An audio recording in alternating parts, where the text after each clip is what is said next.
guys, it's Tartan coming at you with another game of hardcore Minecraft. And we're just jumping right back into the world. And as the title says, if it's still the title, we're going to prepare for a raid. Now the first thing we have to do is make sure that we have an appropriately weak bottle, because I'm not very good. And that means that we don't want to do like the maximum amount of raid that's possible. We want a much more reasonable raid. And to do that, we're first going to prepare. So I've never done a raid before. So one thing that we'll do is we'll want the villagers to be safe. Because I was thinking about making like a whole other village and doing all this stuff, but I think, we'll just do it here, but we want the villagers to be safe. That means whenever nighttime comes, we will go to the doors and brick up the housing so that because the bad guys will break down the doors to get it at them, but I don't think they'll break blocks that are just normal blocks. So we'll try to protect them as best we can. And there's some golems around, and again, I thought about trying to like prepare way more, but then it occurred to me that Good morning, Jolie. It occurred to me that if I didn't prepare a lot more for the raid, but just like a medium amount, then I could read Shakespeare about it. Hi, Natasha. And as you either know or may have imagined, whenever I see an opportunity to read some Shakespeare, I'm probably going to seize upon it. And that's what we're going to do today. But before all of that, we have to go and look at the hundreds of chickens.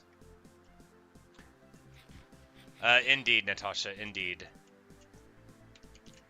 The good thing about this speech is it's given on the eve of battle, not after a triumphant one. So I'll get to do it regardless.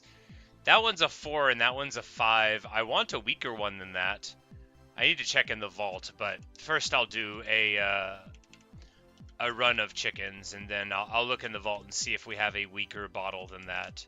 If it's that strong of a bottle, well, it makes me feel more scared about it.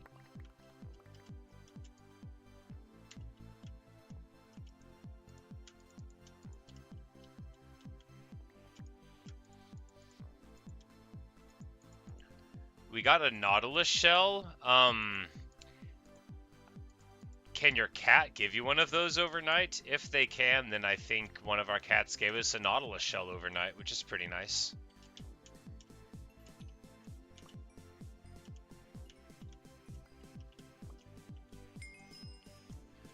And there's level 30. They give you a nice special ding for that level up to let you know that you have achieved your goals. But we would want to get a better bow. Also, here in a second, we will test a thing that I was thinking, which I could have Googled, but I never like to Google anything for a game that I'm actively playing.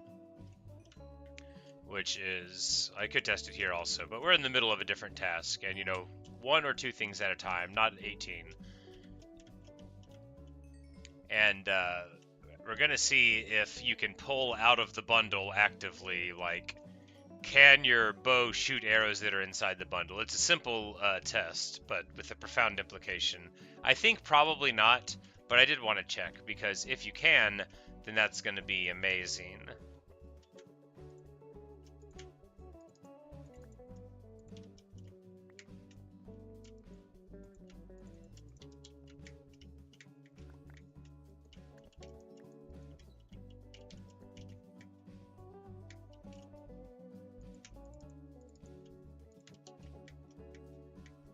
We're just going to sell a bunch of stuff real quick, because that's what you do. We're going to use the emeralds and buy a bunch of golden carrots. So we're going to use golden carrots during the raid for like normal food, and then we'll have backup golden apples for like extreme situations. And hopefully that'll serve us well. I'm going to build, I think, 2 little towers so that I can have like a good commanding view of the area and rain down arrows on our foes from above, and then have either like a tunnel that like we'll have a tower above the melon patch probably, and then at the base have a tunnel that leads down here, so that we could come around in this way, and we'll probably brick it up, and then we'll have to mine out of it, and that way we won't have any nasty surprises. while we're doing it. Something along those lines. But first experience, because we need a better bow. And now we've got enough for 2 level 3 rolls on bows, which should give us something pretty good. But first a test. Not a test. I don't have any arrows on me at all, do I? Are there any here? Que mala fortuna.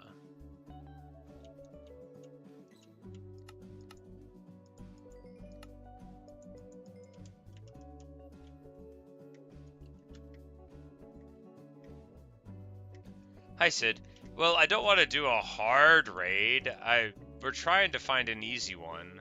I think we're just going into the vault here in a second. I just wanted to do some trades first.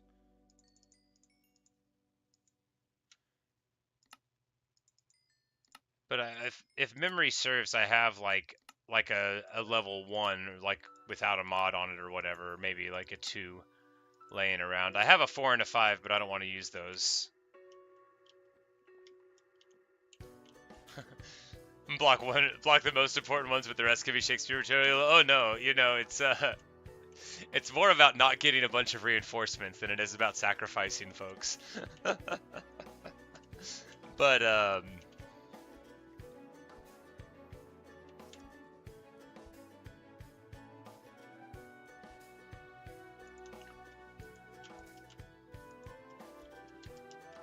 alright, so the test. Can we fire arrows that are inside of a bundle? Alright, the first one we'll be able to shoot because it's in the inventory.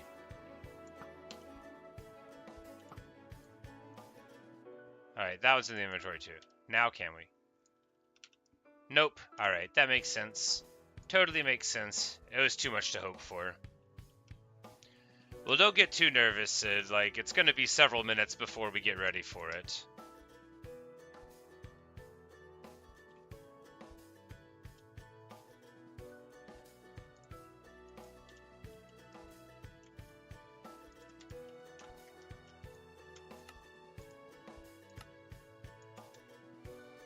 Six golden apples should be enough. By the time I get to needing 6 golden apples, I imagine I'll be either very dead or I won't have even used one of them. 24 carrots, same thing. No matter how long it is, that'll be enough of the best food for the purpose. So that's in the bank. We'll have a water bucket. We won't need torches on us. And, yeah, we probably won't need the shovel, but we very well might. We'll want blocks on us at least to be able to protect ourselves from harm.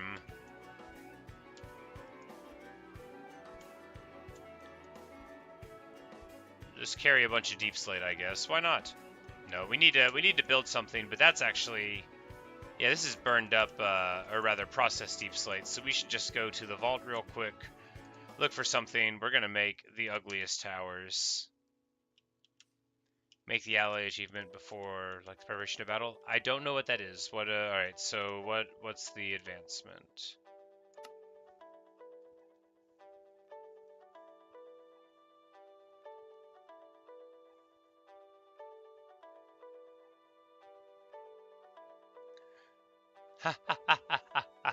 Oh, that's fun. Make the meadows come alive with the sound of music. So I gotta take a jukebox to a meadow biome, it sounds like there. And then I can sing the song.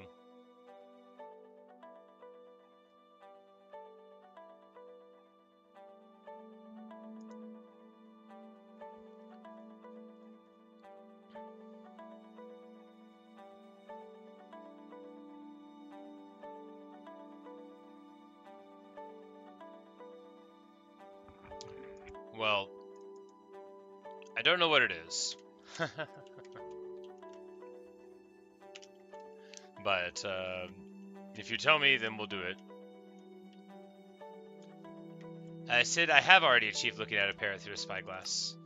If you recall, because I had Luca before he was Luca, just sitting by the thing, and then when I finally came home with the amethyst, he was still sitting by the house there in the middle of the town, and I was like... It was a very, very important moment, and it went just like that. I leaned slightly forward, just like I would in real life if I had a spyglass. I think that helps you see better if you lean forward, and I'm uninterested in anybody telling me that I'm wrong. Alright, there's a Bad Omen 2 bottle. That's good. You know, a 1 would be better for easiness, but 2 will definitely do. I died on the 3rd level in my other world. But I'm, I'm better and smarter than the guy I was there. Or something. I'm vaguely different than him.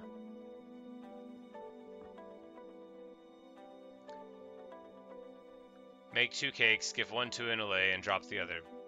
Can do.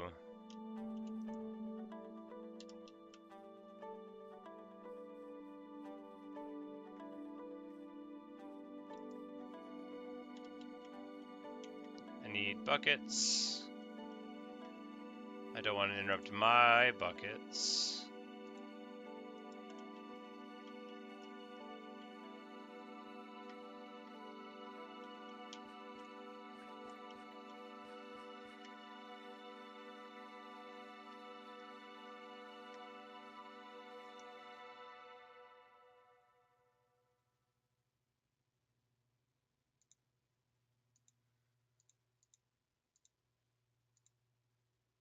Oh no, my inventory's full again. Guys, it already happened. Why am I the way I am? Let's put the bottle in there so we won't accidentally click on it. It's because I got caught in between tasks and now I'm trying to do 3 things. My skin feels hot. I'll be okay. This happens to me all the time.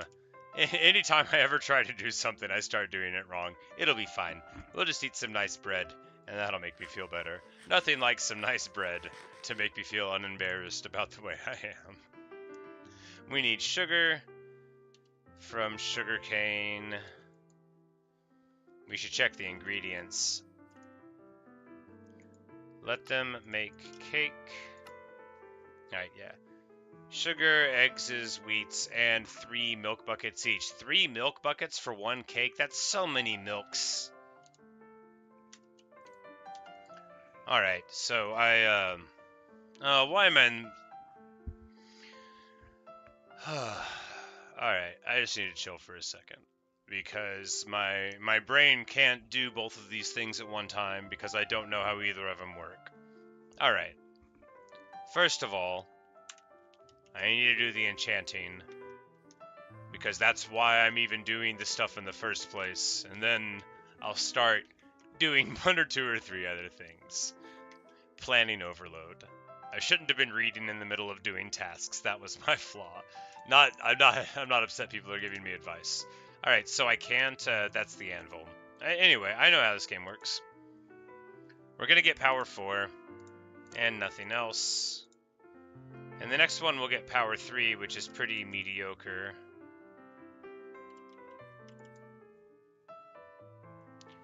But we could roll like a level 1 on it, and then burn it off. Giving us the ability to do another one. Oh wait, never mind. That took us down to level 29. Very sad.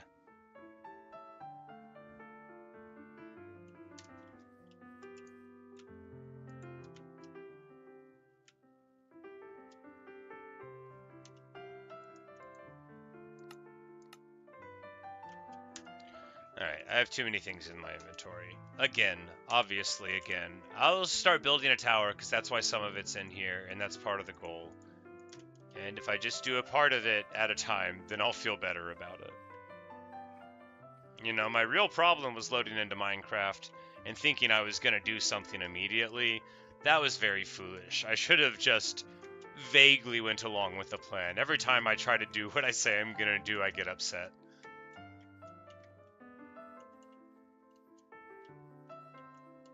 Alright, this tower doesn't have to be good.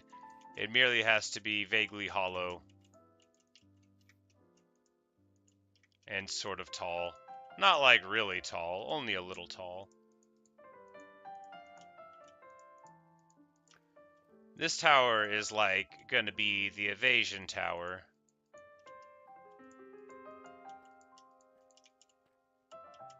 And the fall down inside tower. You know that tower. Whenever you need a tower like that, this will be that one.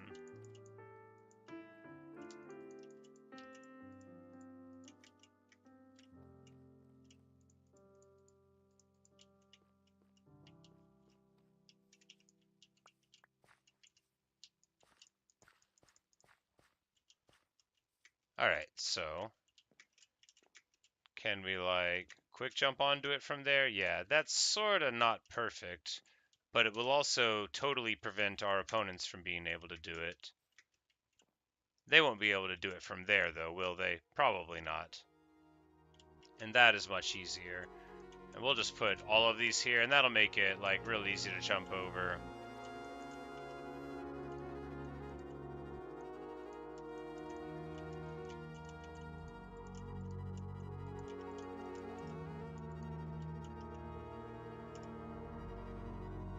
Some torches. Exactly, Sid. I'm making an outpost to shoot the pillagers from, so that I can sort of, like, have a good position to be able to initialize the battle, right? Like, from up here, if they spawn over there, we'll be able to, you know, go over to the other side of the river, maybe, or whatnot, and then just, like, use wherever we can go to try to have a better fight. I think I actually will build another tower on the other side of the river, and that could be excellent. And then we can just start on one side, and then, you know, if they're on the other side of the river, we'll shoot them there, and if they all come over here, then we'll shoot here for a bit, and then as they get closer, we'll take evasive action to get to the other side of the river. Which I think we'll do by just carving a hole in, because I think I can take advantage of that and they can't.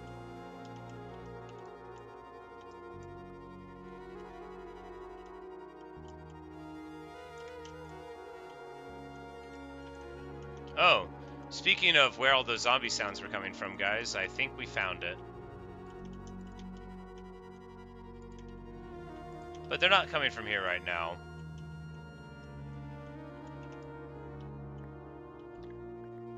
But this way should lead us to the river, or I got totally turned around there, but we'll figure out which it is soon enough. One of these directions will be safe, and in any case, it will be a nice... Oh, I popped the water bucket by putting a torch in the same spot. Classic me. Yeah, I think we're going to hit the river in just like a second here. There we go. Or rather, nearly the river. It'll come out right there. So, it'll be impossible for me to intentionally find, but I'll definitely be able to get out, right? Right? Alright, it will be possible to find, because I will go into third person so I can see. No, that's not really helping. Okay.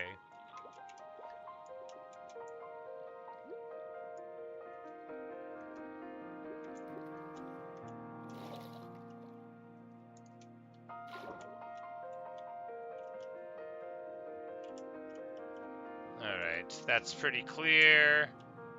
The Olays are just chilling in the hall, so we'll run down here. And then it's very clear that that's the exit. It'll show up nicely. We'll put one more right here in case in the heat of the moment, you know, we're being forgetful.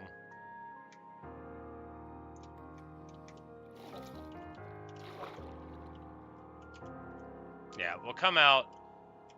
That way has natural barriers. So if we need to escape from the inside of the tower, then we'll go there. There's no need to make a stairway because we're not going to go in through this way. This is only going to be an emergency exit.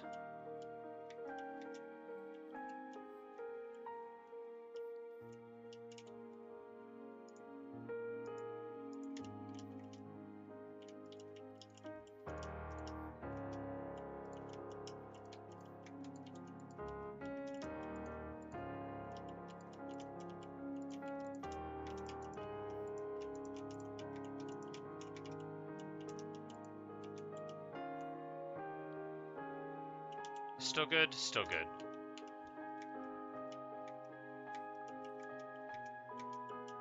Alright, and we'll just have a little crenellation there, and then we'll make it such that we'll have like a decent platform here to stand on, but it won't inhibit us falling in. It'll be, yeah, that'll be a totally natural, to my mind, curvy progression to go in. So this will be a good little tower, and I don't think they're going to be able to easily come up. And even if they do come up, it won't be incredibly easy for them. And we'll just have a waterway right there, and that'll be my preferred way up. And it will also have a good way, so once we're up here, right, if we see him coming from this other angle, we'll just be like, "Byaw!" and then, "Byaw!" and then cunningly, "Byaw!" And if you say the sounds at the same time, it'll all help out a lot. You'll see. It's going to work. Unless it doesn't. Alright, so that's Tower 1. I think it's a good tower.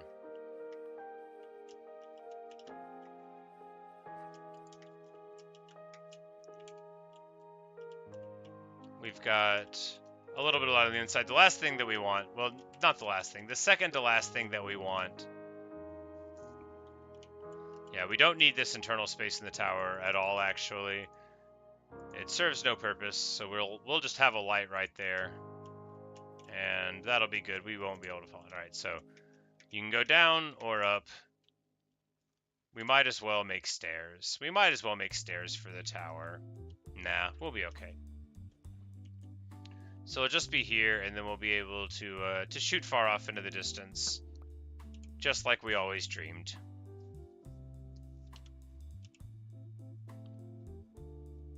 So I just need slightly more resources to make more, and of course that means it's time to visit the family vault.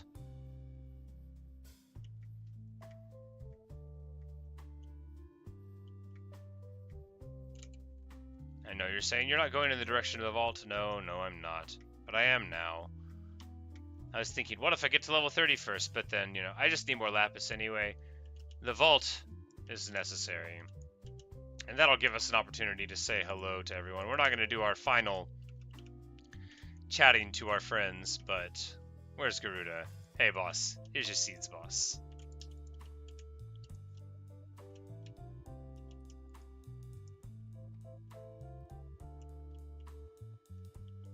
I don't think anybody except the LAs will fly in through the door.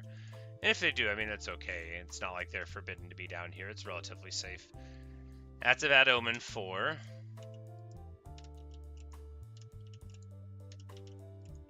Alright, it looks like bad omen 2 is what we're going to have. We'll have some ender pearls for emergency teleportation.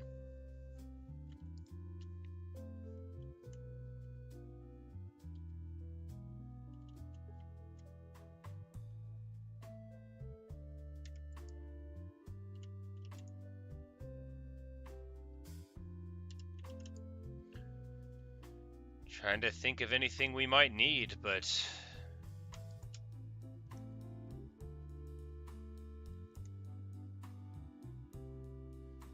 I don't know how to do TNT traps, or that could be fun. I'm sure you can do it.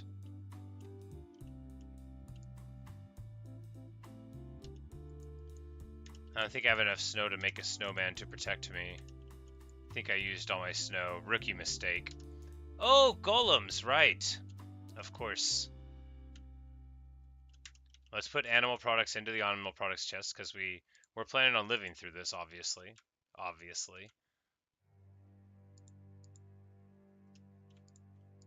And we'll put stuff that you can plant in there too, just, because. But yeah, we can make a couple of golems, including one on the inside of the tower, and then they'll definitely be thinking twice before trying to follow me in.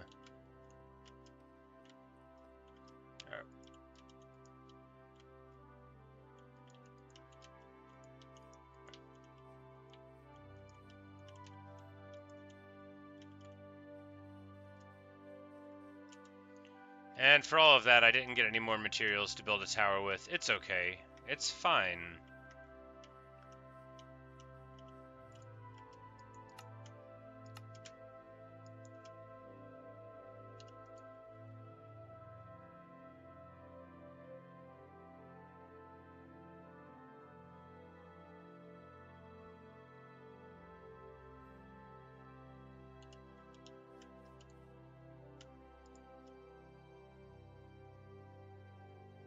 It says we'll get flame on that, which sounds like fire damage, which could definitely be good or irrelevant. We'll figure out which. Yeah, it definitely makes snow, and I just don't think I have any snow on me.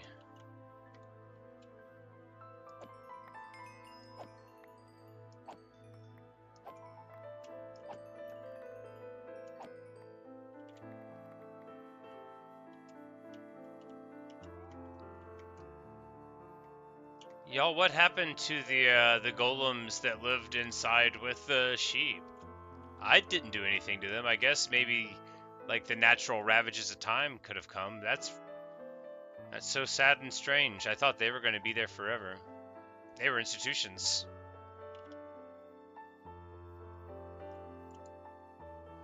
No, you get iron bars from killing zombies sometimes. Right? Right? Don't you? Y'all quit messing with me.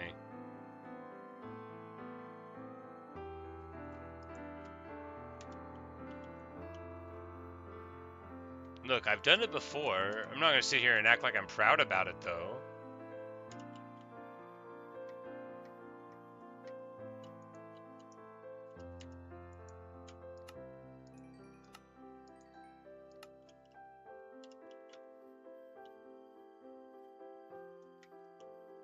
Maybe they died due to entity cramming. Oh my goodness, yeah, because they don't like really get repaired unless you physically do it yourself, huh? Man, very sad.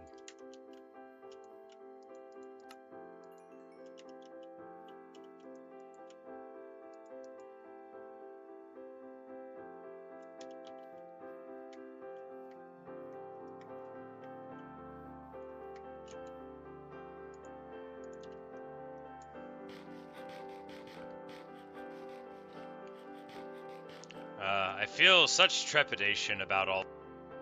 But on the upside, I will get to read the Shakespeare. If you see the comically large book behind me here, and if you're wondering, is that like a trick of the trade? No, that's just the complete works of Shakespeare there. It's the smallest book that I had Henry V in, and that's what we'll be reading it out of today. But we're not doing that right now, just, like, so you can be excited. I know some of you, like, are in school and stuff, so I bet after a long day of school, what you really want is to sit down to Minecraft and have a dude with a mustache read the St. Crispin's Day speech to you, which is exactly what's going to happen. So if you guessed that was what it was going to be, you're awarded some points. You have a good knowledge of what to expect from people. But it is now time to build a secondary tower.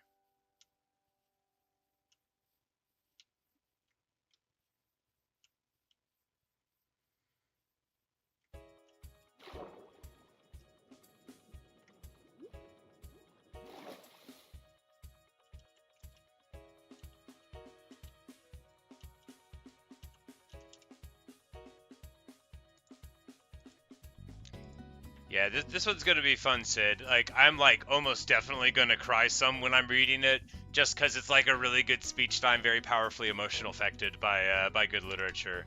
But you're not supposed to cry while you're giving the speech, because it's like supposed to be very inspiring. But I'll probably do it anyway. I don't care about rules.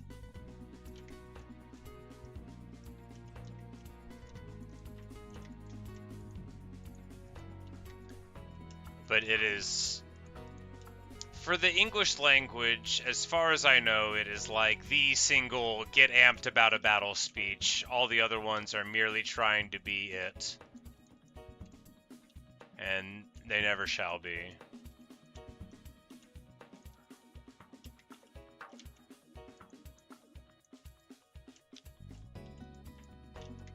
Not that there's not lots of other great ways to talk about a battle before it happens, but Christmas Day speech is something truly special, and I think you'll agree, even though it'll be me reading it.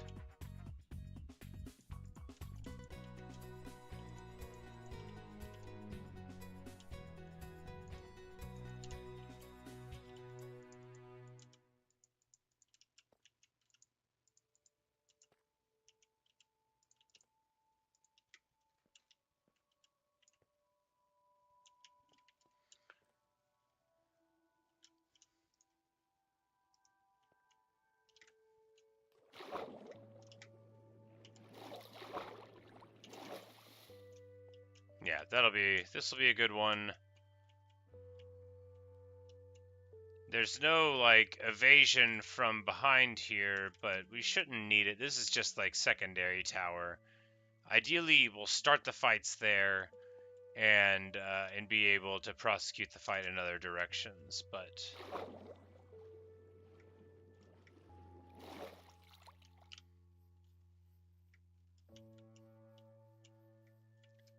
But the villagers are sleeping.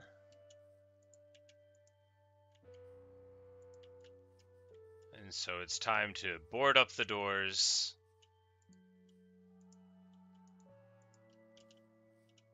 No one lives in there.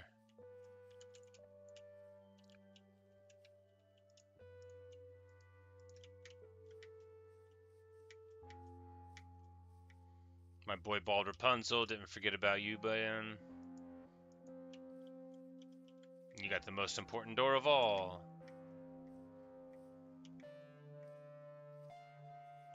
Sid, don't you even talk like that. They are going to respectfully walk around the wheat fields, I swear, if they mess up these wheat fields. Oh, I'm gonna learn necromancy in Minecraft, bring him back to life, and then hit him with an axe again.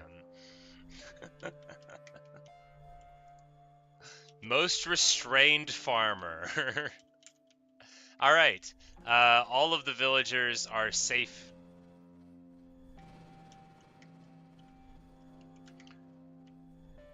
That means we just have a couple of things left to do. First of all, Hank. Hank the brave cow dog. Come on, Hank. You're not staying outside tonight. It's important that you're not out here, buddy. Things might get a little crazy. No matter what happens to the cows, we want your long service to be remembered.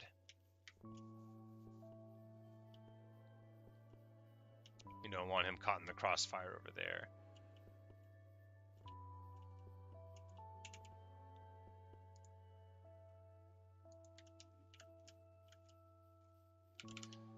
And, you know, even though this guy wasn't asked to go down there, he's still a member of the village, so we'll protect him.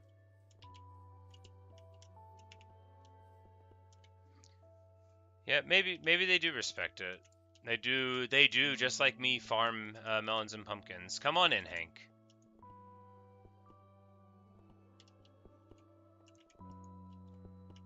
Did I not come in with seeds again? What is actually wrong with me? We have to go into the vault real quick. Sorry, Garuda.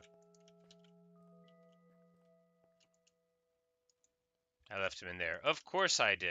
Ridiculous behavior. Here you go, boss.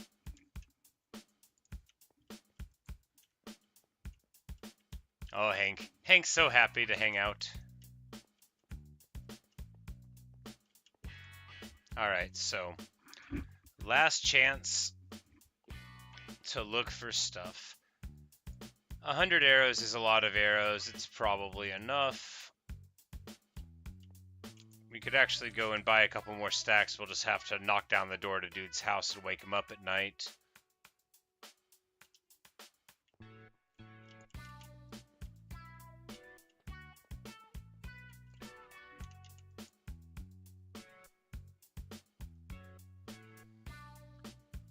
Apples, we got the omen bottle there. We've got yes, the goat horn of feelings. We will need that to blow the challenge, to let them know what's up and what they can expect. That's probably outside in one of those.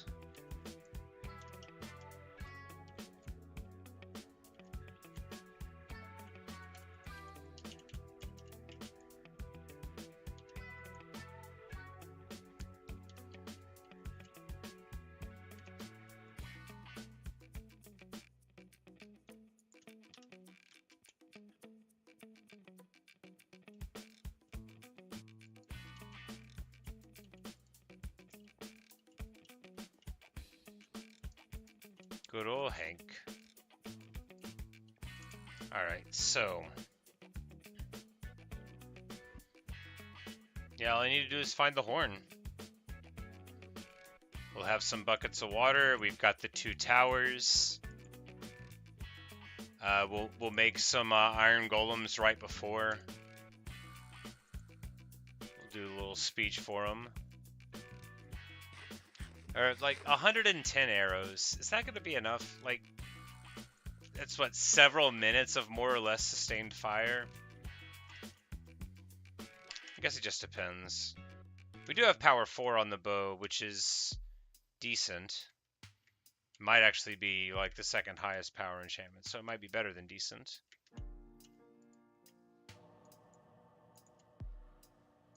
But we get, okay, power 4, flame, and unbreaking 3, so good deal. And then together, power 5, flame, and unbreaking 3. So we've got a good fiery bow now. If I don't miss a lot of them, that it works. Why you gotta call me out like that? We're just gonna wake up dude at night. We're gonna be like, hey, on the eve of battle. And he's gonna be like, no, please don't make me fight. I'm a simple maker of bows and arrows. We'll say, no, no. There may come a day when I need something from you. Oh no, not your bed. Poor guy. He's like, oh, Godfather. Where will I sleep? Alright.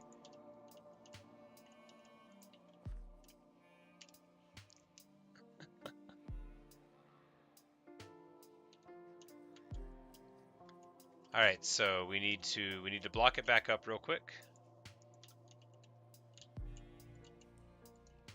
And before, I guess we'll just do like a small amount of background. I'm not going to talk about like the whole history of the Battle of Agincourt or anything. But so the Battle of Agincourt happened about 600 years ago. What a fun way to start a sentence. I bet you're happy you're here. So it was fought in the 100 Years' War between England and France. And it's not like one of those conflicts where you learn about it and it's like super clear that there's, for lack of a better word, a good guy and a bad guy, which is a reductive way to look at history in the first place. When you look at the 100 Years' War, it's like, okay, these are just like some people fighting over power, and things were not going to be particularly worse or better no matter who won. But if you're an English-speaking person, then you know your historical legacy comes from England, principally. And although some other English-speaking people might not like that, like Americans like myself, but you know, when you think about the European history that most influences the modern American culture, it's going to be Britain over other countries there, even though you get a lot of influence from other places. All that is to say that Agincourt, because of that, has like a really oversized role in the way that we think about things. My phone is ringing. It's impossible I want to answer it, so I'm just going to hit the button on the side. Oh yeah, Hinwin, you're right. We do have to move Hinwin inside.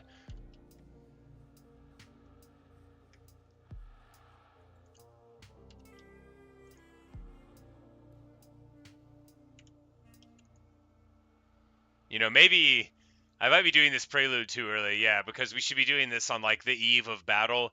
So we might have to wait like 15 more minutes before we do the Shakespeare. No, I'm just kidding. We'll do it whenever the time is right. Here's the horn of battle, but I need to like protect the roof of Mushi Smalls and also Doug over there. So we're not quite ready protecting all of our friends before we do this fight, but we're going to give the speech to a couple T's here.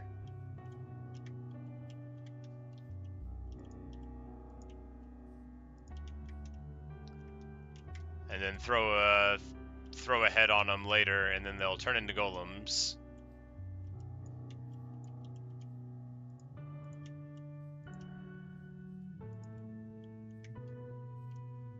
And yeah, we'll just like throw the heads on them, and then they can listen to our speech whenever we're ready for it. And then we'll carry the iron on us, and then we can like make another golem on the fly if we determine that one is necessary for the protection. And I think I got random trash blocks in this chest still, which will be good for covering up. Well, I've got some. Some.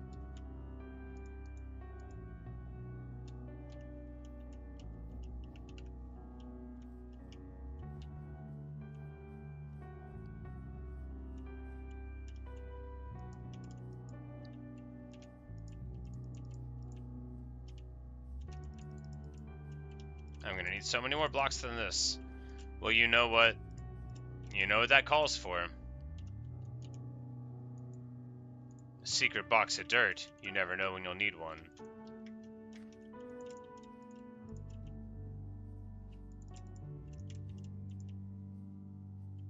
But, so, Henry V is a play about the guy who's a young king of England during this war, and the prelude of the speech is that he comes upon some guys that are talking about, you know, like how they wish they had more people.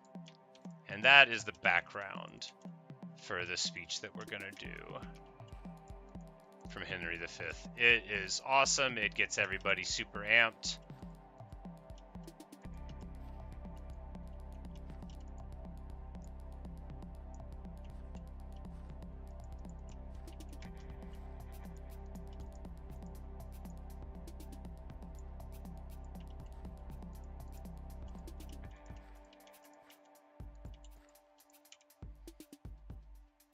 But yes, secret dirt chest, absolutely. That is, it's time.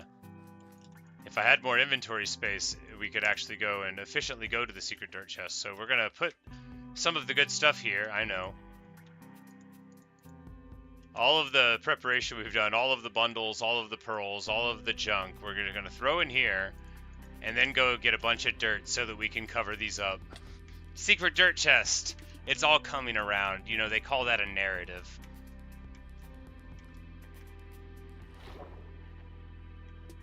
Make sure to add torches in the enclosures. You are so right, Sid. Thank you.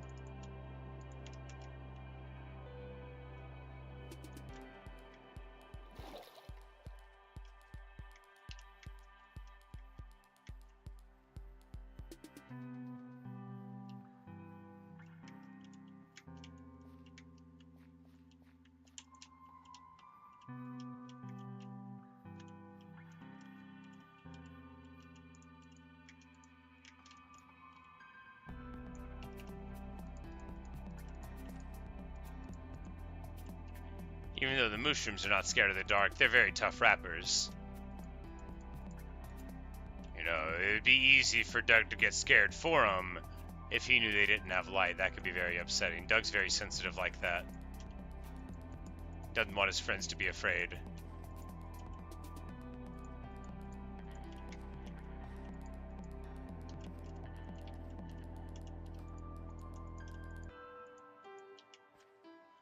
Goodbye, Musha Smalls. You're gonna be fine in there. We're gonna keep everybody safe. You see.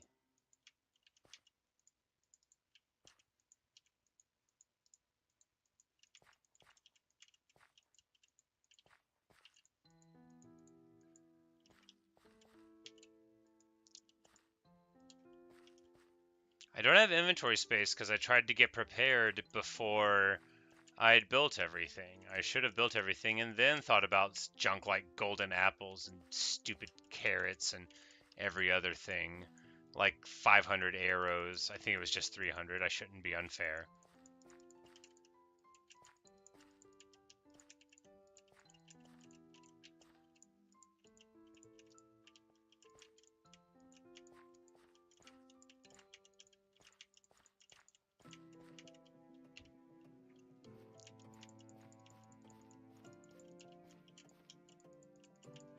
Like, why am I even trying to do this clean? All that matters is that Doug is safe. We're going to remove all of this when we, you know, are victorious and don't die.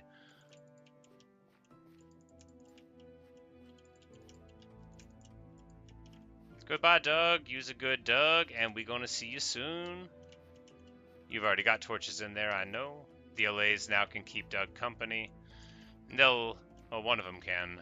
This one wants to be my point man in the affair, I think.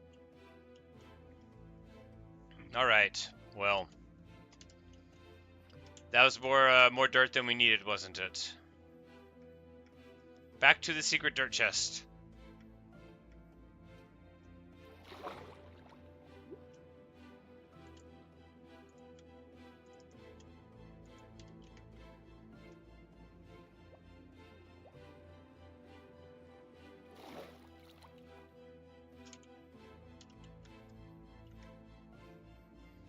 Alright, so. Wait, what happened? Alright, there we go.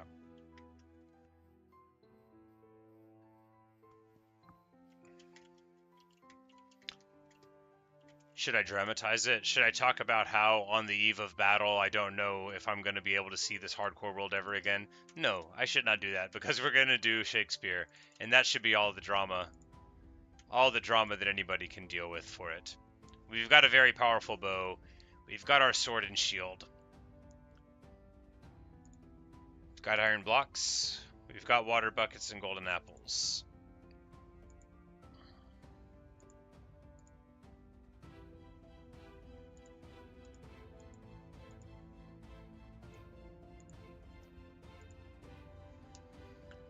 Bucket there, pearls. Should we have blocks on us? Yeah, we should definitely have blocks on us. We'll grab them from somewhere, right? I will literally just grab them out of the side of this wall to get some dirt in the event that I need some. Then I'll have it. Alright, good. Got dirt.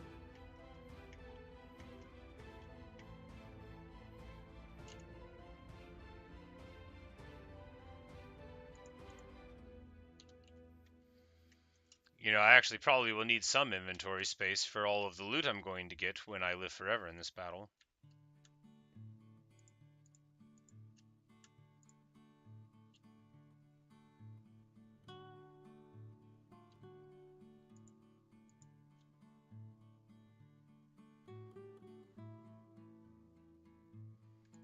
Alright, yeah. It's not a lot of inventory space. We'll see how it shakes out. I can always drop things.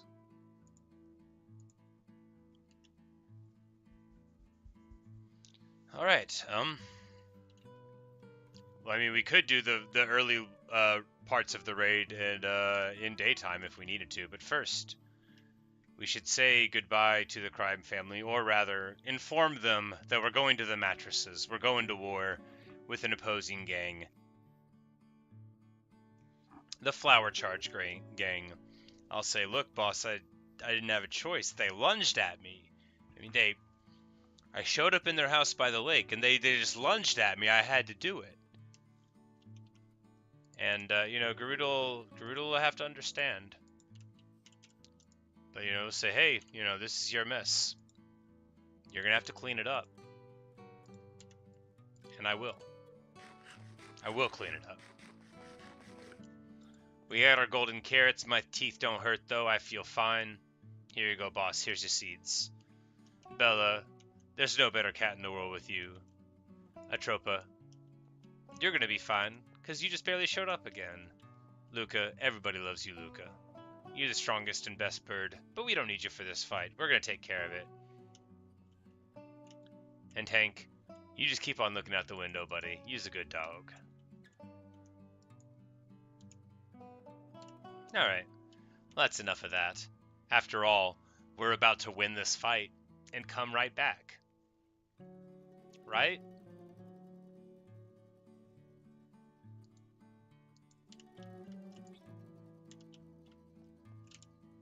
I do actually have... Do I have shears? I'll find iron somewhere, right? Yeah.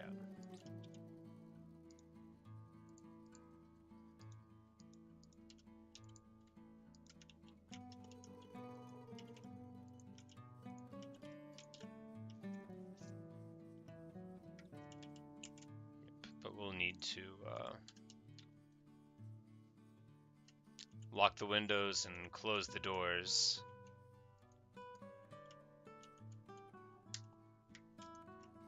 This might mess up the flowers. No, there we go. That'll be good. That'll be like an extra layer of protection. Yeah, they're not going to be able to break in there. It's going to be great.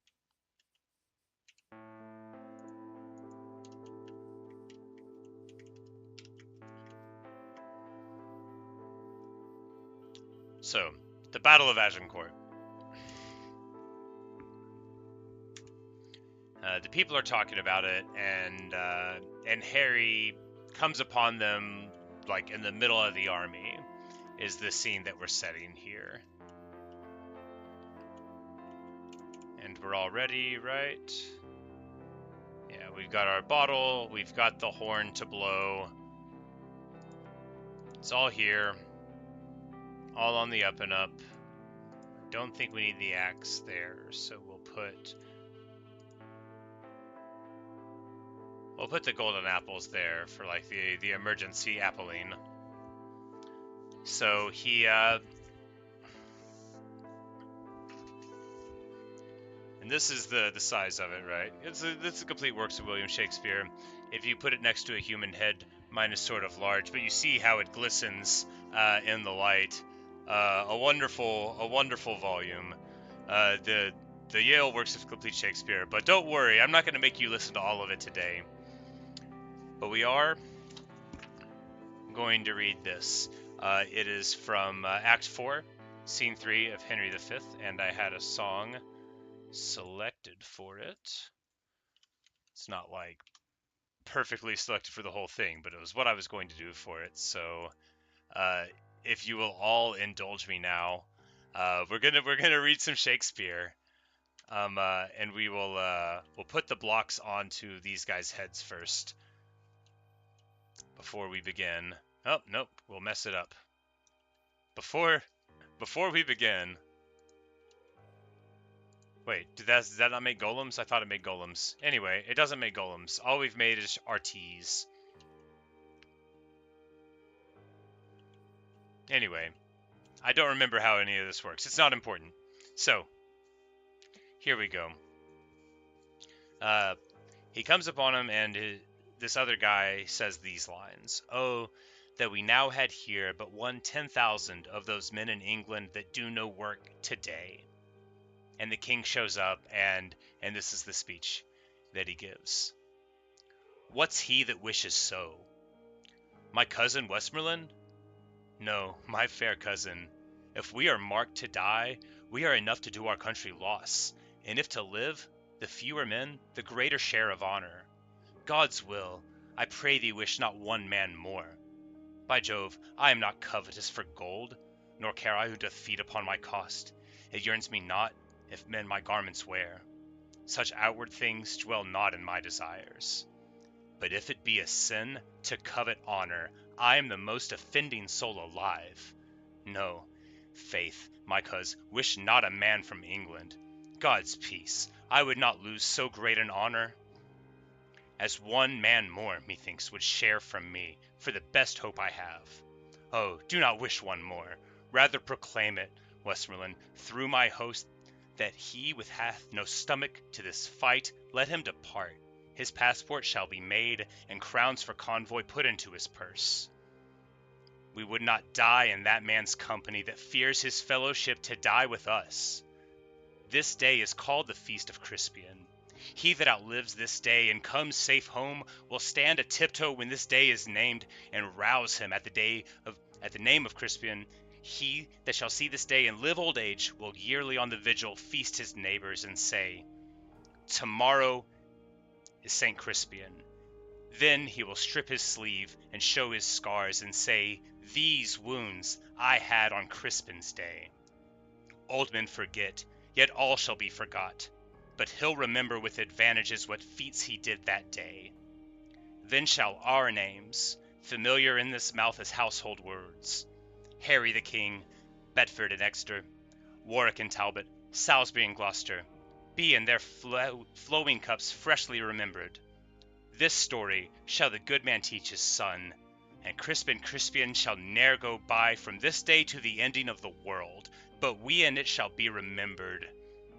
We few, we happy few, we band of brothers. For he today that sheds his blood with me shall be my brother.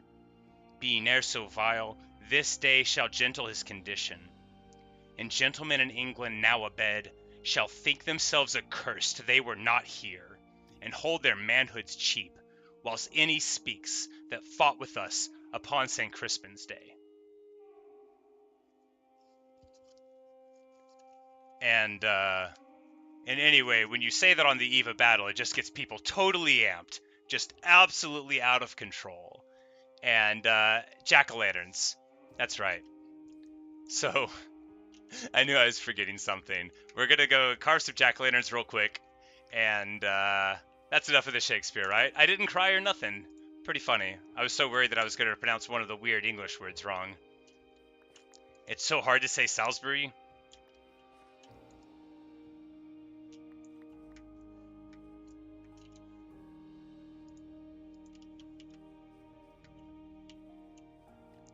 I know, right? Like, isn't it just like so amp? Just like so incredibly amp? And as we say it, these fellows are ready to roll out. Did I do it too quickly? Maybe there's like a cooldown on it. Anyway, we'll leave them there. Maybe they'll pop into a bean or not, but it's time to begin. And thank you guys for indulging me. And actually, just give me 1 second. I need to turn the ceiling fan on because I'm probably going to get all excited.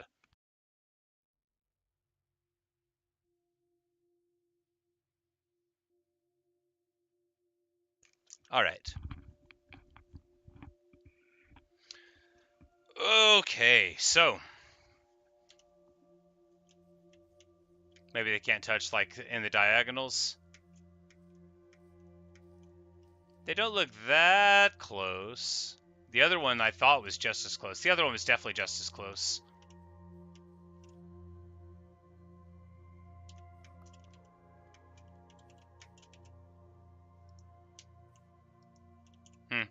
We'll work it out. So it's just about time to begin. The goat horn of feelings blows. And the pillagers know that the myth, the legend that destroyed their ancient town is here for them. Another black cat is born in my town. An omen of victory. And now it's time for us to chug a lug on this bottle. Raid Omen 2, 27 seconds. Hold on, because it's about to go. We've got all of our stuff. We've got everything.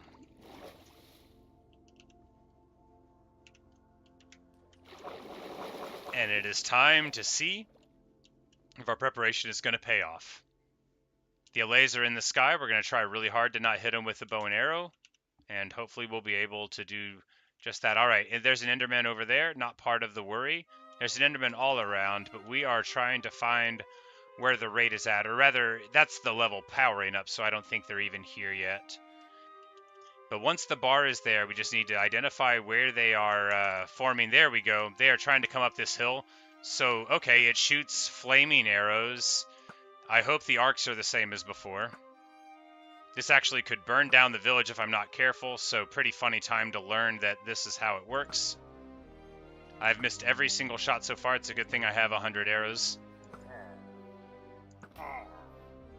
But it does catch them on fire. Alright, so probably this is going to be a terrible weapon. Alright, the answer is that they do have a absolutely impossible time reaching me on my tower here. So it's a very good tower. And, you know, we don't want the golems to be taking a lot of damage here. Okay. We also don't want to accidentally hit a golem and have a repeat of that mistake. But the tower's not so constrained that they don't feel like they can reach it, which is excellent. So they're focused on me, but they have trouble getting to me. I just need to... Alright, there's a Vindicator there. We can tell by his little butler arms. We just need to shoot him before he makes the trip. Although, he doesn't have a ranged weapon, but we don't know if he can parkour. So, we do know that he is now caught ablaze.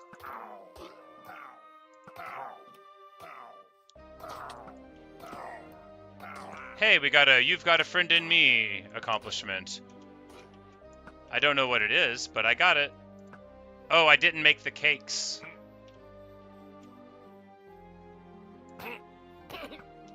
I almost shot the golem again. That would have been beyond embarrassing. That would have been terrible. We're just going to eat some golden carrots real quick. And continue to look at the distance. If the raids keep coming from this direction, then we'll be able to keep on with this. But they might come from a different way one of these moments. We're just going to keep our eyes peeled and try and see what's going on. Where are they? They are somewhere. We just don't know where. They've got to be, like, running past my house. Yeah, that's okay. You know, they're not going to be able to get in, and they are... Okay, that golem just absolutely trucked the Vindicator. We need to get over there and fight, though. We don't want the golems to just get defeated by waves here. But I don't want to get too close. Okay, first Ravager wave, then. We're just going to get a little bit of distance.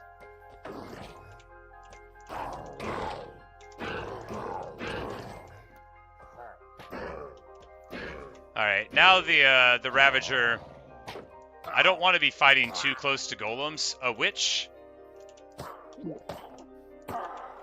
No damage. Hi, Essie. Thank you. We are in the middle of my first raid on hardcore. It is just a level 2 raid, but it still makes me feel very tense. But I'm glad you're here. You missed the Shakespeare. That's not a joke. It's just the sort of person I am. But everything is going good. Next wave coming in from which direction? Probably the same one that... Nope. Alright, so we have a totally across the water wave. We're going to get closer because we know they're going to have a really hard time fording, right? So we're going to be able to pick them apart as they try to make their way across. This wave should be very easy. We got 2 magic users to pay attention to, and those will be the first targets. 1 shot, 2 shots. Yeah, 2 shots with the power 5 bow, plus the fire from the flame. Alright, I need more of an arc. I don't know if the fire changes the trajectory of the projectile. It feels like it does, but I also am not enough of an expert. I am enough of an expert to know that the butler was trying to get across the water. Not going to work. Of course, the fire won't work. Oh no, the butler! The butler's about to make landfall. We shoot him in the head instead.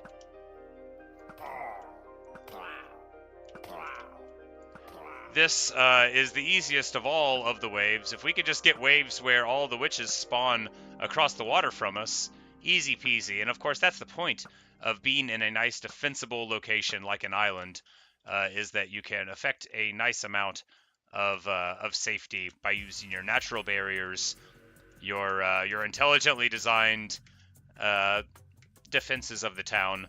I was going to go like way more overboard than this, but this seems like it'll be okay. But the next wave, who knows what it'll bring, could be anything. It's on the far side again, so we're going to want to get over there.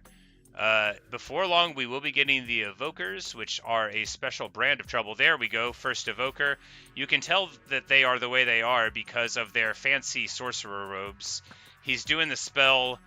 We popped him before he got the Vexes off, I think, which is most excellent. We're going to try to kill a couple more butlers here. There's another Ravager. These butlers are not going to stand a chance. There's absolutely no chance they're going to be able to get away across the water. And I think the whole wave is on that side. So this is going to be very safe. Good thing we brought a couple hundred arrows.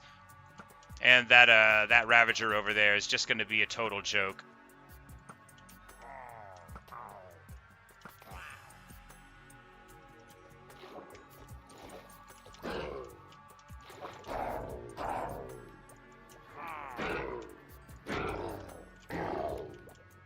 Oh yeah, they apparently they can't even swim. They just bob on top of the water, the Ravagers do, so pretty funny. I am tanking crossbow bolts. Not funny. There's a witch over there. I wanted to see if we could get one of those totems, but there's a witch on us, so we are going to create distance. Because there's absolutely no point in drinking over there when... or rather eating over there, when we could just get to a safe spot, shoot the witch in the eye or the leg, whichever happens first. And I haven't burned the forest down yet, so maybe it doesn't create fires, it merely sets them on the people you shoot. Come on, that one didn't hit him. Come on, that one didn't hit him. Surely that jumping, bobbing shot would hit him. Alright, there we go.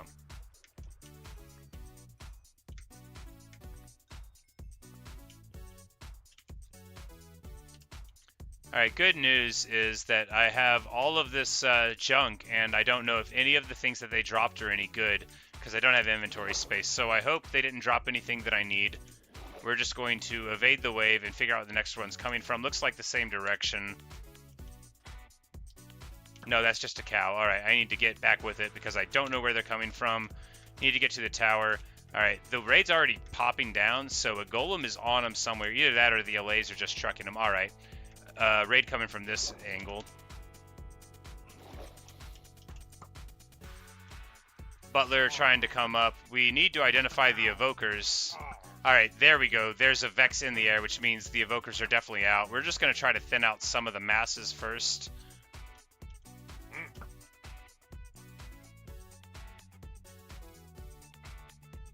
I sure hope I'm supposed to be trying to kill that person.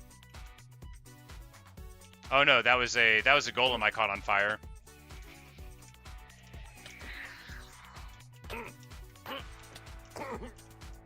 Wow, those guys hit hard.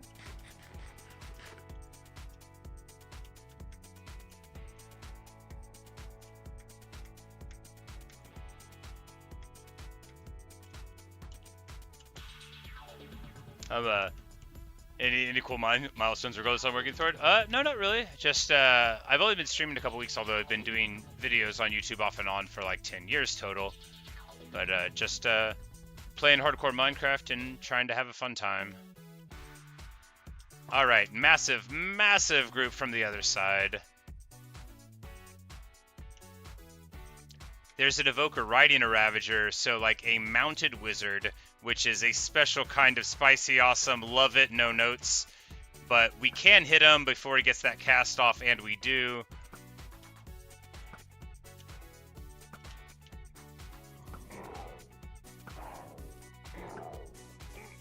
The Iron Golem, oh no, I've shot him, now I've ruined everything. Hopefully they'll kill the Iron Golem, because if not, he'll be mad at me forever. Alright.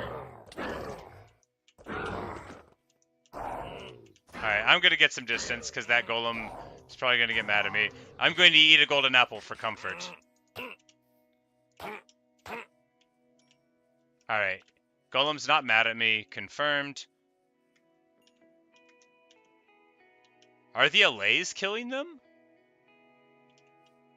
Hey, there's one of those totems of immortality in the water.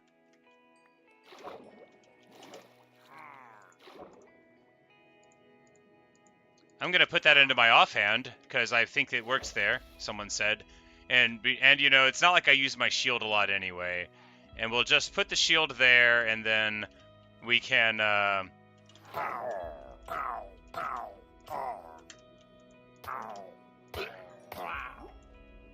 Now I guess we can literally never die, unless we die twice.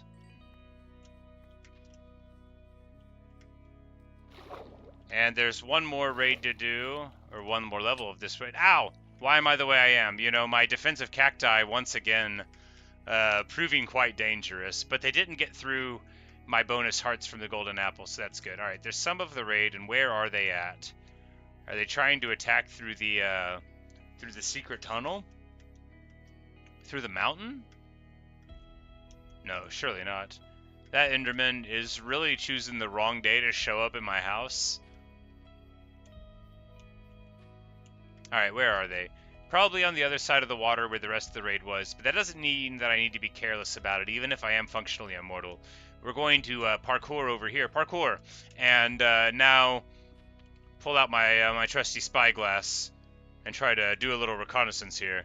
You see, in the middle of a raid, sometimes you can pull out your spyglass and look for movement in the opposing trees. Not seeing any. Alright, you know, it was perhaps too much to be hoped. Alright, are they in the tunnels beneath? Because I never walled this off. No, not in there. I did wall off one of the other ones, but not this one. That golem is very, very loyally guarding it, though, so no worries on that front. We just need to keep our eyes peeled and make sure that we're not running into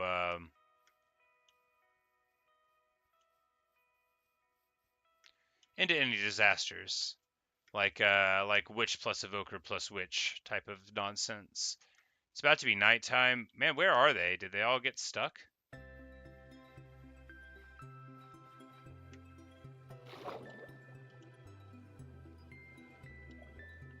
Swimming underwater, fairly safe. Swimming above water still leads us to being able to be seen.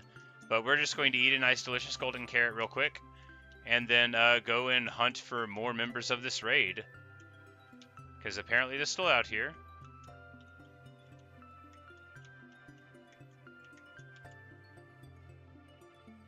Alright, well, let's cut around the rest of the island then.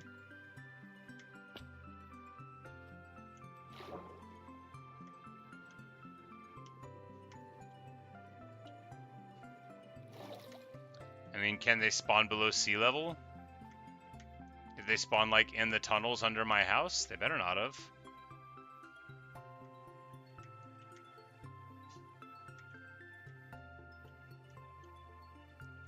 That looked like an enemy for a second, but he's just a good old horse. They have not gotten in the front door. Alright, well, curiouser and curiouser. Very strange. Very strange indeed.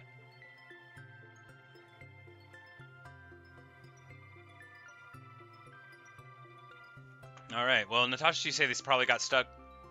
We're going to go on the side where that wave came from and just explore a little bit further around it. And see if they got, you know, entangled. Hi, Renee. We're in the middle of a raid. You missed the Shakespeare.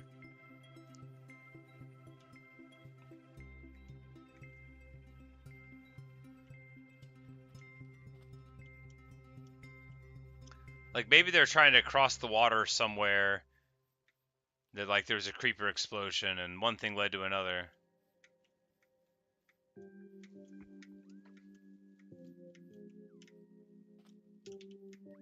Alright, we lost it. Alright, there we are. We went outside of the radius there for a moment, but...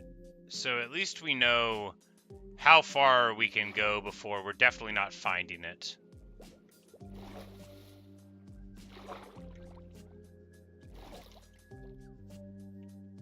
Ah, we have found them. They are stuck right here.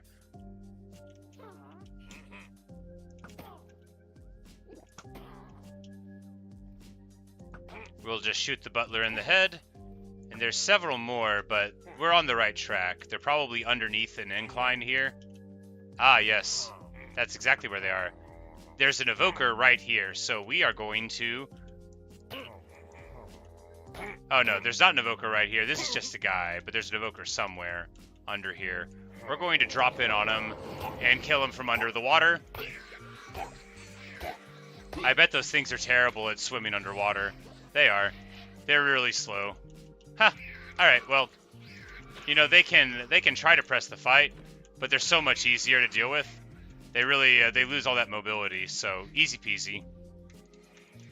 There were a lot of Vexes down there, actually, which could have been nasty, but here underwater as we are, absolutely nothing to worry about. And there's one raider remaining, probably that Vex. Totems of Undying don't stack, I suppose. That makes sense. No, the raider remaining is not the Vex, but I need to get some room for these totems. I definitely don't want them to disappear, so we just need to...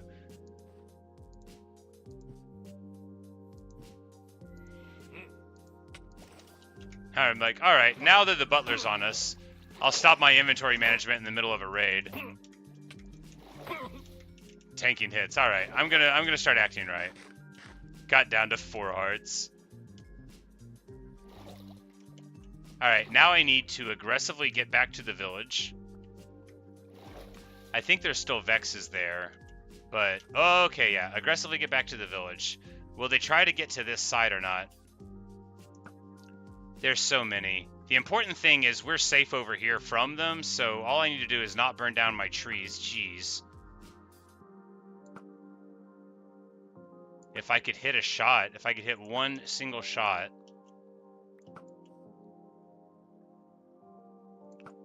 I don't know if flame makes the arrow drop, but it feels like it does. Either that or I'm like totally off on all of this. Okay, so this is a huge issue. I'm probably gonna need to be in the middle of the water. No, we're gonna get to this tower. This is a huge issue. This is a terrible spot to be starting. We're gonna lose all the golems. That's not a huge issue though, is it? Maybe not. We'll just get to this tower and do the fight like we planned.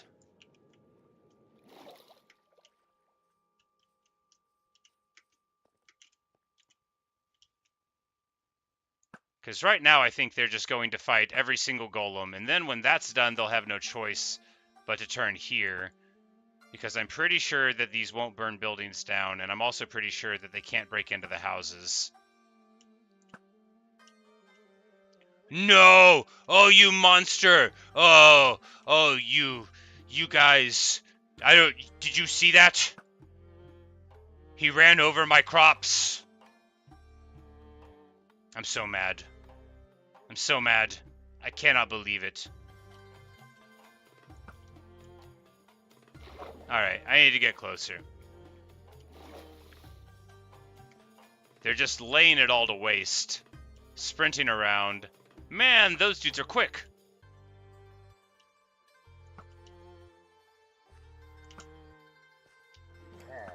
Oh no, I forgot I never got Hinwin out of the pin. She's like witness to this whole thing, just like in the Prydain Chronicles.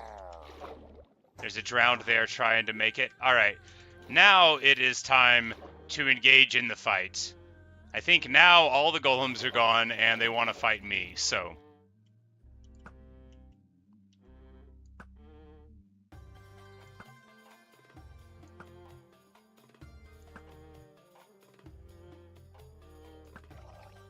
we'll just drop a couple arrows in on this drowned.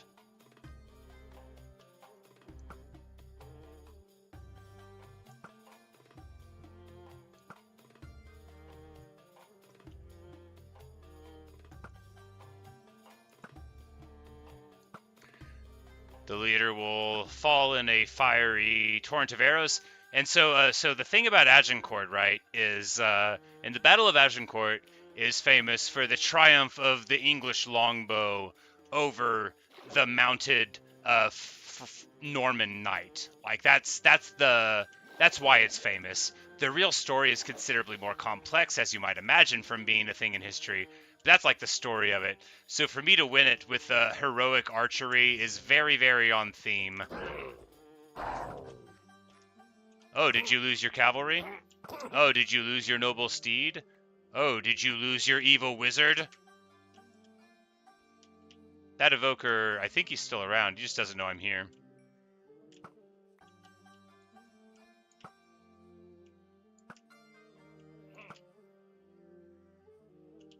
And the villagers are just like staring out of their windows like, oh man, what did we get into? But then they realize that I'm here to protect them all. Oh, that's a Vex summon. Potential trouble because we've got a witch plus an evoker, but I think yeah, I think okay, he does more than one spell. He was trying to make skeleton mouths rise out of the ground and hit me, you know, as one does. But this witch and I are locked in a battle of chicken. He's cackling. Cackle all the way to the bank, dude. Alright, now it is time for me and the butler to fight each other in single combat. Or rather, one more enemy remains.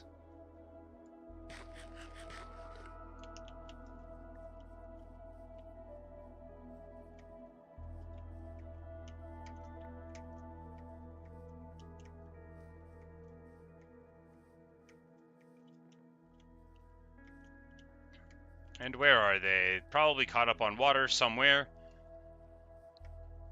So we're just going to head in the direction of where the spawn of the mob happened. Spawn of the wave, rather. And see if we can find them out here. And if we see the little information disappear about the wave counter, then we'll know we've gone too far again. Because I think they spawned, like, out this away.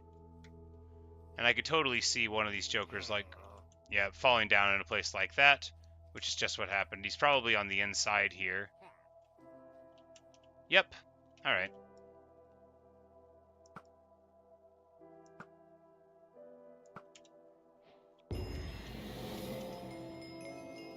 Glorious!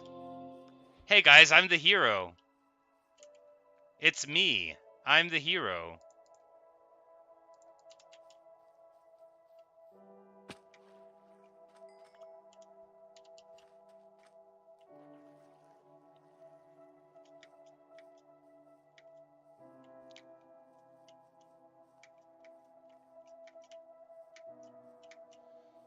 Ah, you know, it feels good. A glorious victory.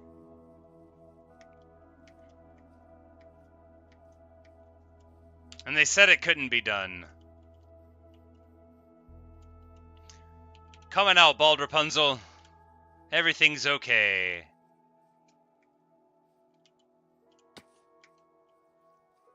Coming out, artisans of the village.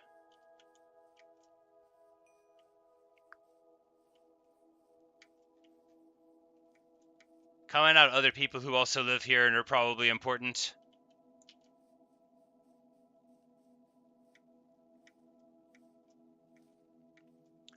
Coming out, another group of people.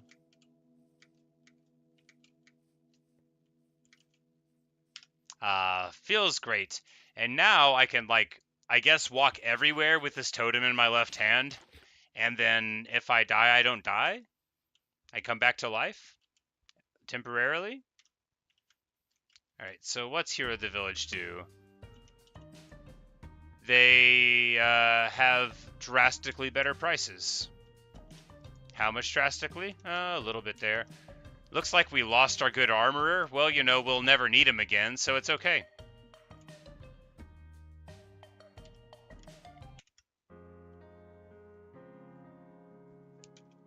Try to make the golems again? Yes.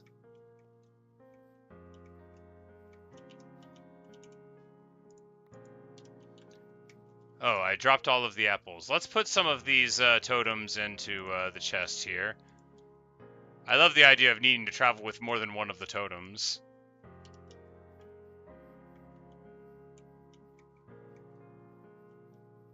Alright, where did I throw the apples?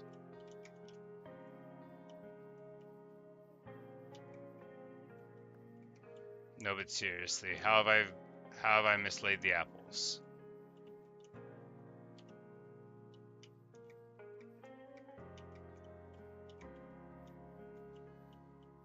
Ah, here they are. It's like, well, I was just there. We got a instant health arrow, which you know, that's something.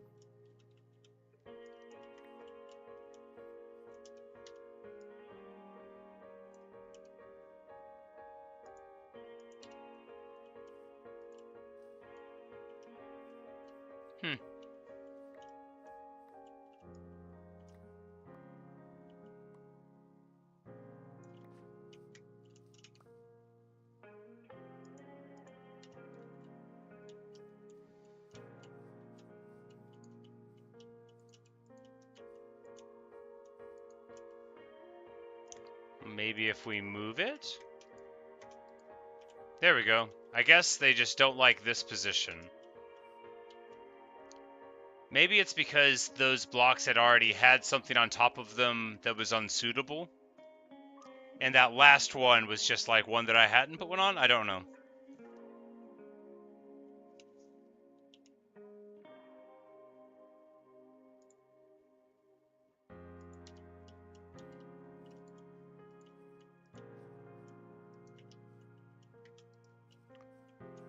But once more, defenders of the village rise. Okay, yeah, you get like a significant discount, like a 30% discount, which if you could do that early, could be quite influential. Yeah, here, it's pretty big.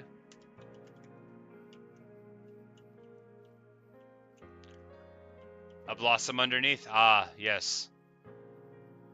That definitely could have been the thing too, a flower obstructing the creation. But alright, yeah. There's a, you know, we'll still have the towers there to commemorate the glorious victory. Yeah, I finally beat a raid. Very, very exciting. And now I can walk everywhere with this totem of a 9 in my hand. to show you that I intend to live. Alright, well, you know what that means. It's time to tell the boss the good news.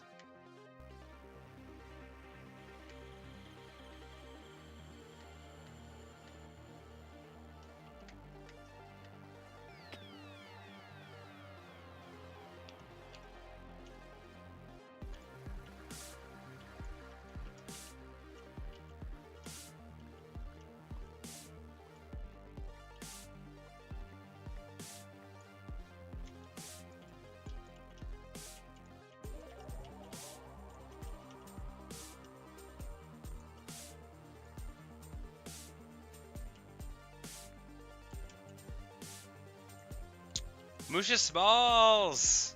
Everything's alright. I hope the sounds of fighting didn't bother you none, Moosh. And that it didn't interrupt your ability to write next year's hit rap song. The Moosh things ought to be. You stay in there, baby Moosh. Just 'cause it's safe doesn't mean y'all need to be running around everywhere. Oh, hey there, Doug. Good old Doug.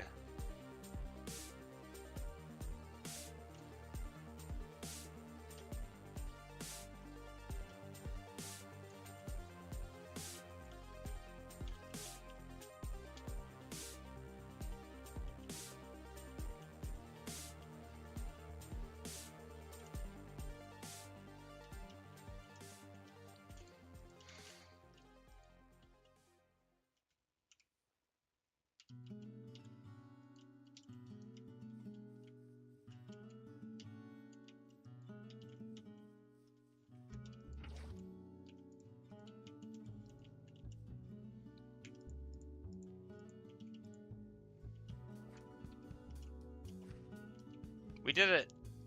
We did it! Everyone thinks we're a hero, Gravuda. It might even be true.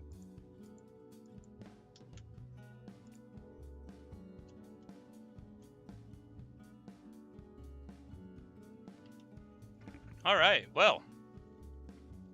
You know, I kind of thought I was going to die. But the preparation went better than I had thought. Having a lot of water to serve as a problem would be the thing. And the higher level heroes of the village, they give me stuff. Cool. Well. Alright, so. Inventory management. Fortunately, in the vault, everything has its right place. And if not, it has close enough to a right place to sort of be like it. Glowstone dust, don't know what it is. It must be valuable. It'll go in here. Golden apples can go in there. No, we need to get some of this junk out of there. Oh, right. We will make cakes to celebrate. That's a thing that can be done and will be done.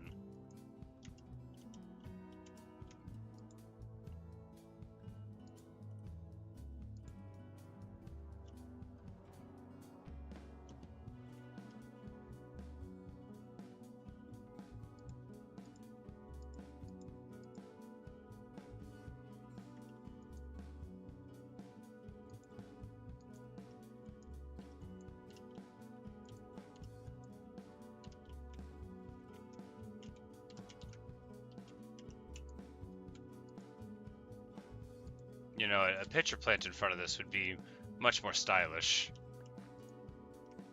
But it would make it much harder to get into the box, which is worse than style. What about a torch flower? Would a torch flower inhibit it? No, a torch flower you could go right over the top. Very stylish.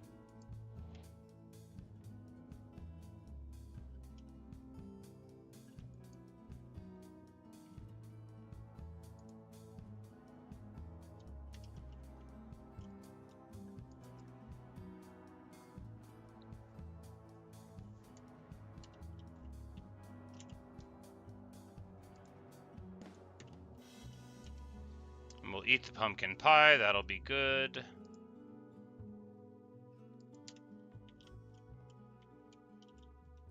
You gotta drive home real quick. Oh, yeah. We'll try to wait to eat the cake until you do that.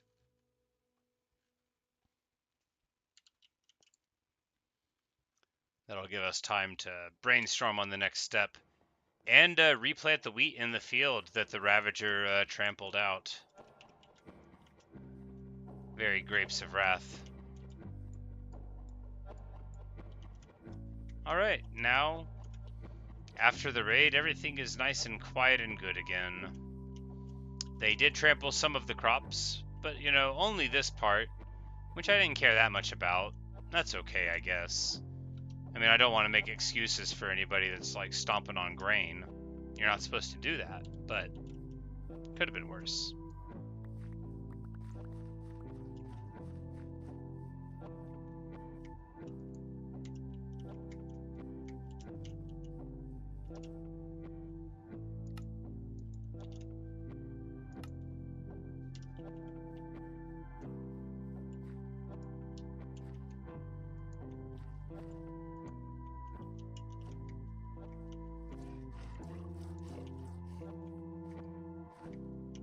They even have a milking the cow sound effect for it. That's funny. It's a little too fast, but it is sort of... It's a good sound for it, but it's just a little too quick.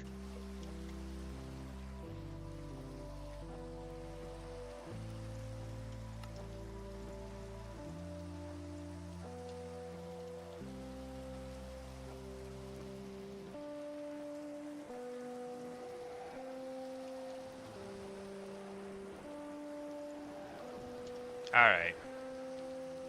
Fire tests. Normal arrow. Falls right there.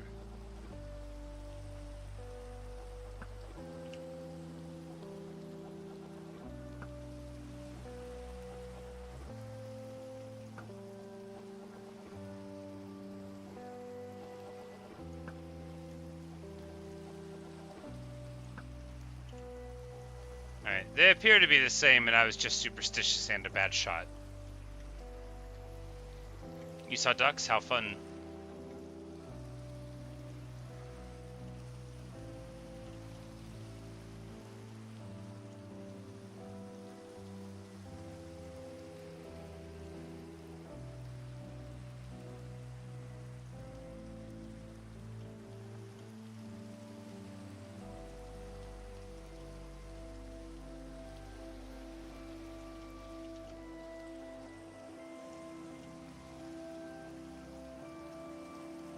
And then we'll get a fire bow of mending. Pretty good. I'm sorry those times I cut the golems on fire, but you know, I don't really have an excuse. I didn't mean to. And anyway, those golems can't prove I did it on account of how they're not around anymore.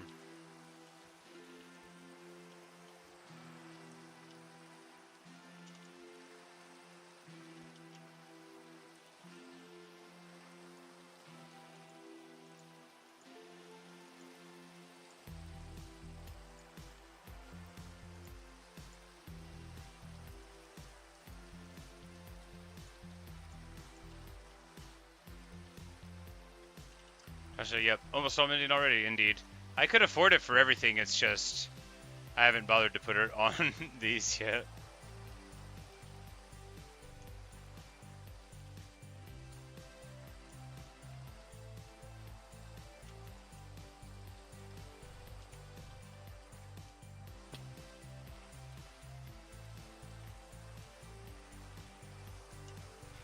Now we can eat our pumpkin pie, delicious.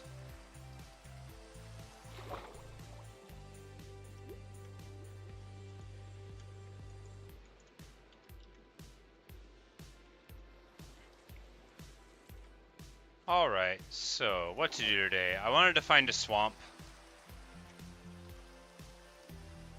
And, well, now that we have all of this, all we'll need to do is do the cake thing here in a bit, and then we'll go and try and find a swamp. And then if you want to tease me about how I'm bad at bundling, then, you know, I can take it.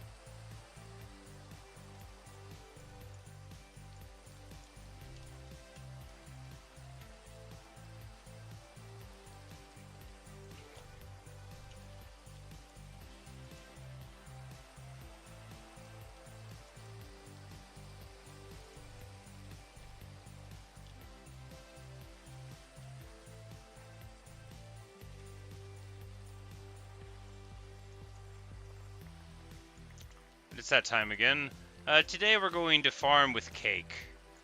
No, I actually don't know if that's a good idea.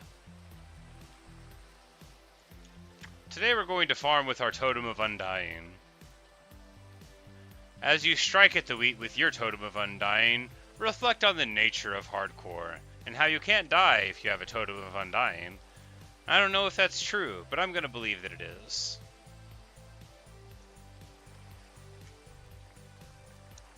Thank you, Ray. It was, there were a couple of tense moments. Mainly the natural barrier of the river and the towers that I made, and like the pre-existing golems made it a bit easier than I had anticipated.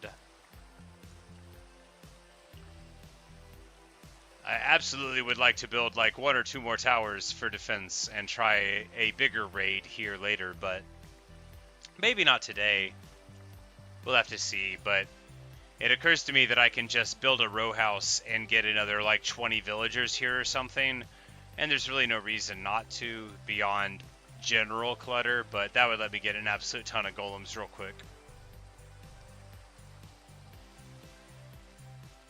But one really good thing about the raid that was not part of the plan is that it let me find that area that I think all the skeletons and zombies have been roaming around at from underneath the village, since we now have yet another secret water tunnel.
I feel good about these animal farms. I wouldn't have needed them nearly so much if I had, gotten mending quicker, but that's okay. I got them set up early, and that's what really matters in the grand scheme.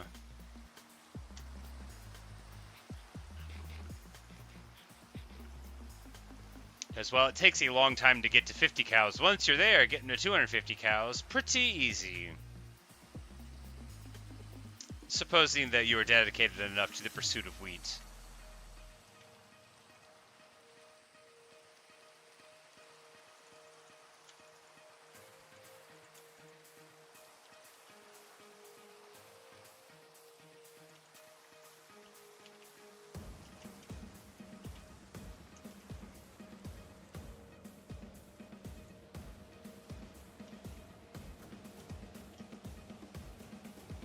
I wonder if you need a totem of undying for being in a chicken coop. I bet it could kill me.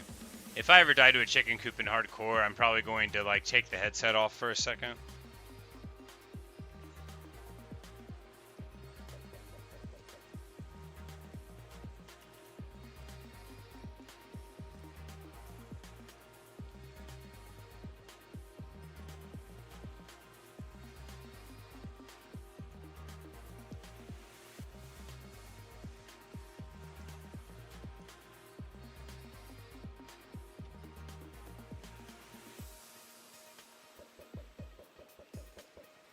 But I guess we can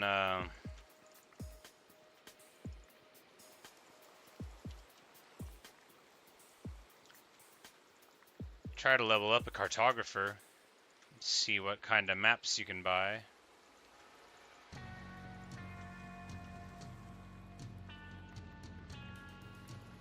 If they sell waps to woodland mansions, then, well, we could make a visit to one, and that could be fun.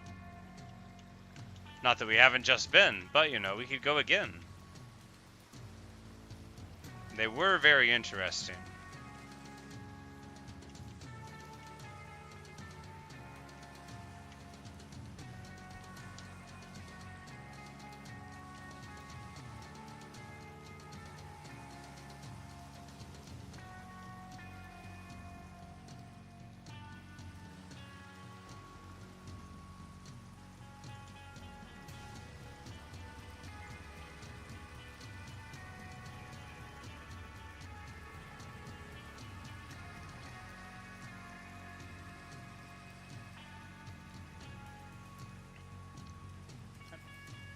Welcome back. Alright, so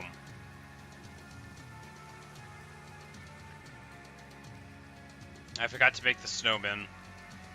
You know, they really could have helped.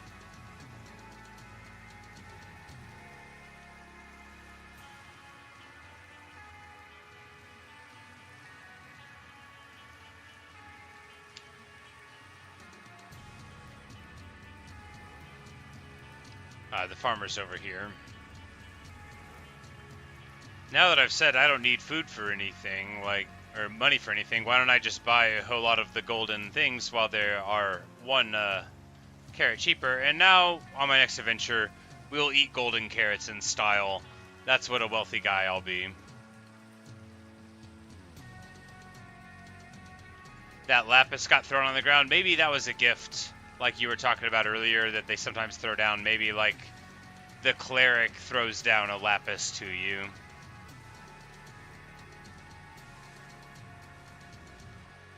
Is this a thunderstorm? The clouds look dark. Yep, thunderstorm. A thunderstorm right after the raid. How fortuitous.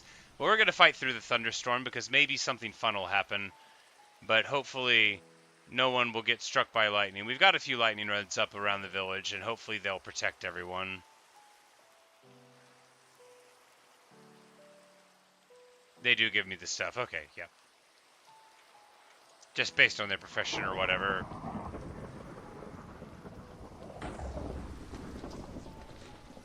Alright, as we see there, the lightning rod worked perfectly. It did not, however, bring the jack-o'-lantern to life, which is pretty disappointing. I was kind of hopeful that would be very spooky.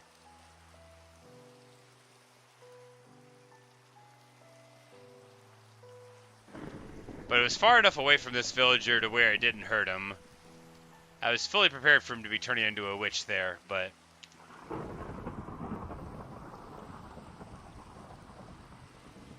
we didn't have that problem. We're just going to run around a bit. Farm some melons, even though we don't need to. Have a time.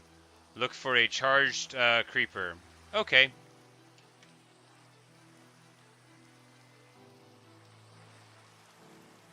Hi, Sid. You found out your garage door's broken? Oh no, we're having a thunderstorm, so we're running around and fighting. Afterward, we will go and have the cakes.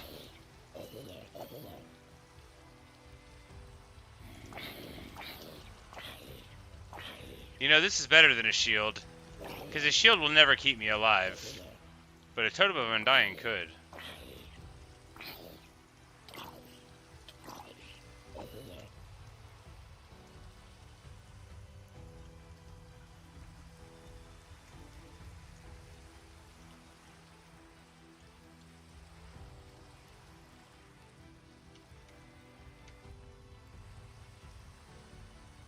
I don't think there was a charged creeper. I think he was just saying, try and find one.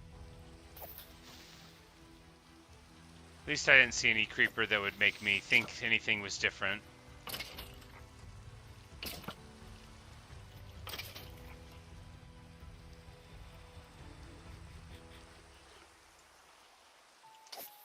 Our skelly horse is still doing fine out in the field.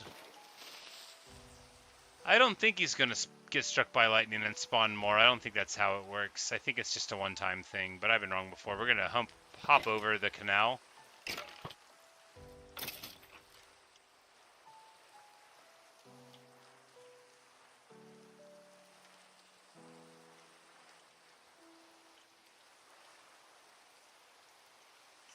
And just basically look around for fights. If you go while it's in a thunderstorm to a savanna, the rain stops, right?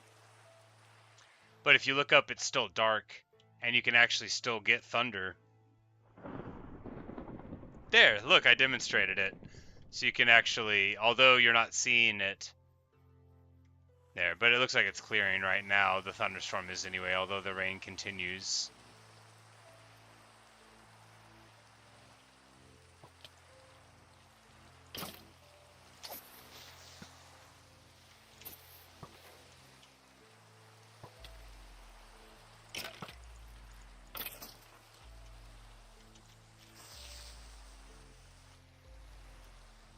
I tried to do a jumping attack on the creeper, and instead I went all the way through his head, and then he exploded. You say I'll know if I find one? Well, that's ominous. They don't look normal, I assume.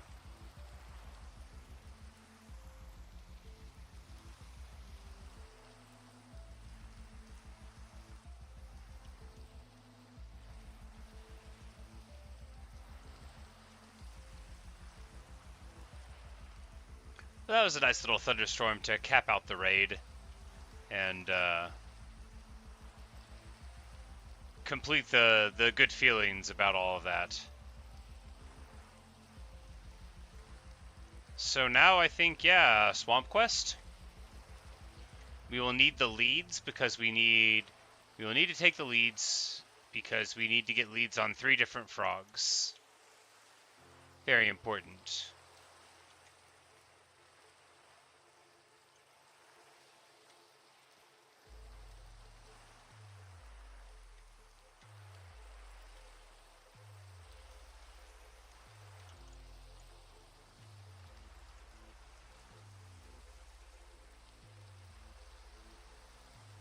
Hey, we got a disc. They gave us a disc called Far, so we can go listen to that. We'll have a dance party before we head out on our next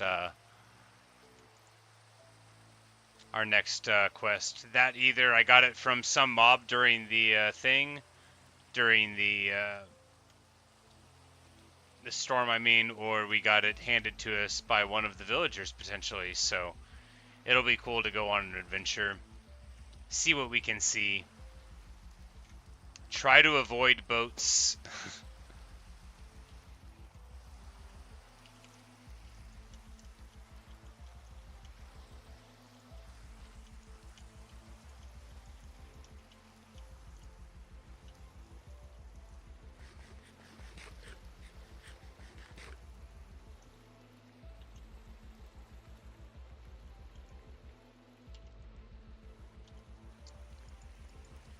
Hey there, boss. I brought you some seeds, boss. Alright, so we need Luca to come and sit down over here so that we can have a Luca dance party again. But the problem is that Luca doesn't want to sit down, he wants to sit on my shoulder. Alright, directly on top of the jukebox, perfection. So as the rain falls down, let's all listen to Far together. Discs are dropped by creepers when killed by a skeleton. Oh, okay.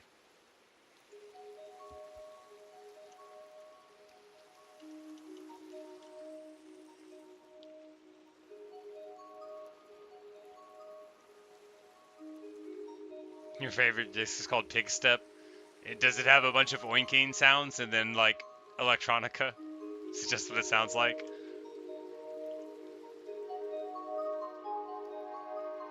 And Pug Step, that would be like the small dog cover of the Pig Step, right?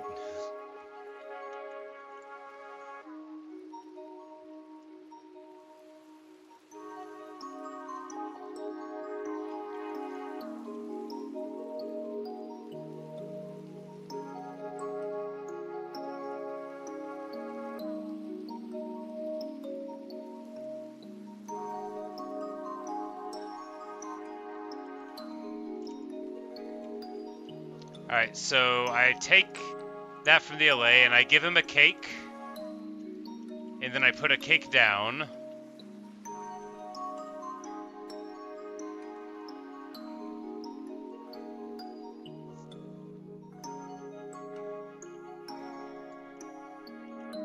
And then I probably need to eat some of the cake. If we jump around, then we'll lose food eventually.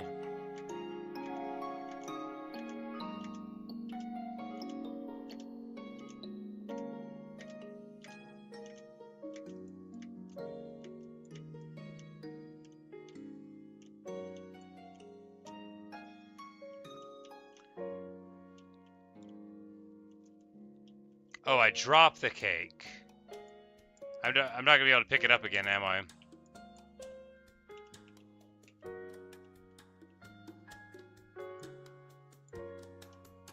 Alright, I've broken the cake. We'll make another cake. It'll be easy.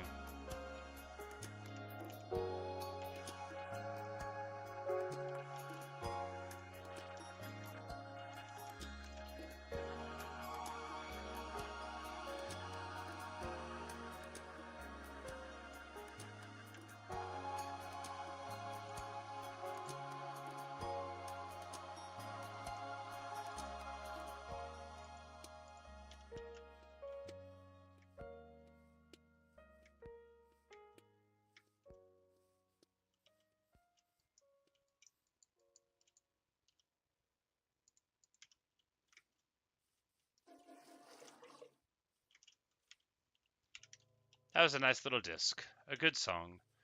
Do I have any more sugar? I put some somewhere, but I don't remember where. And it wasn't organized because I didn't think I would need any more ever again. And it wasn't organized because I didn't try.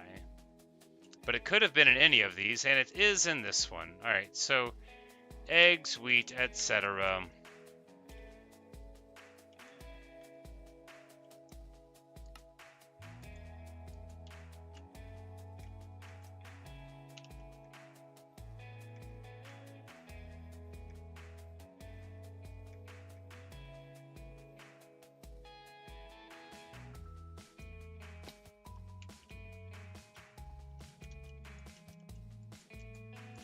Alright, so he's got his little cake, and now I drop a cake. And he gets, like, very excited, and he throws it to me. Hooray! It didn't give me an achievement, but it did give me a cake. And that's very cool. I like that. So I can play fetch with him, basically. That's fun. Can you play fetch with a dog? Can you, like, throw bones and have him bring them back to you? Or sticks? Oh, God. You know, there's only one way to learn this, and I can't believe I hadn't thought of it before now. I don't have any sticks.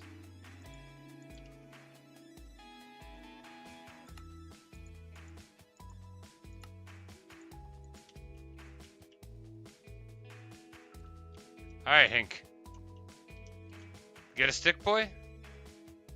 Oh, why can't I play fetch?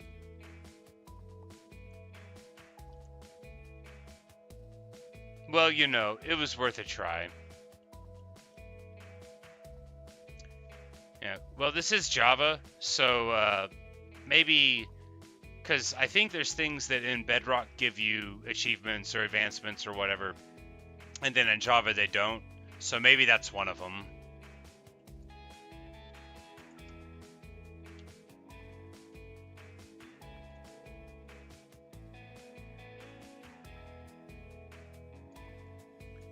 We will take the cake and give him his emerald again.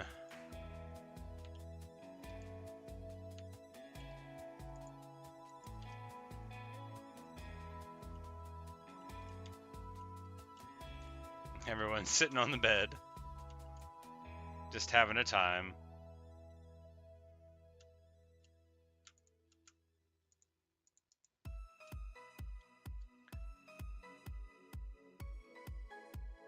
I need to play a note block too while it's going on. Okay.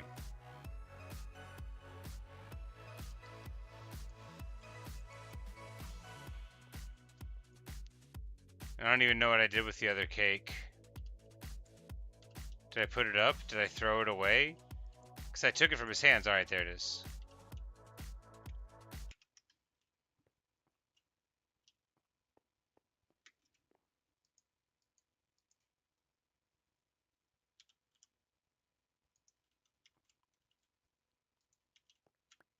Alright, so Garuda has his seeds. The music disc is in. Actually, let's let's do this achievement to Cat, which I think is a more wonderful song. So we're here by the note block, and then I throw down a cake while he's holding a cake, but he doesn't notice because of the moss. I throw down a cake, and then he gives me the cake. Oh, a note block, not a jukebox. My fault. Redstone dust.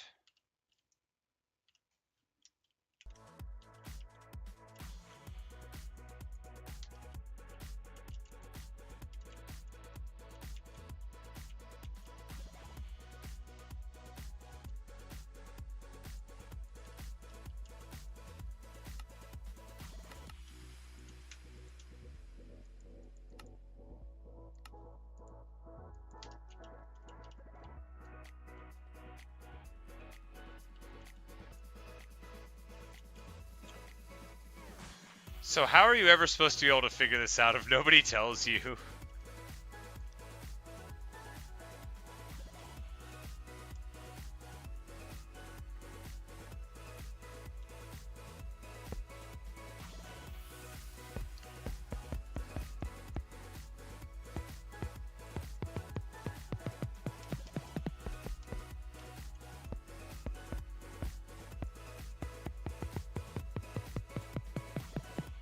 So I can play the drums. Very fun. But he's still... Okay, so I have to be playing it while it happens. Let's look at the exact name of birthday song. Alright, it was here. Okay, so it got unlocked by this first one, which I hadn't done. That's why I couldn't see it earlier when I looked, because it wouldn't show, but that doesn't make sense.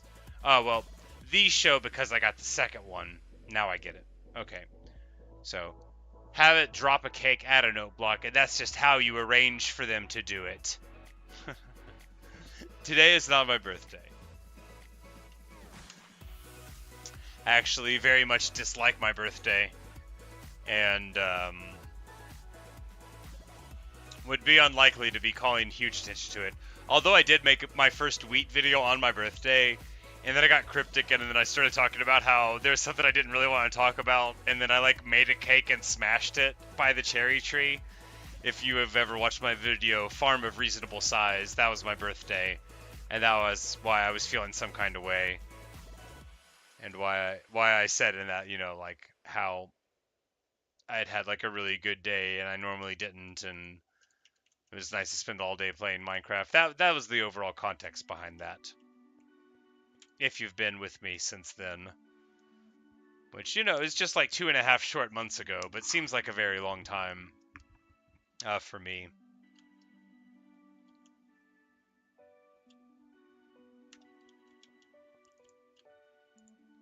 We're going to put the animal and animal parts roughly into the proper chests.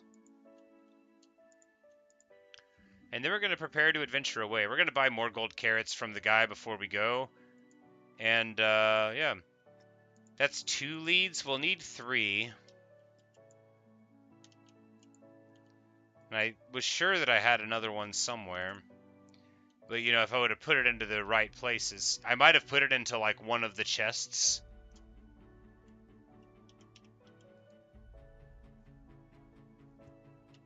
That I, like, left around the world. But, you know, if we don't have the 3rd lead, that'll be okay. The point is to go and find a frog, and also to explore the various things that that swamps have to offer, or any other biome I've never seen before. But we're trying to get access to any weird buildings we haven't seen, because with the mansion I didn't know if it existed. And there was like a jungle temple. I call it a temple, I guess. It seemed like an ancient sort of ziggurat sort of setup. It had traps and redstone and pistons and sticky pistons in it and stuff. But there's stuff I haven't seen, and we're going to go and try and find some of it. We've got our bundles together. I don't need the flesh in the bundle.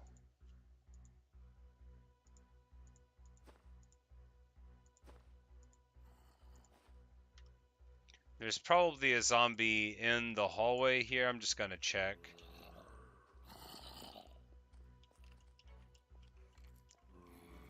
Not sure where they're coming from, but I don't want to hear them. Some expanse in there, no doubt. Oh well. It'll be fine.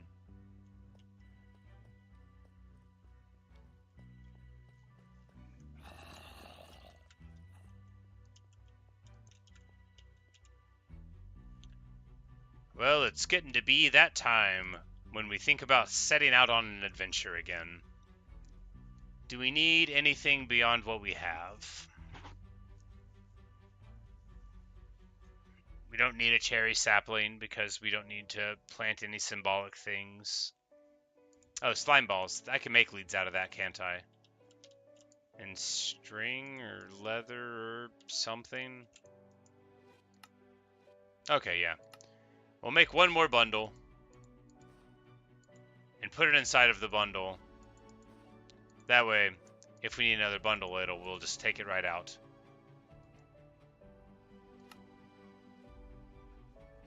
Alright, there. We get 4 leads for that, so we'll just throw them in there and put the slime balls back up. You get 2 leads per slime ball, which is pretty good.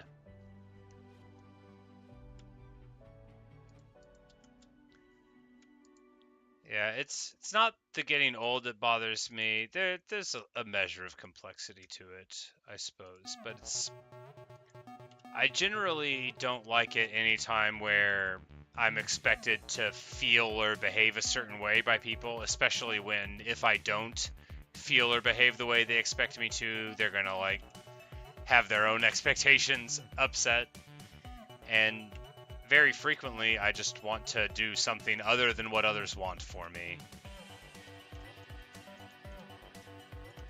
So holidays are often a source of aggravation for me for that reason.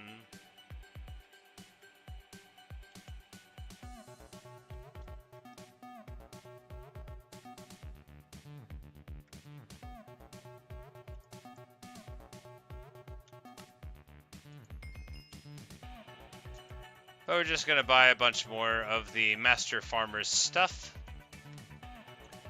My shovel's almost busted, so we're going to put it up and just grab a fresh one and go off on an adventure.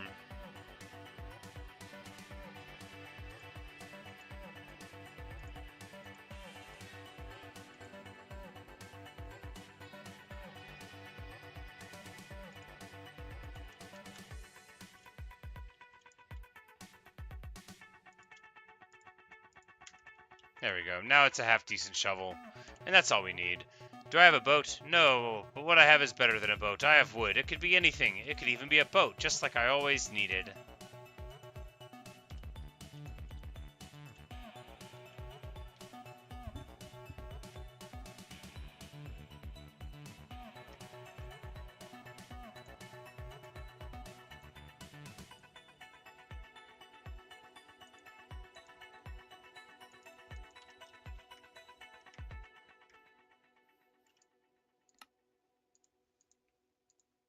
Alright, time to strike out. What direction should we go in, guys?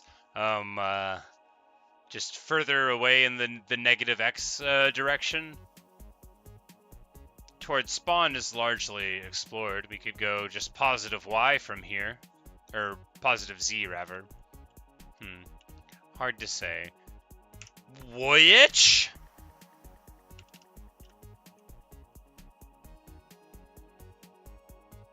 I'm gonna go hit him with my sword.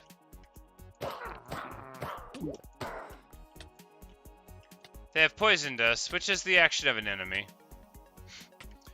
But we have slain them quickly enough. The poison will be somewhat of a worry. We will eat a golden carrot and that will keep our spirits up. And then we will go and milk a cow while poisoned. And then we'll guzzle some milk down and now I feel better. Did we go south? No, I don't think so. South seems good. We might have gone south like a bit, but not like a lot. That might have been like sort of where the terracotta and all of that sort of thing would be at.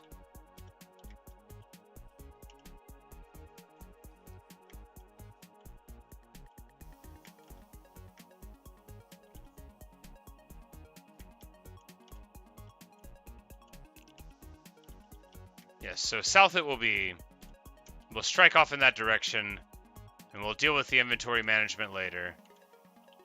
We've got everything in front of us, our whole lives, and I guess we're going to travel with these allays, because they will be our loyal henchmen, carrying emeralds, and ready to smite our adversaries and bring us courage. After all, we've never, like, made them stay anywhere, and they just are still hanging out with us while all the other ones have gone their separate ways. Ray, you say that you enjoy being a grandparent. That's cool. You may be my oldest viewer. It's hard to say.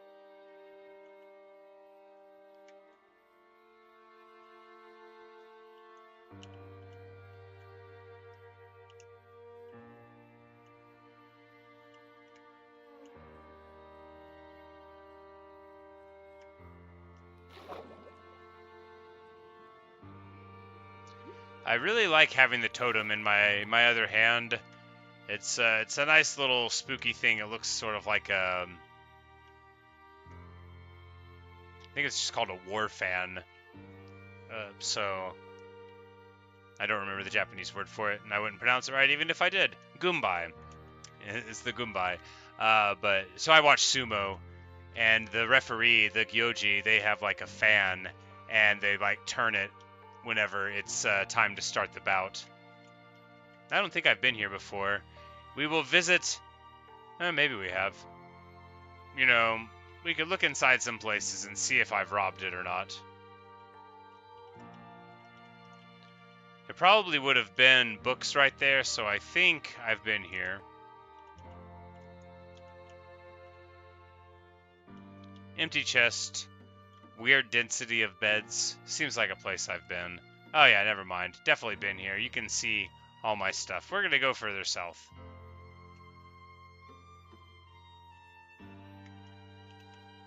Can't believe I was just like a couple hundred blocks from home and thought, maybe I haven't been here yet. Ridiculous.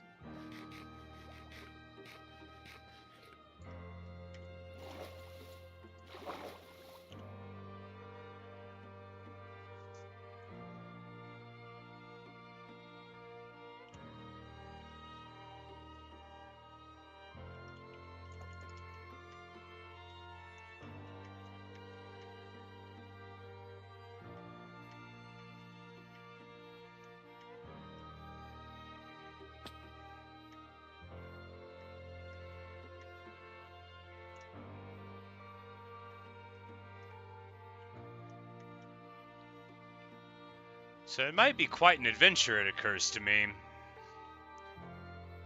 Because I've only ever seen like a swamp. Maybe two. But we have nothing but time. The whole world's in front of us.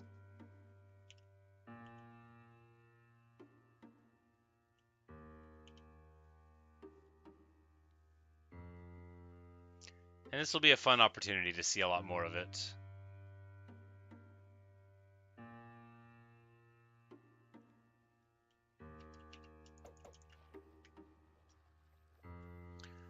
Now, my food supplies wouldn't be interrupted if I would stay on water more, but the more that I stay on water and don't cut across land like this, the more I miss opportunities to look far down that could be interesting and could be boring, but only can be evaluated once you look. Boring. Because if there's like a mine shaft or something, that would be of some interest.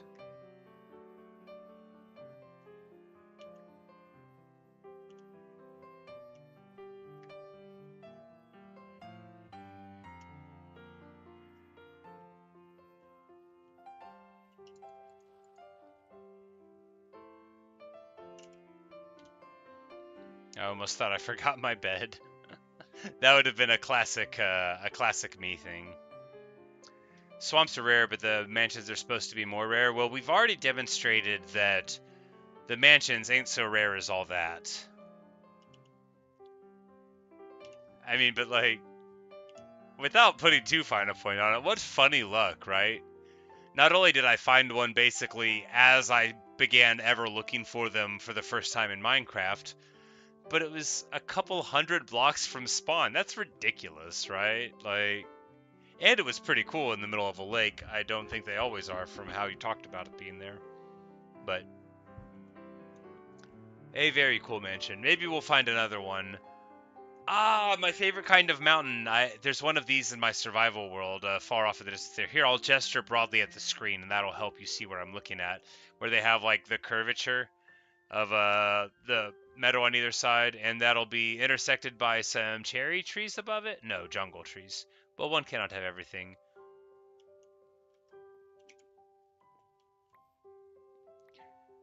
We will take the hero's due.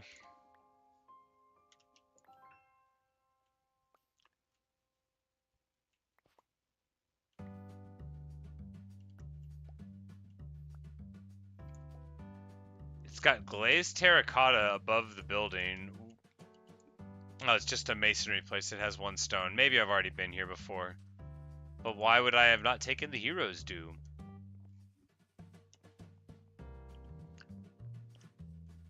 I mean, how focused would I have been that I didn't take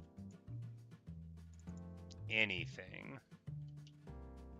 I probably just haven't been here. They've got a whole lot of weird banners around. They have... Look, it's none of my business. A lot of people in that house.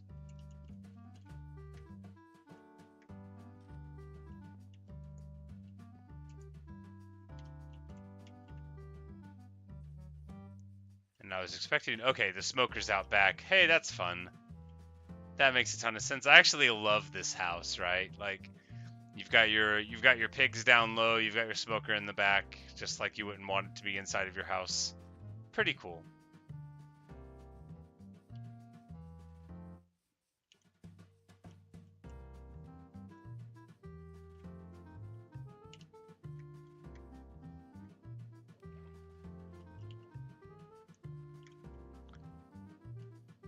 But we'll leave some wheat for them, but we don't want them to feel like we're not extending them our protective hand. So obviously we'll take some of the wheat.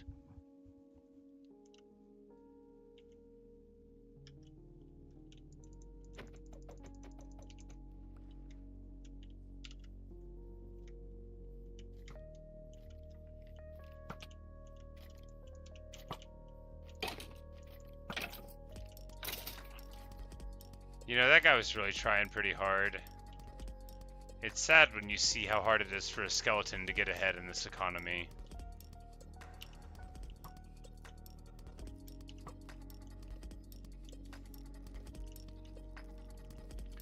And it looks like we're about to come upon a bamboo jungle, maybe just a normal jungle over there, but I want to climb up to the top of this little formation here and check it out. Yeah, the allays appear to not like be getting hurt or targeted by the enemies, so that's pretty nice.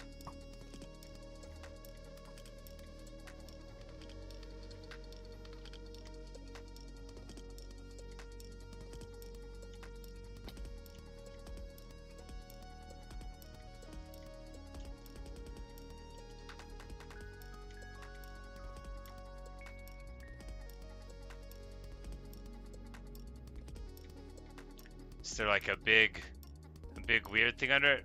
Oh, there's like, there's not just two, there's the third one over on this side. And yes, there's a fairly big chasm that cuts between them. It could be a lot cooler, but it's still, oh, well, you know, the interior lava lake is a nice touch. I was wondering where the light was coming from.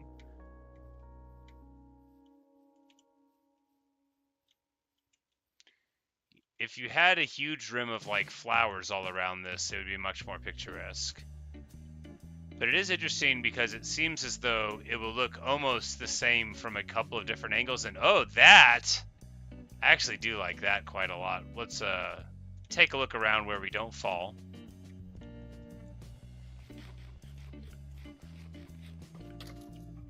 Speaking of, we're right close to the edge at nighttime, so we're going to, No, let me hit him! I don't know where the cursor was there, but ridiculous. So yeah, you've got like this beautiful sort of jungle below. And it looks like if we head in this direction, no, it's this direction we want to head in, so...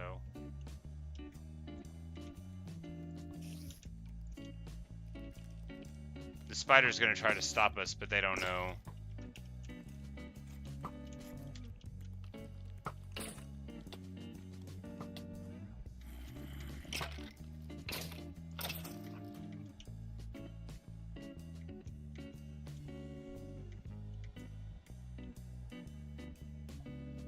Alright, so...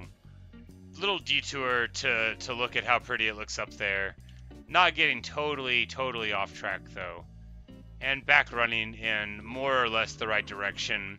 Now peppered with arrows. Bespoke. That's not what that word means. Be-arrowed. Pierced with sorrow.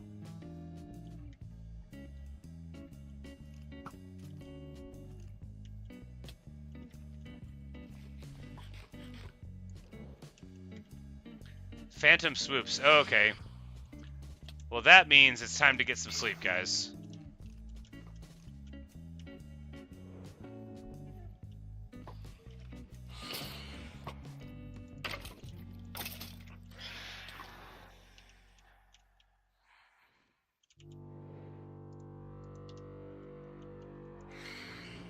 We'll just lay down, and that'll stop the Phantom from being able to strike us. Okay, they can still wake us up. That sorts that out.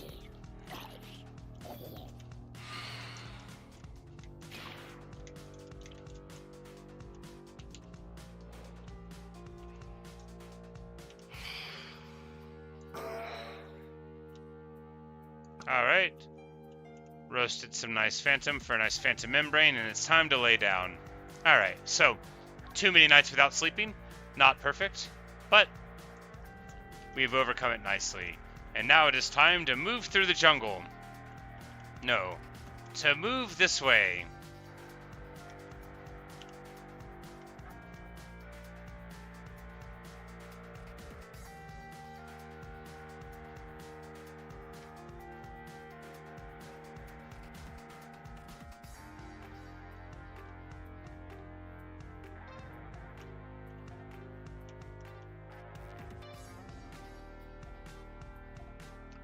Nice dense bamboo jungle over here, though. It'd be a shame if we didn't walk through it at all. I mean, surely we should at least skirt the edge and see if we meet a nice panda bear. 2 panda bears. Nice little chasm. Flowing lava beneath. Not pretty enough to explore.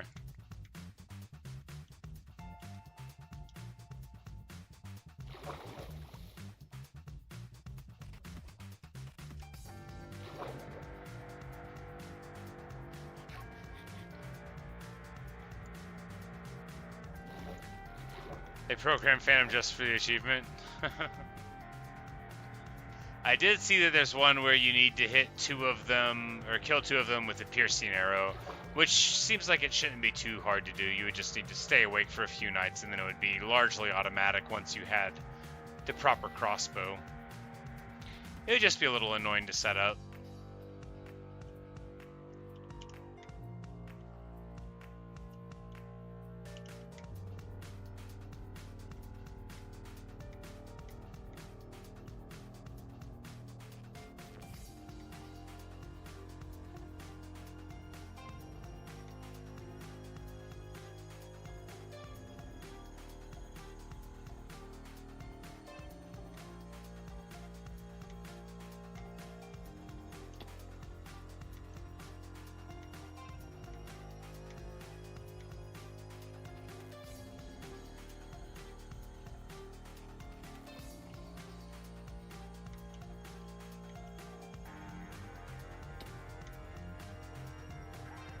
Hey, well, we found something cool, didn't we? I mean, it's not that much of an aberration from what I know from Minecraft from now, but anytime I see a floating island with a tree on it, it still gets me pretty pumped. Also makes me think about that time where I ignominiously fell to my death. Not important, though. It's not what's happening in this world. Nice little lush cave marker with that azalea tree there. But yeah, this is a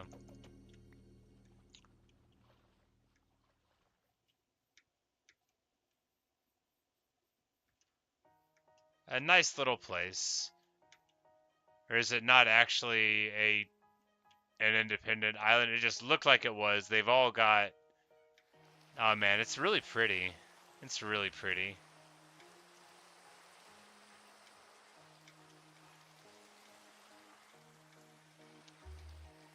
Okay, scratch that. It's gorgeous!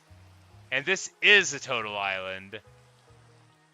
How magnificent. Let's just get a better look at it.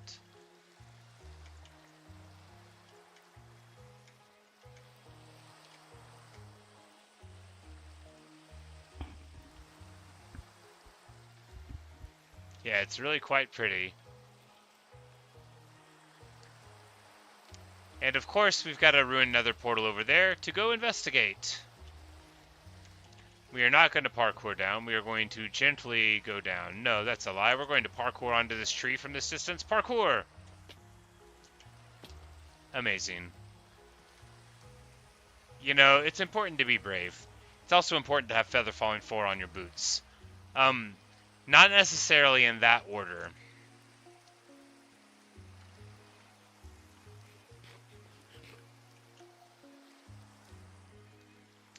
This is an incredibly picturesque nether portal.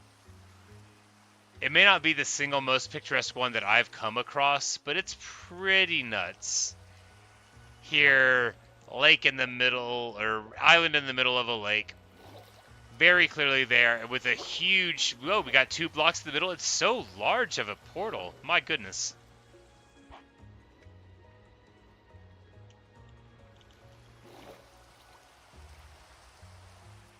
I've seen a larger one underwater before, but this is still... Yeah, and it's so regular,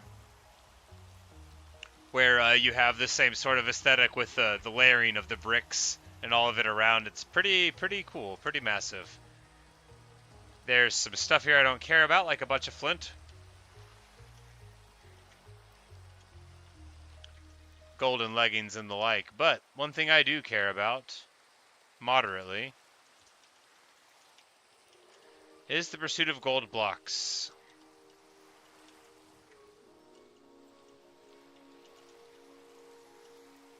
Oh, it was a slab. Of course it was.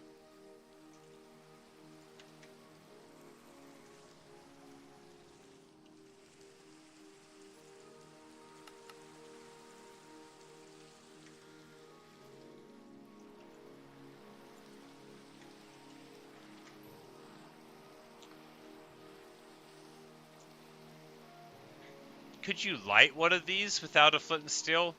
Can you light it with a fire? Could you, like, make a line of wood into the inside of it to make it try to catch fire? Maybe. Parkour! That's really just diving. It's not parkour. I don't know if it counts as parkour if you fall into the water after. So from this point, you actually can't see that anything cool is going on at all around you.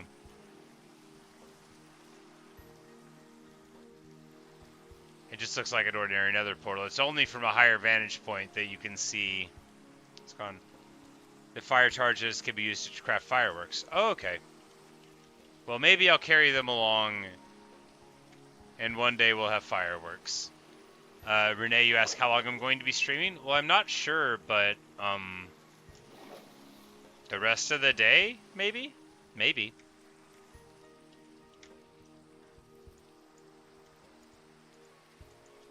I will put the fire charges into a bundle where they will be safe.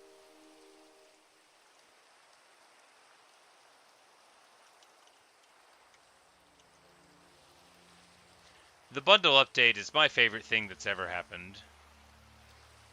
What's up, Sid? I don't know that you missed anything. We're adventuring.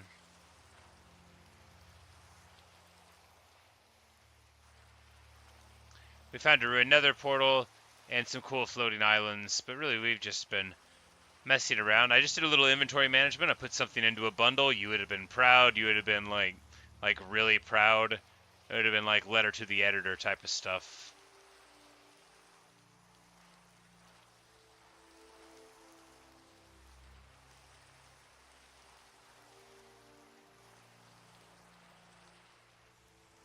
But yes, we are in search of swamp.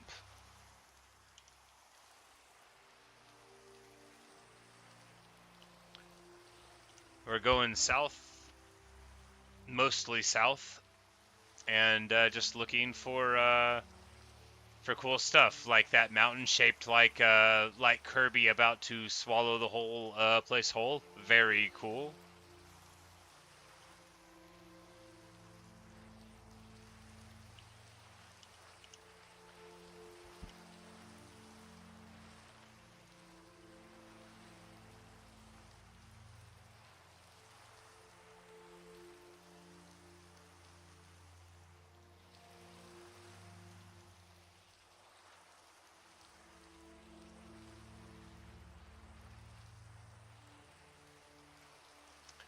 Fireworks can be shot from a crossbow to attract groups of mobs. I can make a shotgun.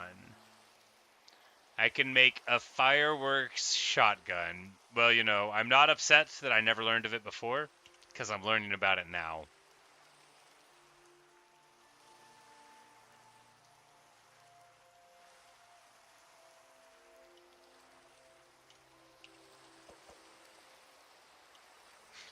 You forgot calculators exist? Well, there's a number of easy ways to do that one. One, you could just remember that 11 squared is what it is, 121, and that you have one more addition on that, so 11 by 12 would get you to 132.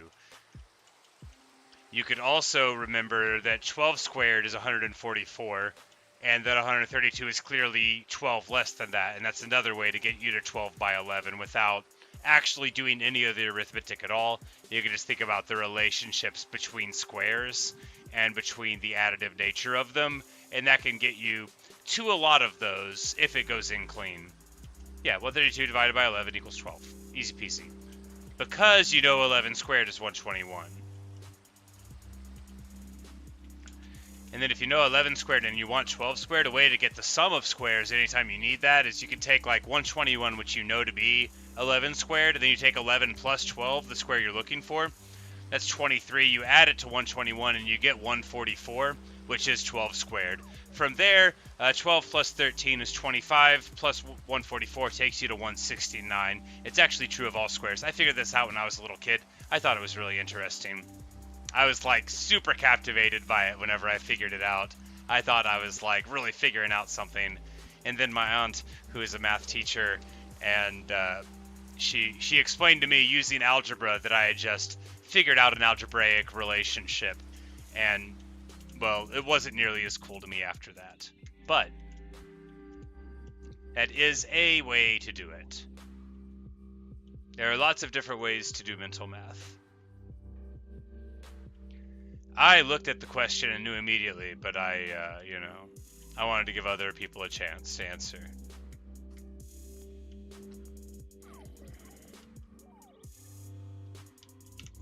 Well, like whenever I was a child, I would go to the grocery store with my mother, who owned a calculator, but she would tell people, and it was true, that I was faster than using a calculator. And, why would she bother using a calculator when she could just go to the store with me, who could tell her what the best deals were and such?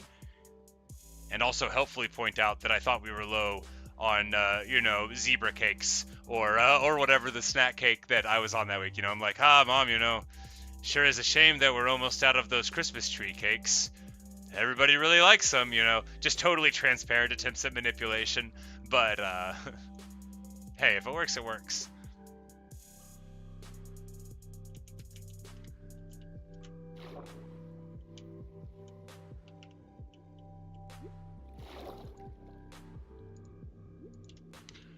We are actually going to go to this map in spite of our earlier behaviors, because it's been a while, and that'll be a fun little thing to do. After all, an adventurer does go to maps, and we'll be able to get a plenty of iron while we're out on this jaunt, and that will help us, repair the deficit that we've gotten.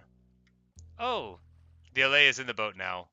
He is tired of flying, poor little guy. Well, the problem with this is that, eventually we're going to need to crack the boat, but it's okay. I know that he just needs a little bit of a rest, and then he'll be right back to wanting to fly.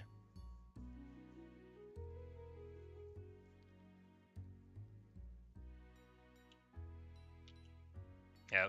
Well, I guess, so whenever I said all of those things about it, that was just me, like, explaining how to get there. In my head, I just look at it and I know. So, to me, because I would never say I'm good at math, because that, like, means a thing to me, and I'm not good at math, but I am good at arithmetic, and it comes easily to me.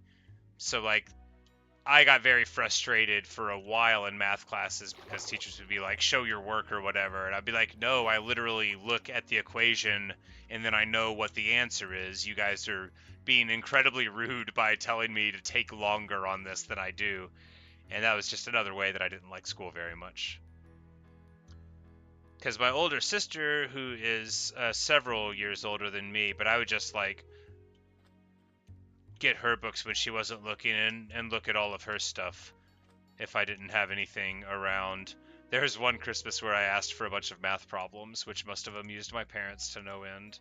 I really liked it whenever I was a small child. But hey, we get a potion of water breathing, which will not fit in a bundle. That's terrible, but the diamond will.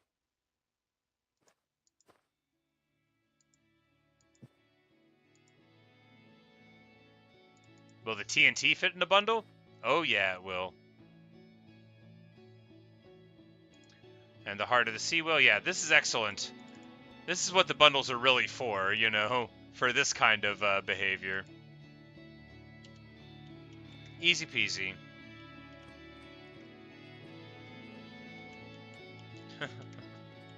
Yeah. Well, I mean, I do understand why it's important to show my work. I just also have always been annoyed by that. This is a weird forest. I don't think I found one of these before. Okay, this is just a straight taiga. I think it's that there aren't any massive trees. Yeah, so there's no podzol, and that's what was catching my eye.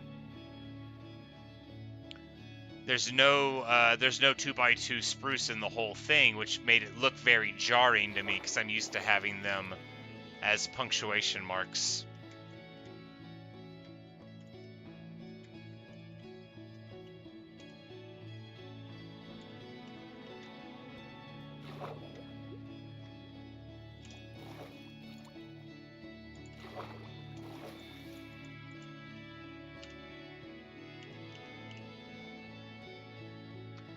But yes, a magical forest. Lots of times in school, whenever I would be annoyed, I would just like complain about it on the test, and sometimes teachers would like give me credit anyway. Because I would like write an essay about how I wasn't going to write an essay about the thing they wanted me to write about because I thought it was stupid. And depending on whether or not the teacher liked me, sometimes they would give me some credit.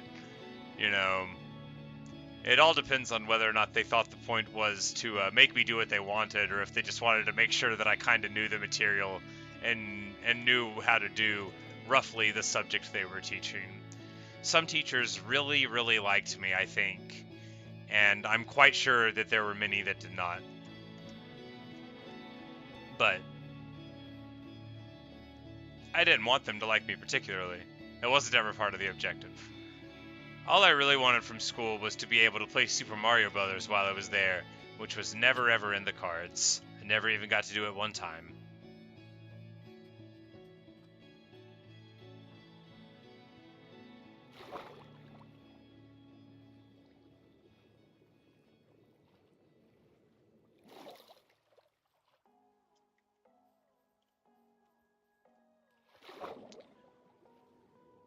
We've got a nice snowy little spruce taiga here, and we're just going to keep on running across it. I don't think any of this... Yeah, this is all just like 1 block deep. There won't be any powder mishaps here, I don't think.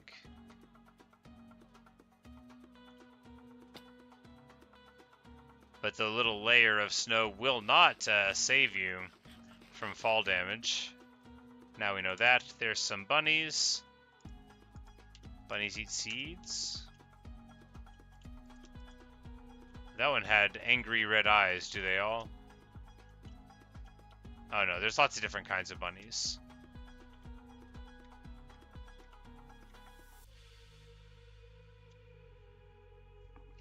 This one's trying to draw me into the cave where there's spiders. What kind of arrangement do you have?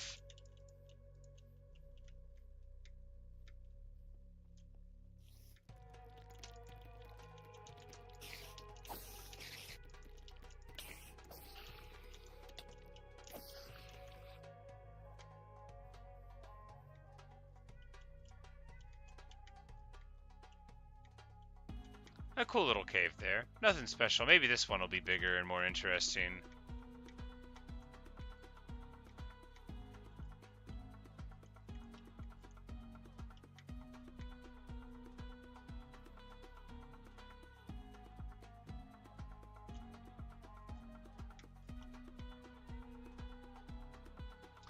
Yeah, like, whenever I hear people be like, yeah, I'm watching you in school, I'm like, oh man, I would have done that so much.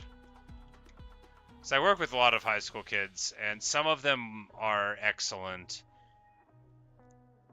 but some of them, well, you really got to tell them to get off their phone and cook the food. And it's not like school. The food has to get cooked. I work in a restaurant. It's actually like the whole thing. And you would think that I am pulling teeth without anesthetic whenever I tell people to focus, but, you know... Blah, blah, blah. Why won't people work harder? Boring. You know what's not boring? Minecraft! It looks like there's an archaeological site over there in the middle of this, and I don't have a brush. And I don't have a brush. Well, do I have feathers? I don't have feathers. There's a village. We'll go to the village. Maybe we will find ingredients for a brush there, and if not, finding copper is sort of trivially easy. Actually, I don't know if it's an archaeology site. Let's look into the handy-dandy spyglass. It's an archaeology site. Now we know. I love the spyglass so much.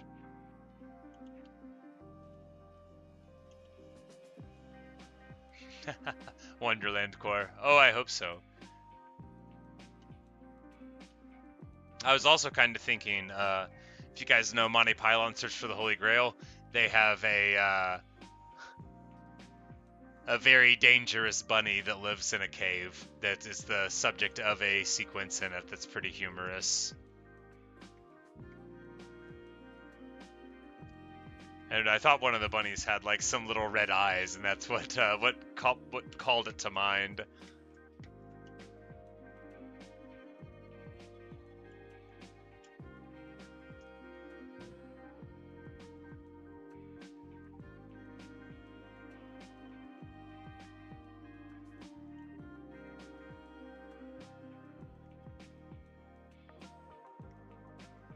I'm called Tim.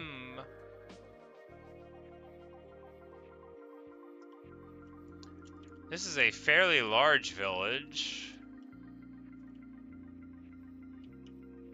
Like 10 or 11 total structures. That'll be a blast furnace building that they won't be able to get into. You can see them a mile away now. Fletcher's building. Let's just get some of the heroes' tribute here. After all, that's why it's out here on the docks. They want me to have it.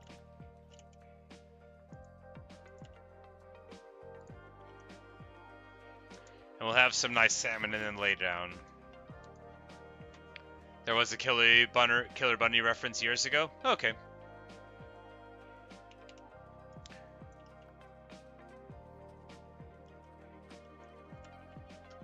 No, I am a big fan of Alice in Wonderland. I liked the book a lot. I liked the original animated film. The modern one was fine. I didn't dislike it. Not animated, the Tim Burton one with Johnny Depp and all that. It was fine. But once in this state it's called forensics and debate. It's like competitive speech, you know, when the kids get up and act out stuff and read things. And as you may have noted from me, like being willing to stand and read Shakespeare and stuff, I was acquainted with that in high school. I didn't do it the whole time. I did debate in like my junior year. I did some debate, and early on I did early forensics. But for my poem, I read Jabberwocky, which is a Lewis Carroll poem. That's what I did for poetry, because I was in like 7th grade, and I didn't want to talk about poetry with any of the people that were in my classes. But I was just like, I'll choose a poem like Jabberwocky that's like super strange, and then I'll just lean into that, and then I won't, like, you know, be talking to people about how differently I feel about poems. I'll just give them a really weird one where the whole point is that it's weird. That was my idea. You haven't watched the animated one? I think it's truly wonderful. I don't want to sound all old person, but I'm probably about to, right? So the thing about older animation that's hand drawn is that, and I don't want to decry like digital art at all, but there's like a special sort of beauty to me in knowing that somebody carefully crafted each individual thing, that they, you know, got a piece of paper, and hey, we got a feather. Now all we need is a little bit of copper, and we can get what we need. Looks like this is going to be an underwater thing. Do we have enough? Yeah, we could make a lantern if we get there. And the LA is back in the boat.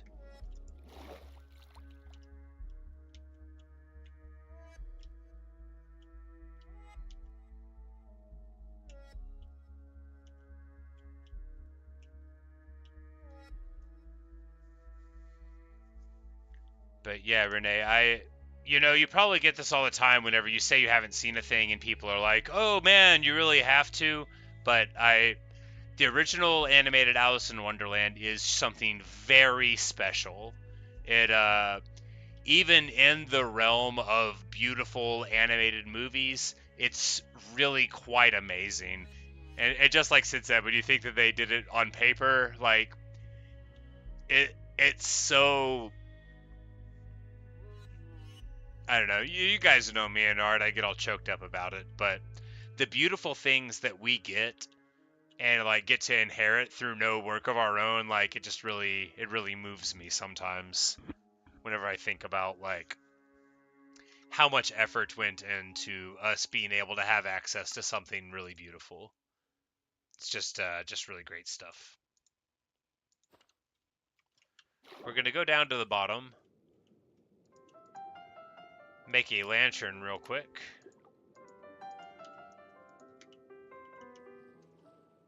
I don't have a door. I could get one. I could make one. I could make one. I could make one. After all, the comfort of a door is its own reward. So we need to get our treasure, and it's probably down here somewhere-ish. It's either entirely exposed or will be soon, and I don't have underwater digging, which is pretty bad.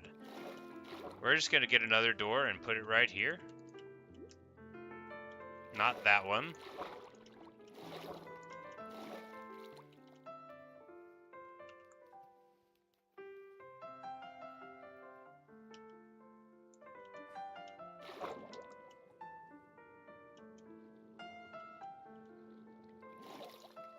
Yeah, it's got to just be like right in here, right? It's just going to be like underneath that gravel or something. Found it. Literally right on it. All right, so 4 diamonds, heart of the sea, TNT, plenty of iron ingots for me, and we're just going to put that in there.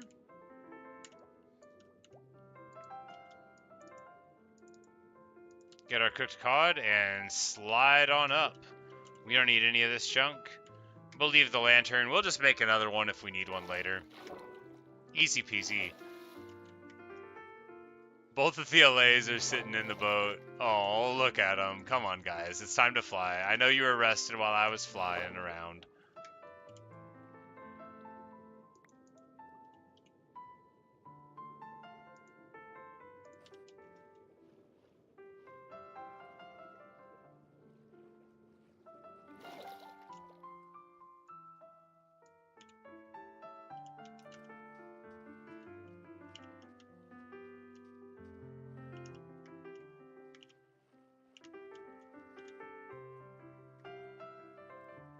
And then, oh boy, that's hilarious. Like the ocean terminates. This is actually really cool. If only there were like a hidden base under here, that would be such a fun thing. Someone would be like, "No, you'll know it when you get there. Just go straight."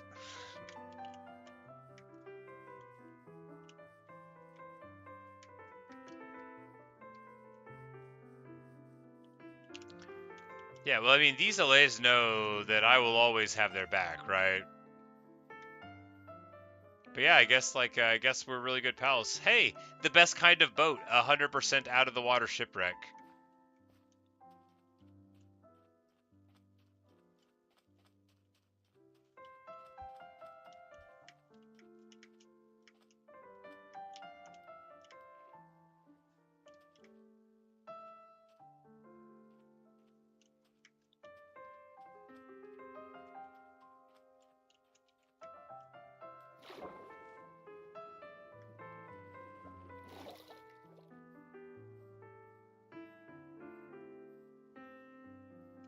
And it looks like we've got some beautiful floating islands in the distance.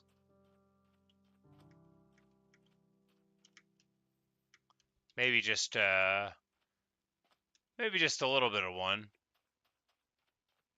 Oh no, just a weird, very very strange formation, but we'll be able to chip away at the sandbar, which is filling up the boat, but will definitely let us get inside, and we will find inside of it the chest. Magnificent.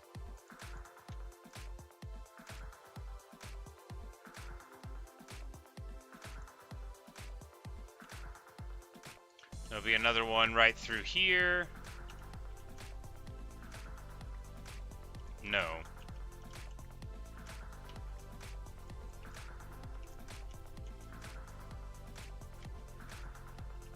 Through here.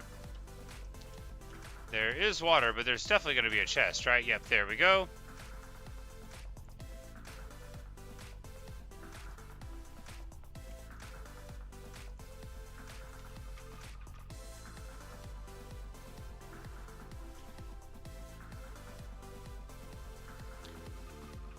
And it wants us to go south, which is just where we want to go anyway.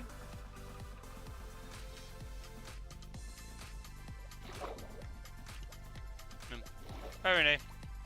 I should be streaming later, so we'll see if I am, and I hope to see you there if you want to catch it.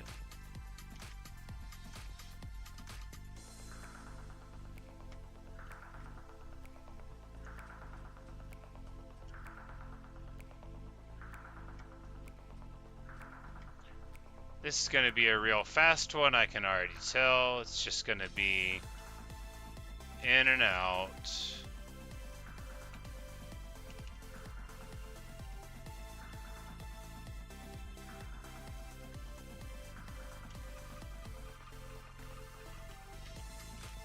Found it.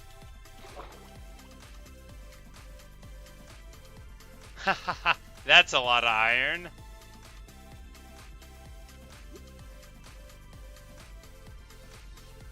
You know, if I had been on this excursion on a normal trip, if it was just like go in a direction, we would have found 4 diamonds already and 50 iron, which makes this a pretty funny line to be taking, right? Clearly what I'm doing wrong in hardcore is not going in a different direction. Next world we go into, if we ever die, which we won't, we're going south.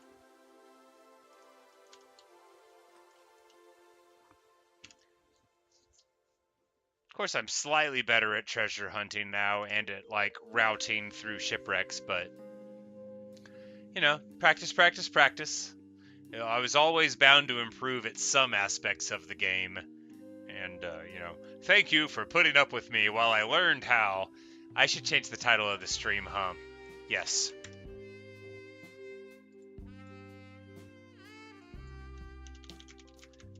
But I could talk while I do this. Hunt for a swamp, we'll call it. What day is it? We'll update that. Day 223.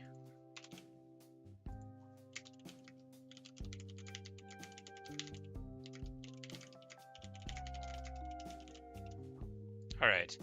Because after all, if somebody joins the stream here after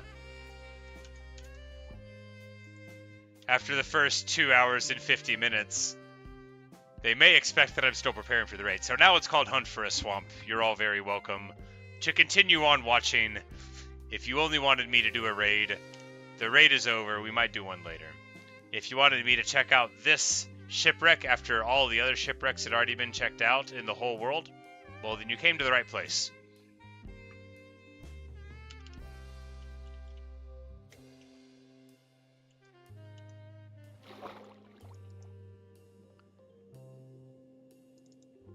Gunpowder, worth taking. The rest of the stuff, absolutely not worth taking.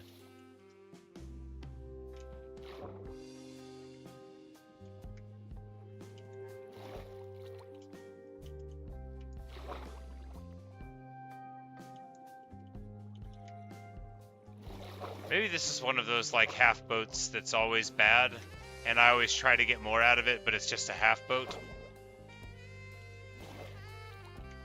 Because sometimes they'll have, like, a chest here in the back. Because that's the one thing, and then there would be, like, 2 on that side, but there's not any of that side here, so. The drowned gurgles. Yeah, gurgle as he might, he's not going to give me a trident. I'm just going to lay down in front of him.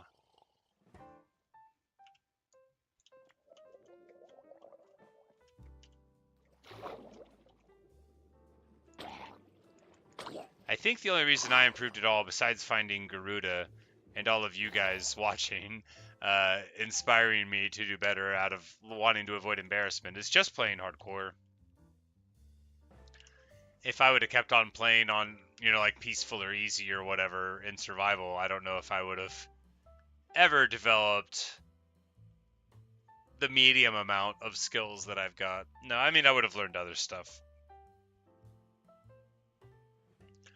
I just never would have gotten an eye for the efficiency of acquisition of materials, or, you know, what works and what works better and what works in a safe way and that kind of thing. So yeah, still no trident. I do need looting 3. When we finally make it home again, that's what we'll do.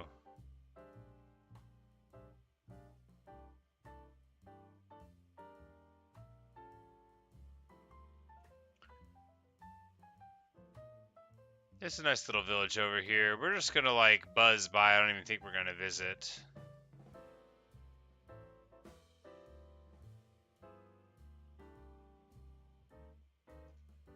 Just looks like a normal little village.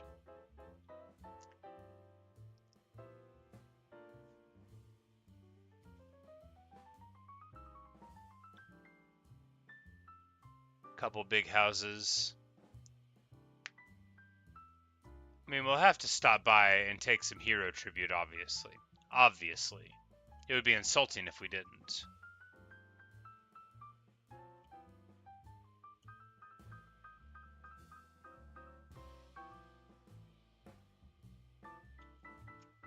You're drawing my lush cave and you have to add my lost diamond sword. Oh, man.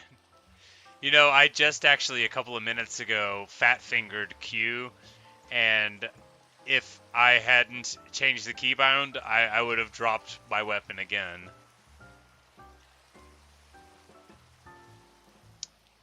That was, you know, what a blow.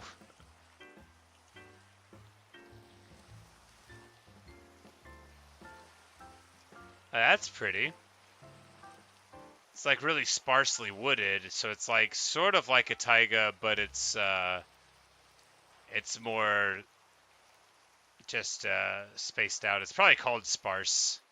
If I go there, it's called a sparse taiga. This looks more like how I would expect a taiga to look, only without the verticality.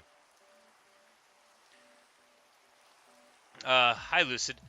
No, you did not catch me at the tail end of my stream. I streamed once already today, but this is, as far as I'm concerned, merely a midpoint in the stream.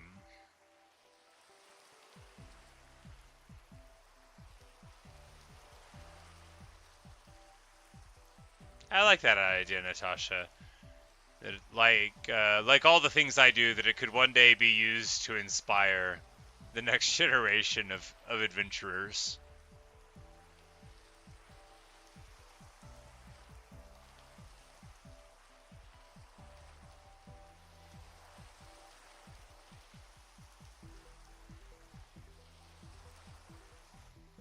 Just me?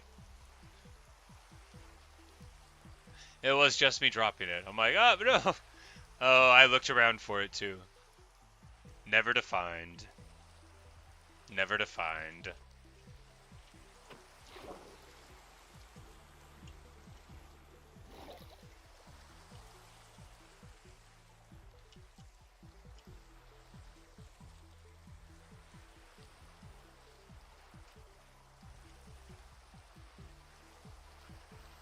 But after we return home and get the looting and stuff, I think we will try to, we'll level up a cartographer.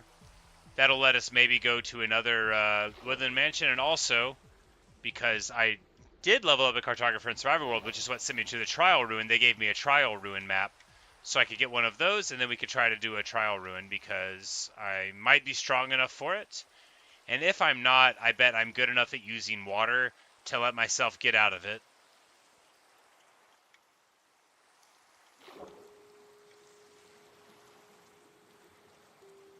It's all good, Lucid. I figured it was you from the picture in the profile, but I was gonna call you by the name that was there, because that is the only thing I can do unless I'm told not to.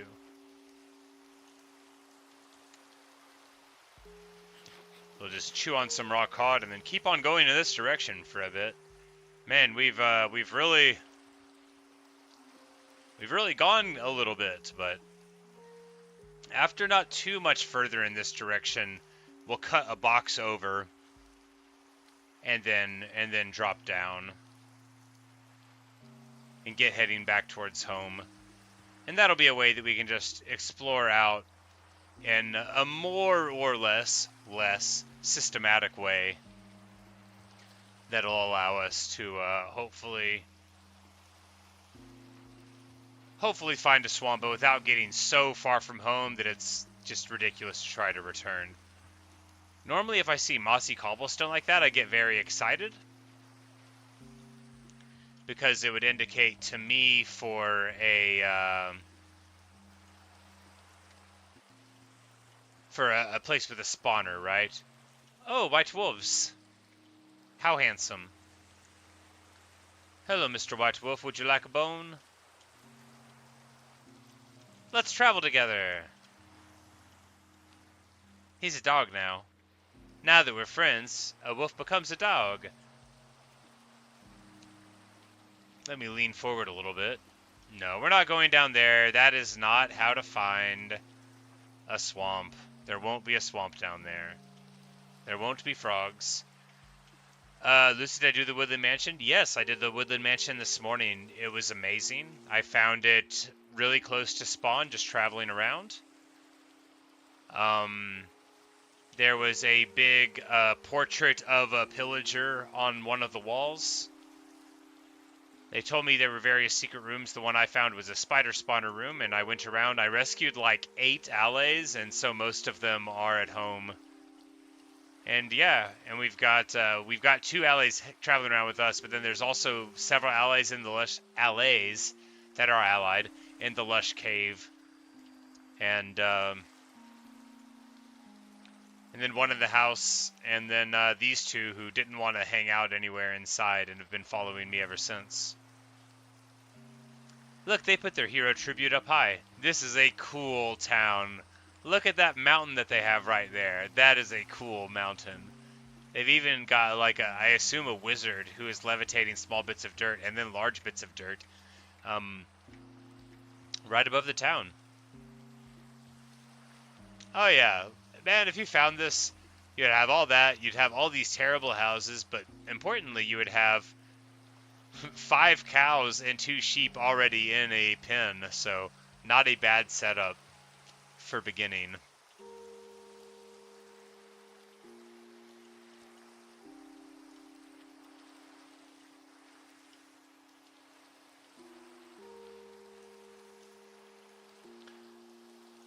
You found one just mining around. Yep. When I went in mine, there's like a mine shaft, and I ended up running into it, and then I turned on enemies for like a minute and a half. I didn't have any armor on even. I was just zero armor, not even leather, because I'd only played on peaceful. So I was very unprepared for what's probably like a medium difficulty that you experience in there in the trial room. But I think now I'll be better prepared for it. At the very least, I now have Totems of Undying, which make me relatively prepared for relatively anything.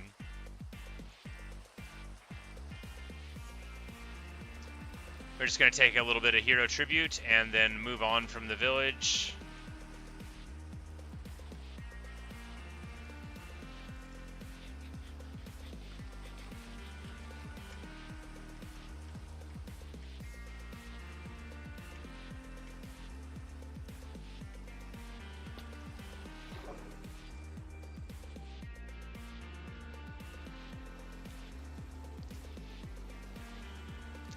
Yeah, when I found my trial ruin, I had just like, I'd basically given up. I'd been mining, I was so frustrated, I was going around, I found this mine shaft, which I thought was the trial ruin, because I had never found a mine shaft before either. And then, the mine shaft didn't seem like that good. I think we found a swamp, guys. It could be a jungle, though. It's probably not a mangrove swamp, unless we were going to find them elsewhere, but that shade of tree with the vines, that says swamp to me rather than jungle. Because they both have oak trees with the vines, but I think we might have found it. Because that darker green rather than the sort of bright green, that's what I'm looking for.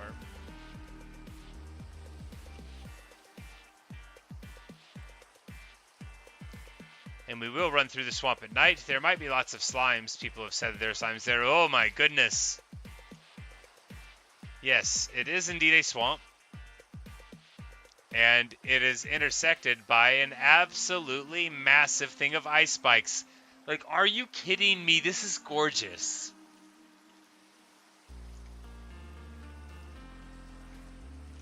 Oh my. Now that's a mountain.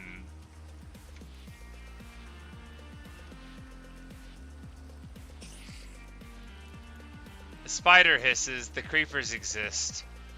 We run through the swamp, and it's nice, but like, what's going on over here?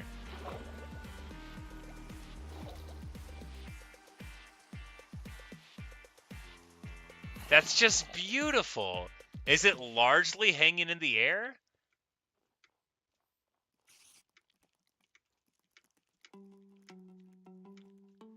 If that's just like sticking out, like I can't get over how cool just like these ice spikes being here is in the first place with the stuff around it, but yeah, that's exactly.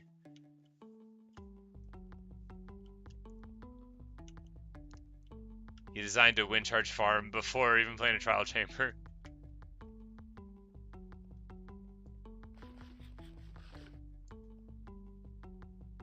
I could get a boat on the water, that would let me go faster, but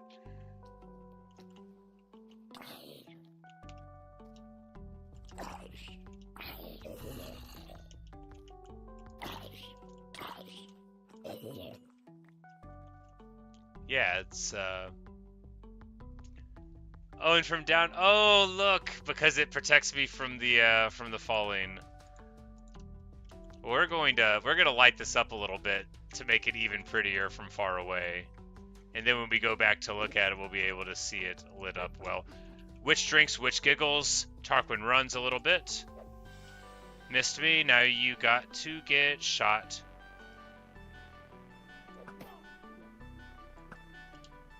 Never should have come here. Alright. And that is how subtitles can save your life. No, I don't know how many witch hits you can take. But I also didn't have to find out.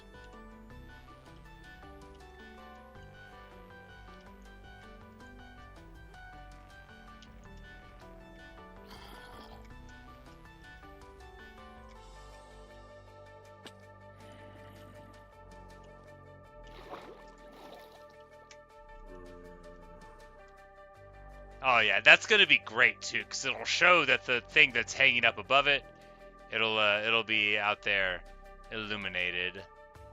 Marvelous. You know, this is gonna look really pretty, and I may never come back this way again, but what is that? Is that a skeleton in rags? I mean, I know what the Enderman is.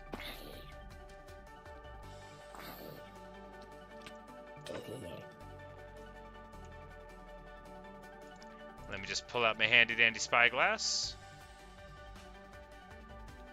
It's a skeleton in rags.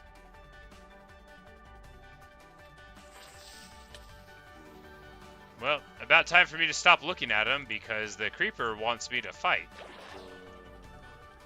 Zombie converts to drowned. You know, they had a really good argument. And ultimately, he just wanted to try it out for a little bit.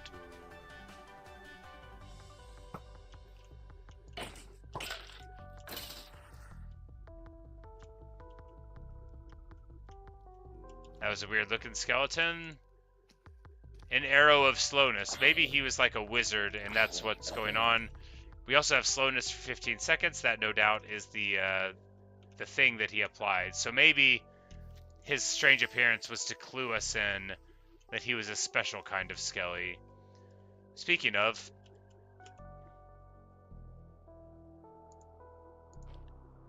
time to get the mending shield on because it is time to fight an Enderman. And you want a shield for this.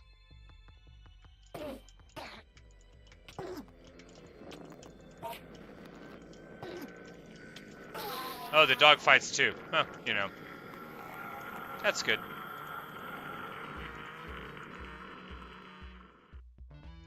Oh, the Enderman eyes, because their stack size is so big, possibly they count as more. So like if you put an egg in there, it would probably be a lot. Alright, well. Put our slowness arrow inside one. It'll barely take up any area at all.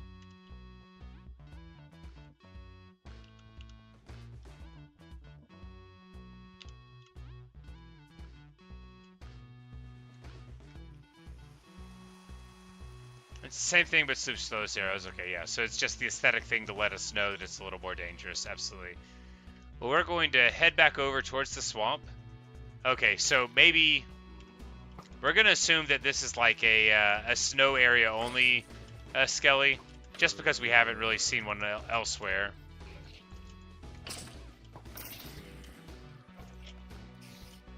Our dog, a paragon of bravery and destruction. Yeah, that's definitely what's going on, because they're all over the place here, so they can't be that rare.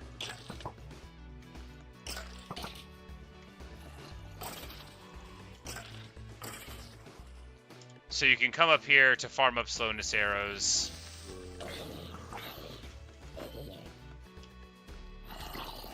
And inventory space. You can farm up inventory space.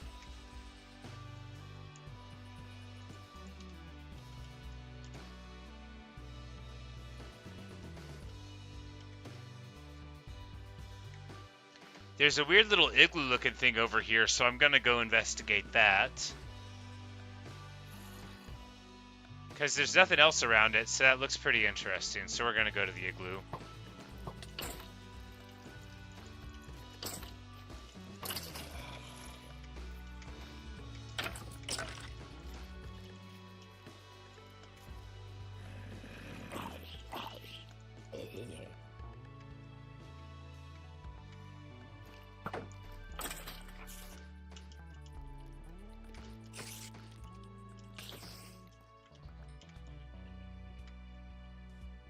And then we'll return to the swamp, which was our regularly scheduled programming.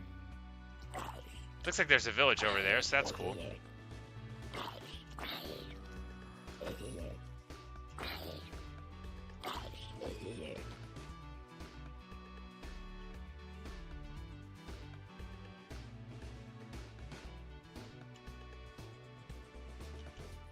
It's called a stray. Okay.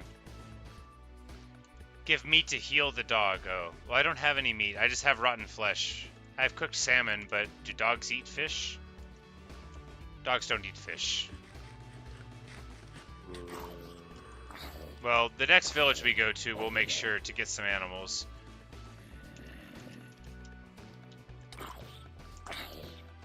Oh, my HP's going down. I didn't get max health before I started doing more stuff. We're gonna go get more meat right now because the dog is a good dog. The life of the dog is low? How do we know, and how do I make sure that doesn't happen?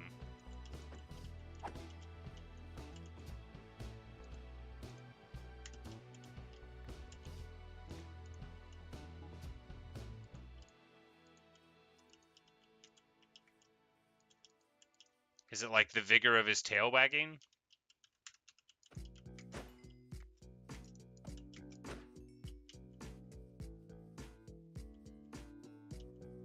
Well, the good news is that day is breaking. It's early morn, and we're going to be able to investigate more thoroughly this area. Part of that investigation is going to be finding the dog and jamming more mutton down his throat. Hello, dog. Would you like some more mutton? He would. When the tail is down. Okay. And here he's looking all Genki and happy. Alright, so with that in mind, we will want to secure several pork chops because now it is very important that we have meat on us in particular.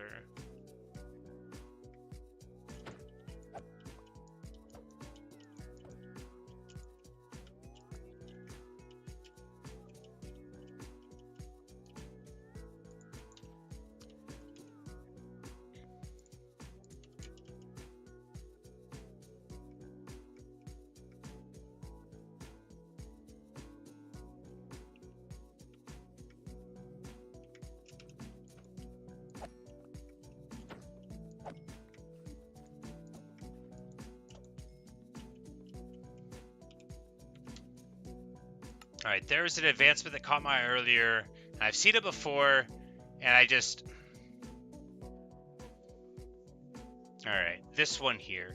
Read the power signal of a chiseled bookshelf using a comparator. And I know a comparator is a redstone thing, so I need to play with this and see what it is. But if it is what I think it is, and you can, like, have a bookshelf and another bookshelf, and then, like, however, like, if you have more books on one, it will, like, trip a redstone circuit. If I can do that and make, like, a secret wall from, like, putting a book on a bookshelf or taking a book off, I'm going to be the happiest person in the world. You will probably see me laugh and giggle until I cry. But anyway, I read that earlier when we were looking for the LA one again, and it really stuck on me this time. So when we get home, we're going to see what the whole comparator business is and if I can get something out of it.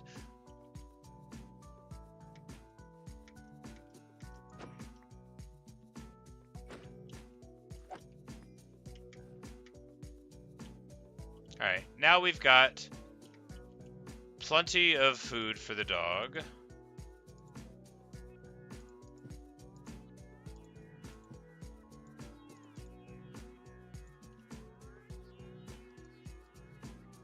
Alright, so when it goes all the way up into the heart mode, then needs quartz nether quick travel. Quick travel, me, nether, me.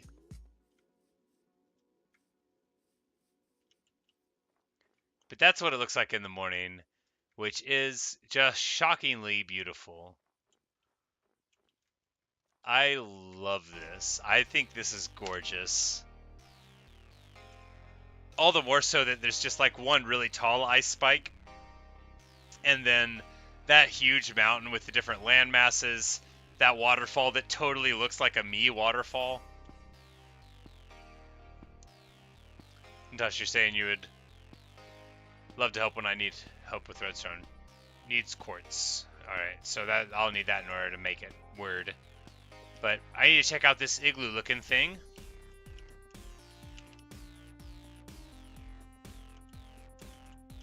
Alright, so they have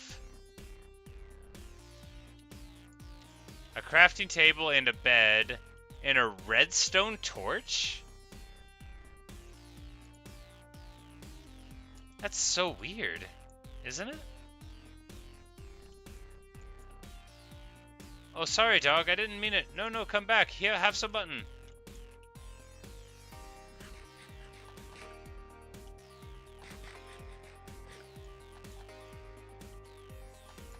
Why would there be a redstone torch? Huh.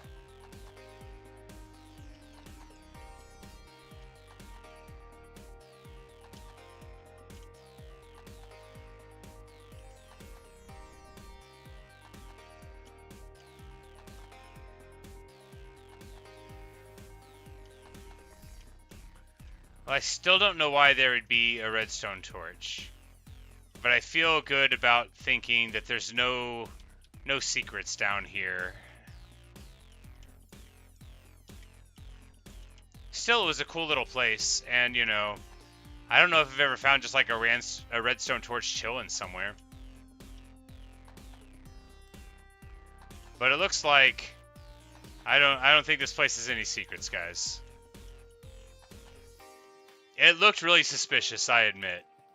But now I think that I think they're innocent, and you know, I'll be back later to put their house back together. There's supposed to be a secret room there too? Oh, sorry guys, there's not a secret room in there. I looked. I enthusiastically looked. You told me to break it, I broke it, dude.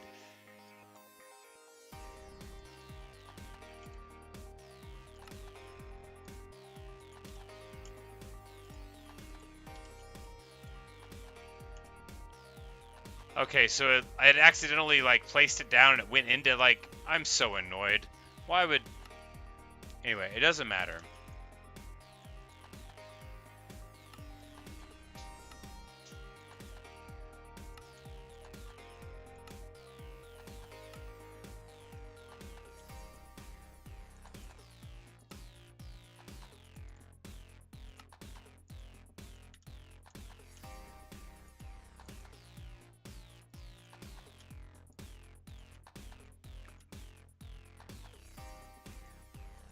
Oh, I made all of the logs into planks. Of course I did.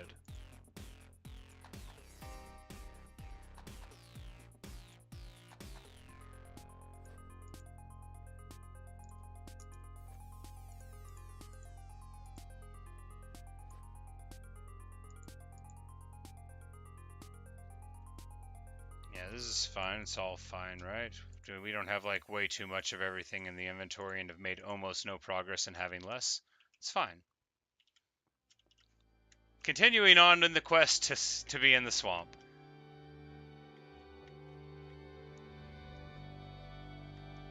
Redstone torch because the normal one melts the ice, so okay.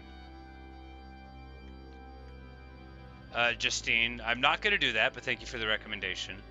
I don't really look up anything. I ask you guys sometimes, but if y'all don't tell me, and people in real life don't tell me, I just figure it out later.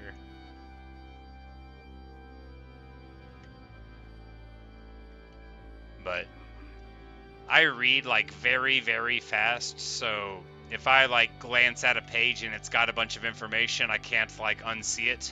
So I can really ruin a game for myself pretty quick. At least if discovering the game is important to me.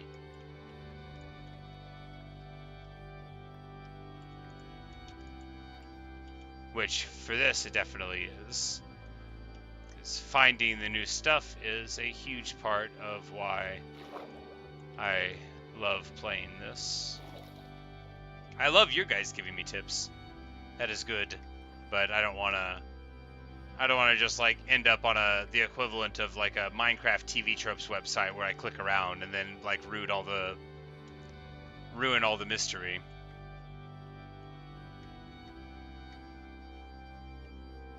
I do not know how fast I read. It's shockingly fast.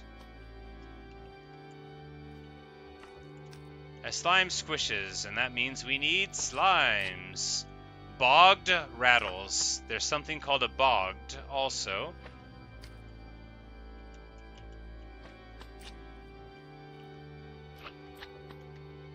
They do sound terribly squishy, these slimes do. And the bogs do rattle.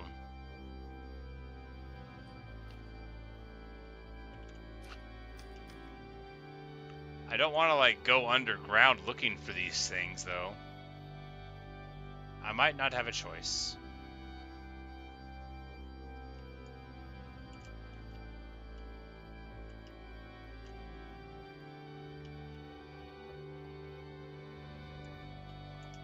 Yeah, like, y'all told me I could ride a pig, and that was great. But if I, like, already knew, because I, like, Googled what's every animal you can ride, you know, like...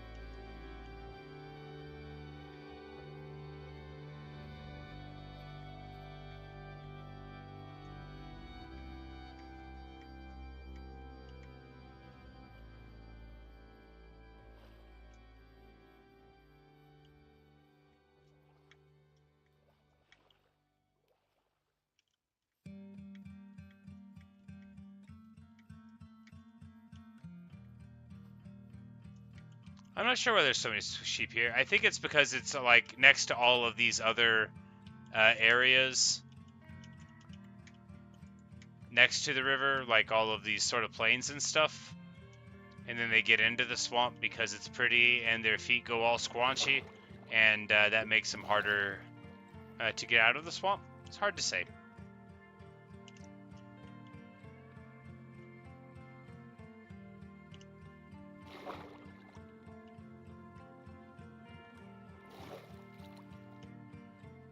I do know that we're not seeing any frogs at all.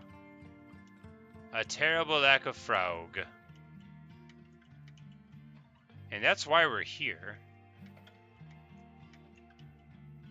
We are here in search of frog. Hi, Justine.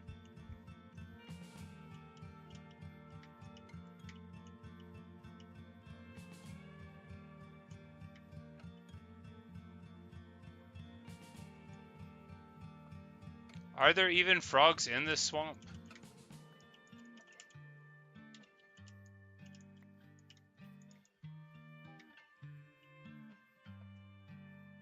Being next to the swamp, though, it sort of makes me want to make, like, a house like the one I grew up in. Not the inside of it, just, like, the road and the bayou next to it, and, like... Frog! Oh, look at this chunky old boy. Get into the bucket.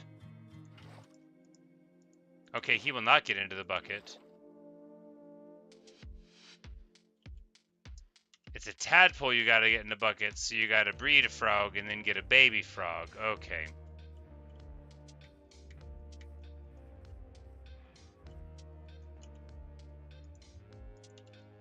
We're just gonna lay down here in the swamp. Hello, you and your friend Gabriel. You're the main user, Gabriel. Hello. Alright, so a frog is great. And what do frogs eat? Seeds, flowers, insects. Do I have any insects? Here, do you want some seeds? Do you eat lily pads?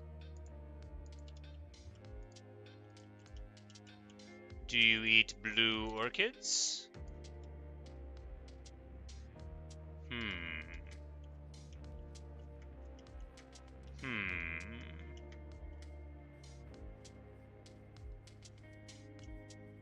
Maybe melons?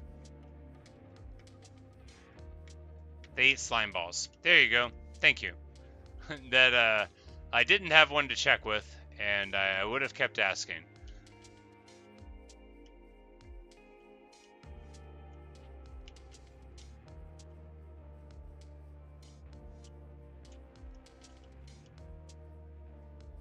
Alright, so I need to get all 3 kinds of frogs on a lead at one time, but right now I've only found one kind of frog at all, so I hardly want to throw them on a lead.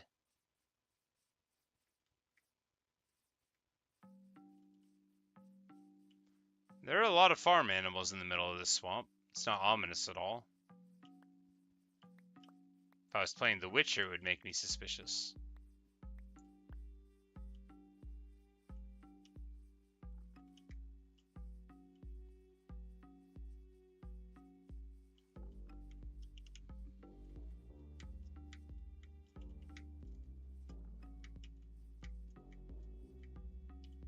Well, this was not as cool of a swamp as I wanted it to be.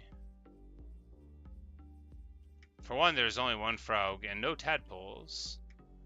And I need more slimes. I don't think I have any slime parts at all. No, I don't. Oh, the other frogs are a different biome thing. That makes sense.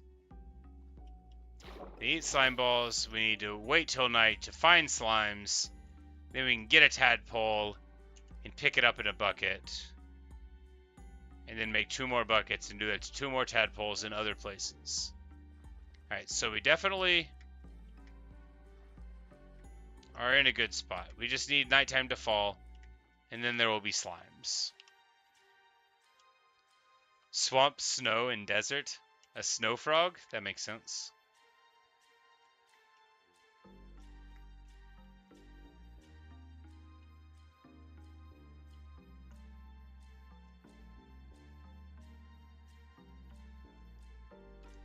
We've got a nice, creepy line of water going down here.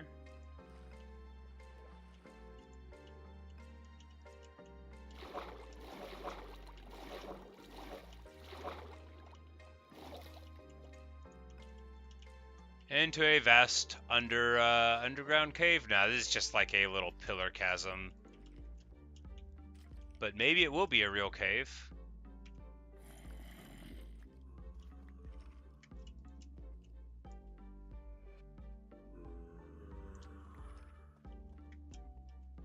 Oh, no. It's just a fake. Gonna go through this wall to see who's yelling at me and show them what a mistake they've made.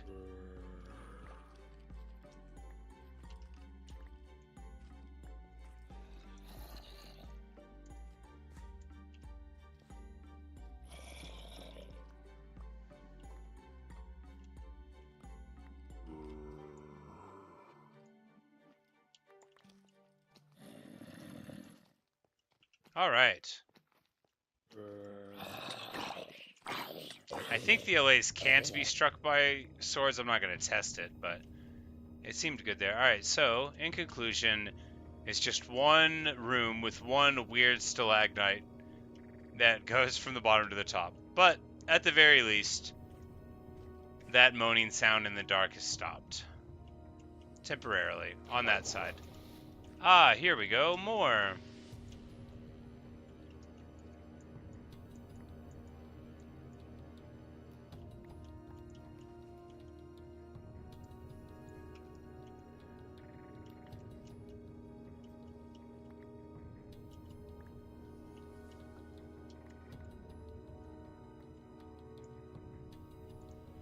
Alright, there's not going to be any frogs down there.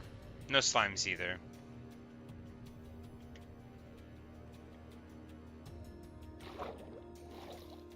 Yeah, no, I found that one little piece of a desert by the Badlands, and that's basically... I've never, like, spent any real time in it. Thank you for the sub, Gabe. Very much appreciate it.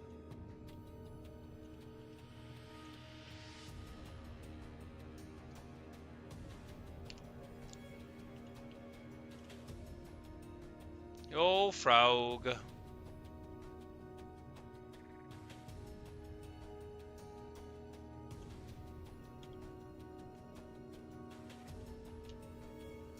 Alright, now we've got the 2 frogs here. All we need is some slimes. Well, there's plenty of frogs now. I guess they just, you know, as like a passive mob, they probably have like a probabilistic chance of coming up, and the longer we're in the area, probably the more of them are going to be created, just like any of the other mobs in the game, so I just need to spend a little time in the swamp. And now it'll be befrogged. We don't want to put any torches down because we want the nightfall to be dangerous and full of enemies.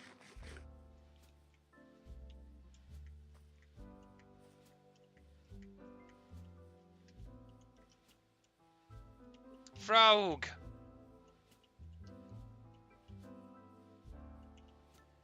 You know, because the frogs are passive and I have them turned off. They wouldn't even give me the subtitles, but...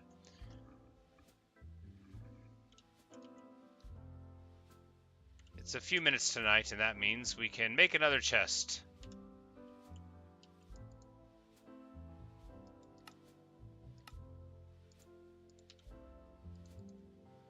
And put stuff into it that we will never, absolutely never, not for anything in the world ever come back to, but that throwing on the ground would make me feel wasteful for doing.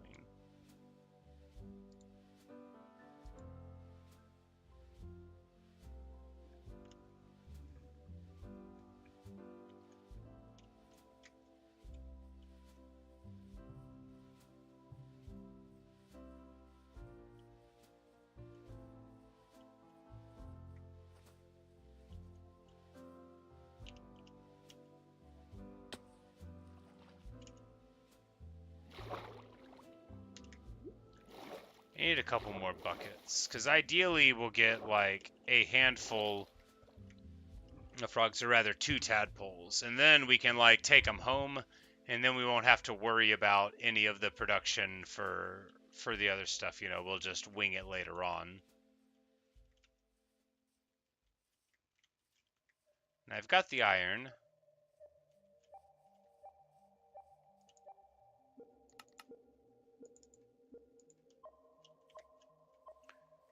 So we'll just make the buckets and fill them up real quick, and then before long, night will fall, we'll get some slimes, we'll find the frogs, and then we'll be ready to go.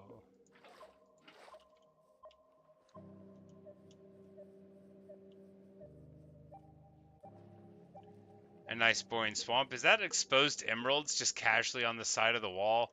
It must be a Stony Peaks or something. Yeah, with that level of gravel, it seems like it probably is.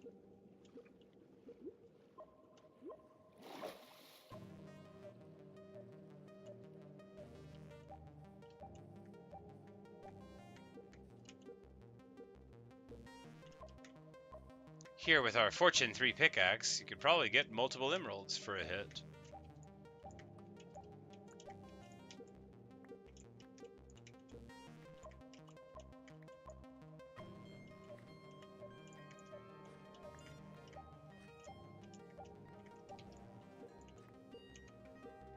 Oh, we just got one. Alright, so what's this thing even look like from far away? It stretches for a while. It ends there, so...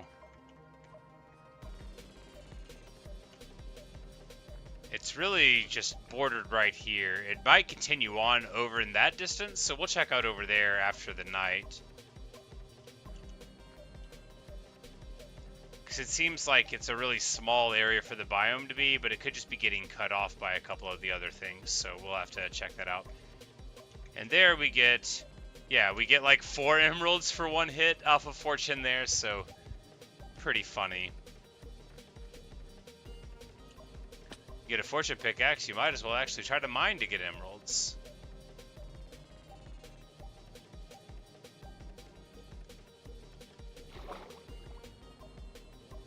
Alright, because they have the item in their inventory, and that means they'll try to bring that one to me.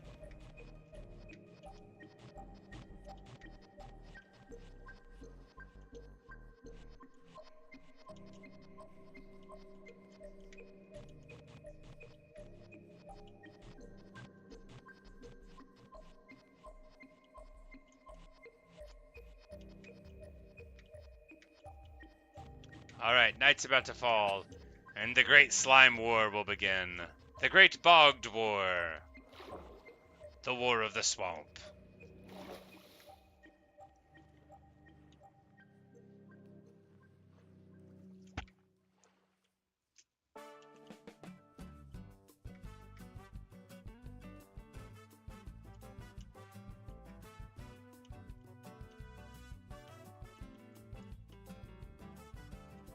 Alright, the spiders are out. That means it's time for war.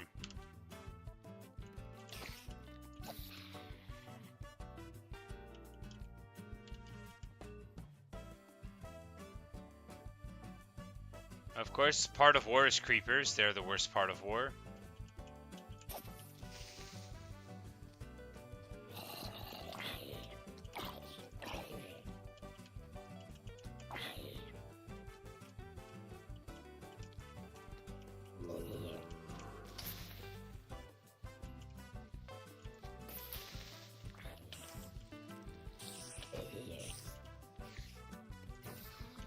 Dog's a good fighter.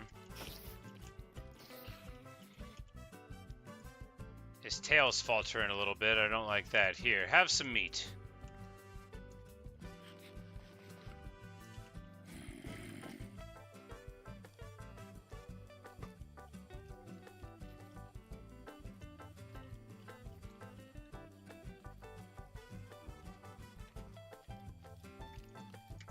Oh, he's afraid of the dog. Because he knows he's going to get eaten after he dies and it scares him. That's funny.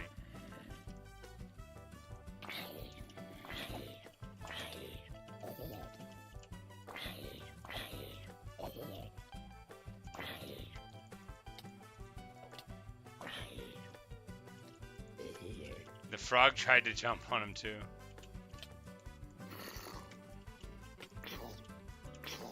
Oh no, I've hit the dog. No, no, stop it!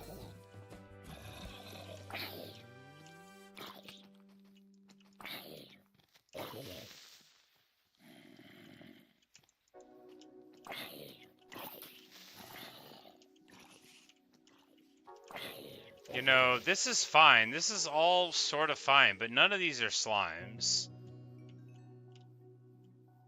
Not a single one of these things.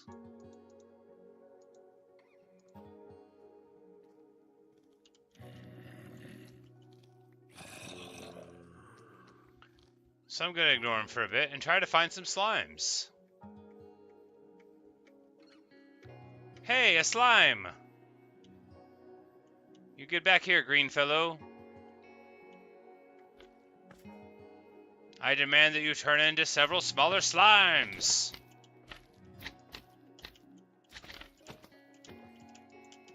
And you too.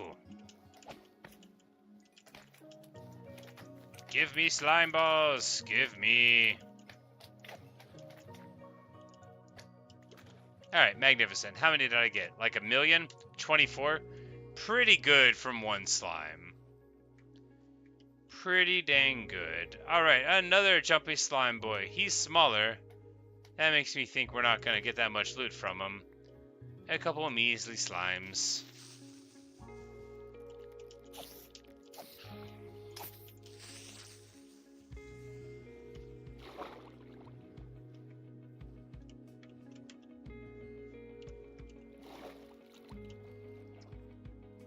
Why do you think the wolf's not going to make it back home? Because he accidentally gets hit sometimes? It's okay. He's fine.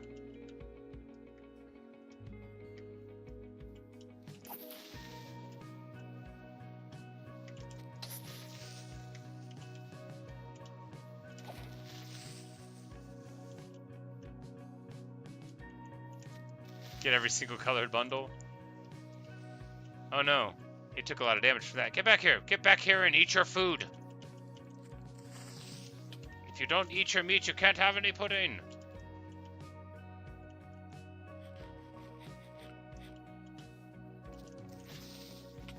Here, I'll just feed him a bunch of mutton in between the explosions, and that'll make up for the fact that they're only exploding because I'm an idiot, right? Maybe I'll accept that mission. I bet I could get the different dyes. Yeah, every other time. I think you're describing at least half of the times where he is fine.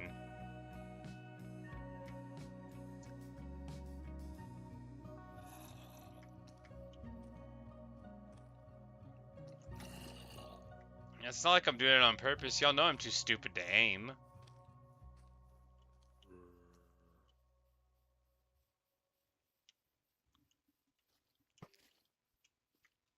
Oh, he's got a little mushroom in his head.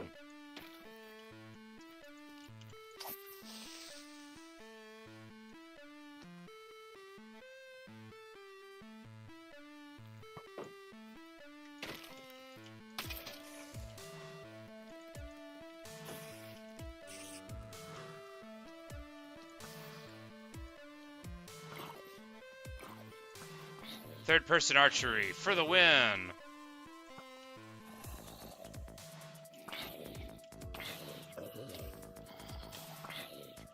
I really shouldn't be shooting third-person archery around my dog. I mean, I shouldn't be fighting around the dog at all with my abilities, if we want to call them that.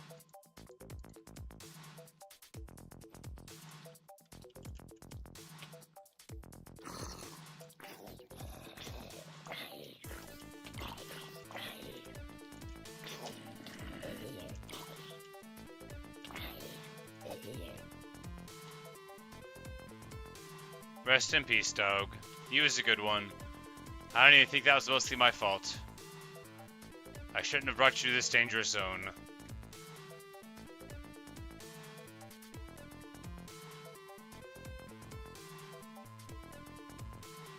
I've got black dye, I've got squids.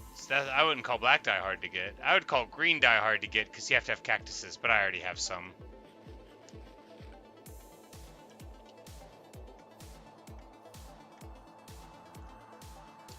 Very sad. He was a noble warrior.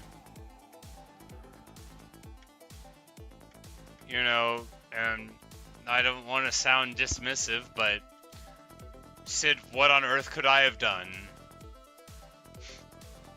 I'm an idiot. I could never have done any other thing.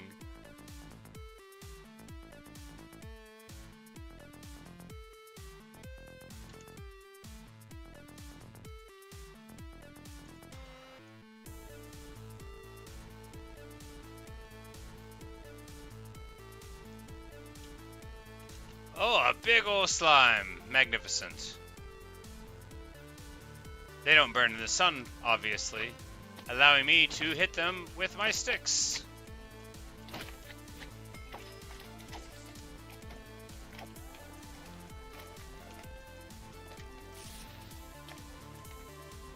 And then the creeper can come and blow all of them up. Alright, good deal. Now what we gotta do is find some frogs. A couple more slimes wouldn't hurt.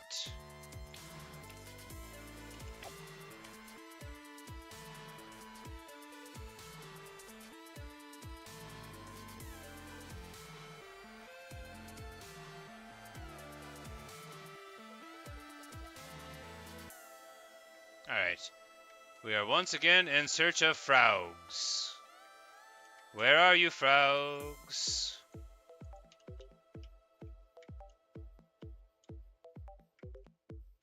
Hello, one frog. Yes, here's a little slime for you, frog.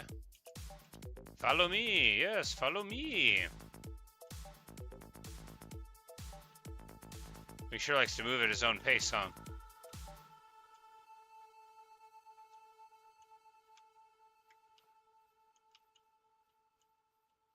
And he's just jumping around. Alright, so we need to find another frog, and we need to get them close to each other.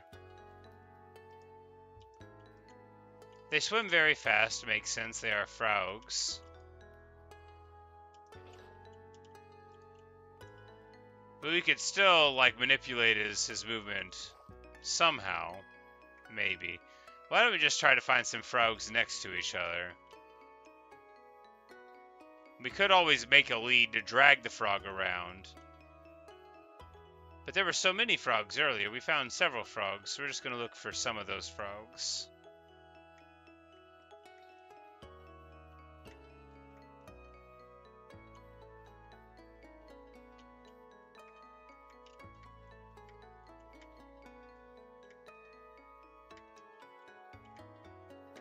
Frogs.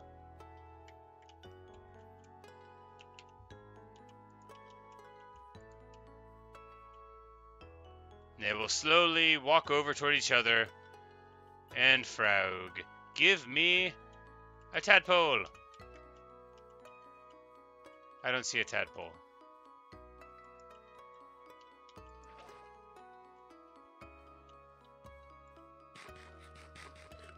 Do I need to be in water? That would make sense.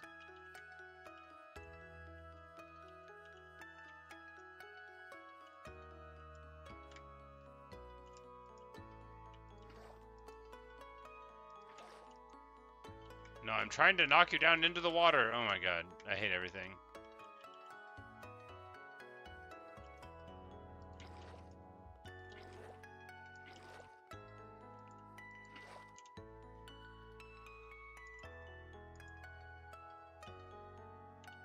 Okay. Do I just give up on this because I'm dumb? Possibly. Very possibly.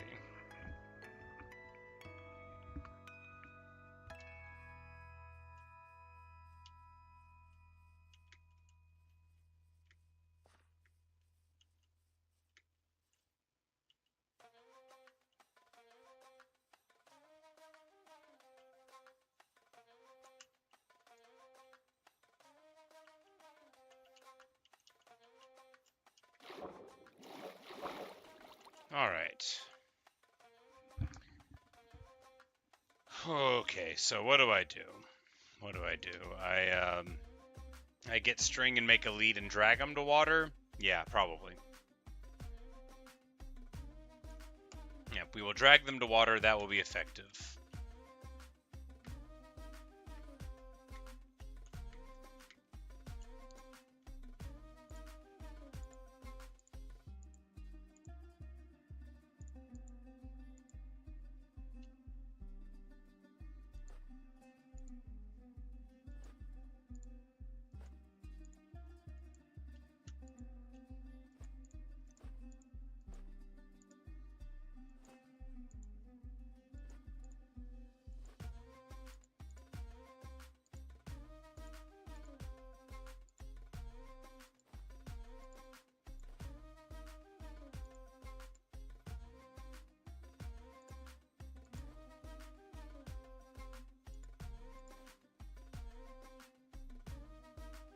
Alright, so.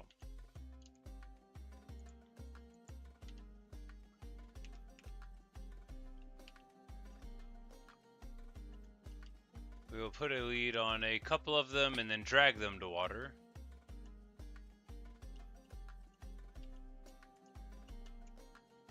That was quite a jump.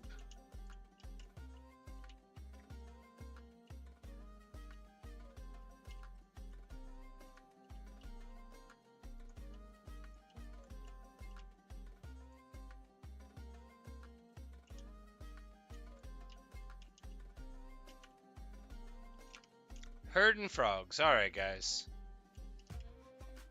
Now that we're in the water, would you like some delicious slime balls?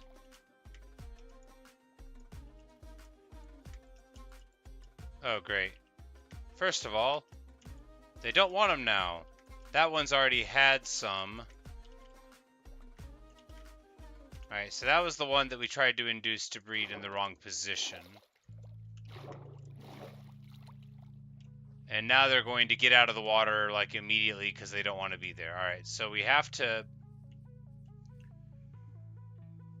The tadpole's in the water? Oh.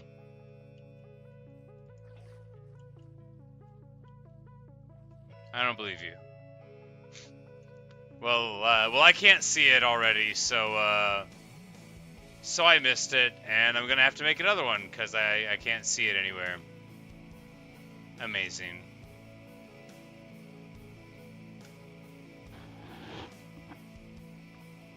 Alright, well. It's fine, we've got plenty of leads still, neither one of those broke, so we'll just try to find some more frogs, and this time, not lose track of what's going on.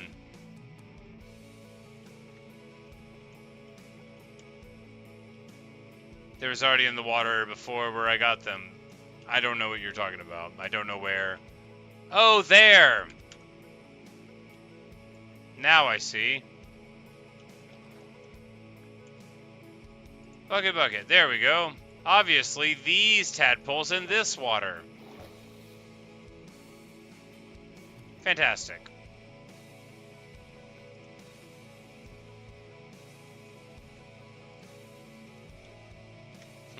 Good deal, guys. Thank you. Thank you for the tip. You know, it never would have worked out without y'all.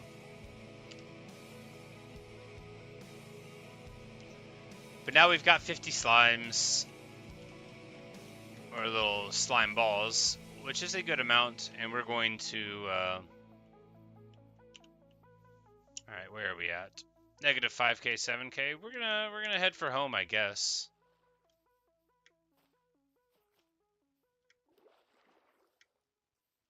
You know, there's a lot of area to cover before there. Many more adventures to find. But we're going to jump out a little bit further so that we don't travel over anything that we've hit before. But okay, you can mine lily pads by running into them with a boat, which is got to be the best mining method for anything.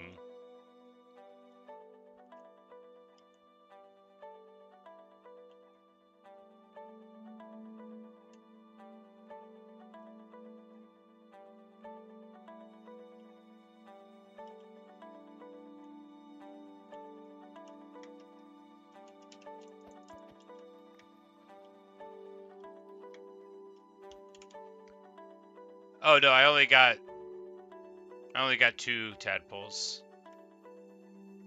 I need a third one, right? Because they won't be able to be bred other places? I don't understand why I need 3, but I'm going to go get 3.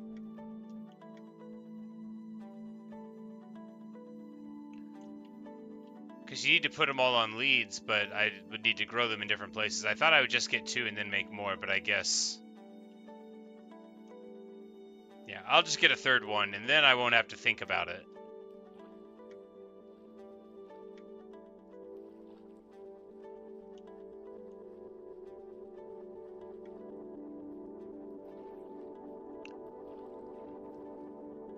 I didn't know if I needed to have swamp water to breed them in.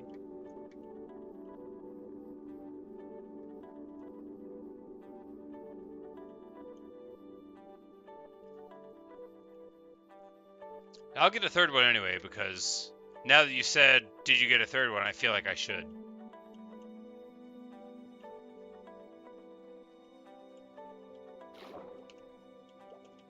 Unless they all grew up and became frogs, which would be very sad indeed.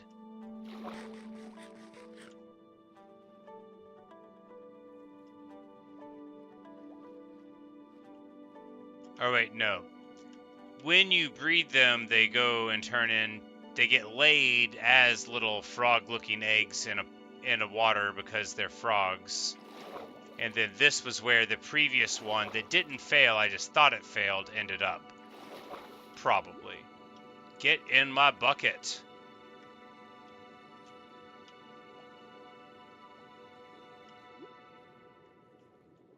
Now all we have to do is be able to get out, which is not going to be easy. I don't think that's the way we went in. It's not the way we went in. Irrelevant, though, because we did get out.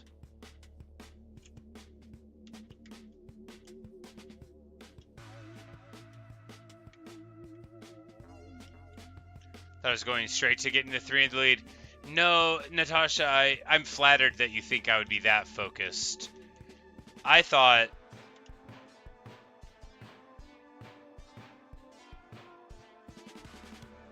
I was just gonna, like, look around the swamp and get 3 different colors of frog and throw the lead on them.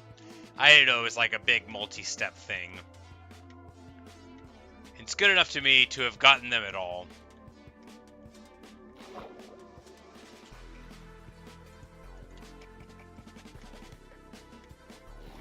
But I do want to hit a couple more bogged. Maybe they drop something cool.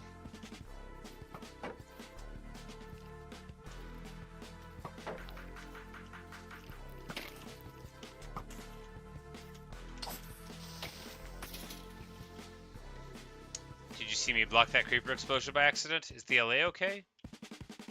Oh no, did one of the LAs die?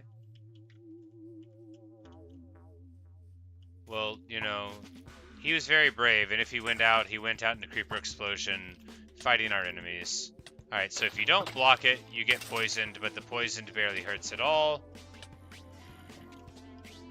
And yeah, it looks like we lost one of the LAs.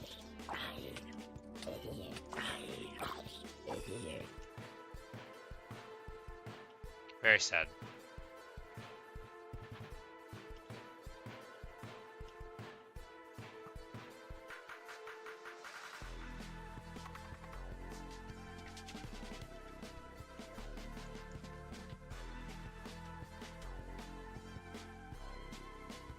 Yeah, that's enough slimes. Whatever. We're good.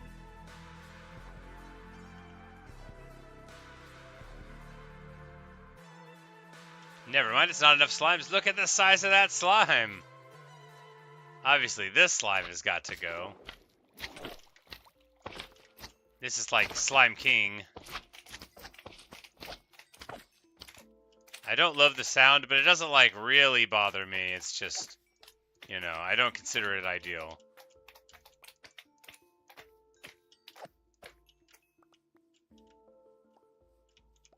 Alright, and now we have like 80 slime balls, and that's a good number. Good stuff. No idea what you can make with it, besides leads, but probably something. I sound like Tina from Bob's Burgers. Hopefully just the words that I'm saying and not my tone of voice, but you know, she's famous, so I'll take it.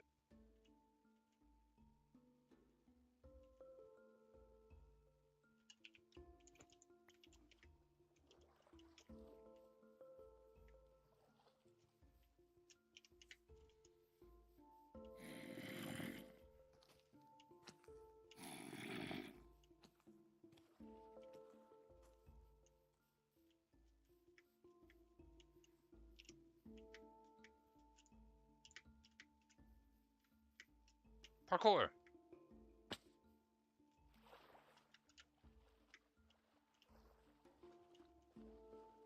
There's something lighting up that tree. It's probably like a lava pool. Or else it's like a torch that I placed, I imagine. But we're going to investigate anyway. I think it's a lava pool when we're looking at that light distribution around it. And yeah, the things catching on fire around it does definitely indicate for a lava pool to me. Yep, I solved the mystery.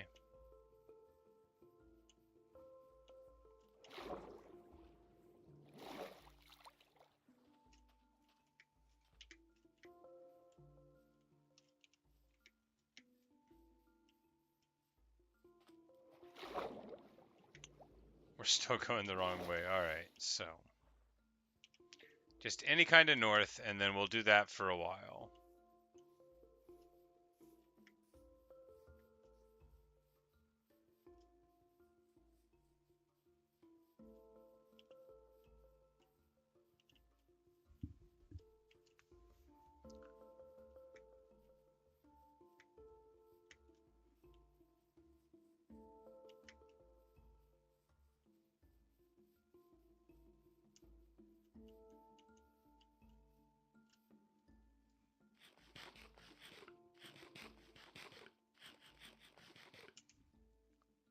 That cost 2 emeralds. I don't regret anything. I'm rich.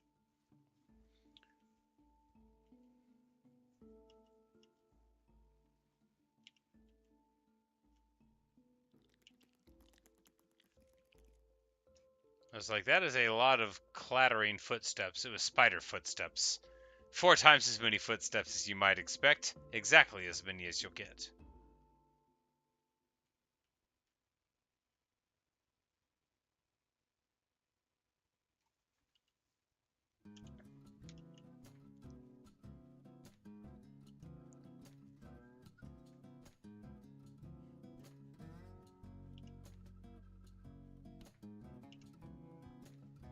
Got a nice little flower forest here.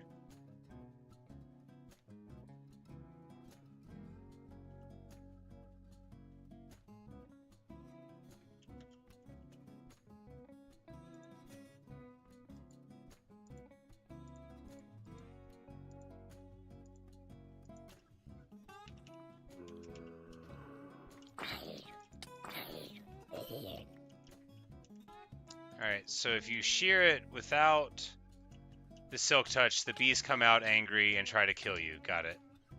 That's what I thought happened, but I wanted the honeycomb. It's just 15 seconds of poison. It doesn't hurt very bad. Okay, so they're not mad forever. Do they die after stinging you?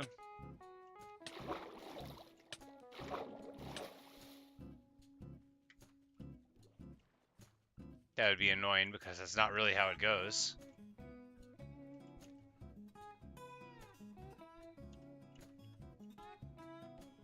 You know, I think they're fine.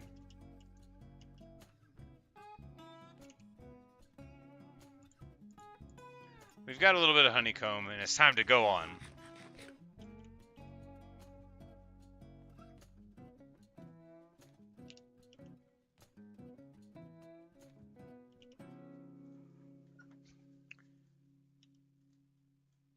The bee? No, I just needed honey. If that bee died, that was really on the bee, if you think about it. And even if you don't.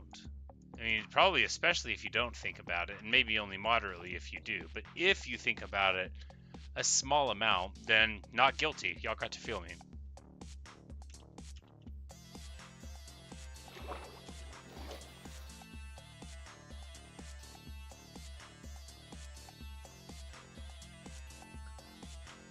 Looks like we found another swamp, unless it's the same one and I'm going in a circle. We'll figure out which.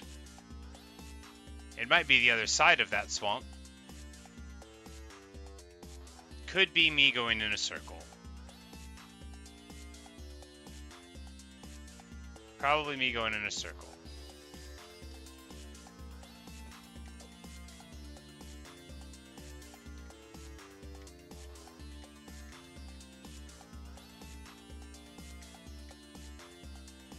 Oh, that's pretty.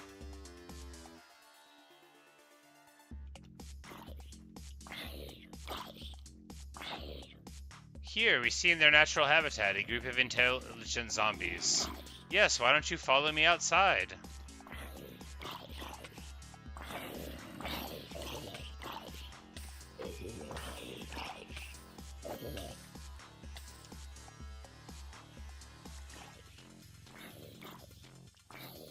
Yeah, there's just an absolute smorgasbord of enemies in there, but I don't care about them.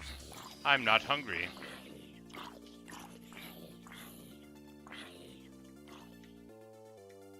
Yeah, this is definitely where I was at earlier. Because this is the same stony peaks that we had gotten the emeralds out of, but...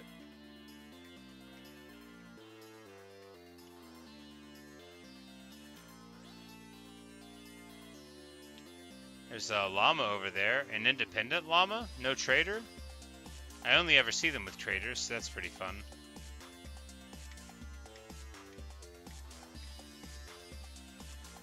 A llama is supposed to be dead.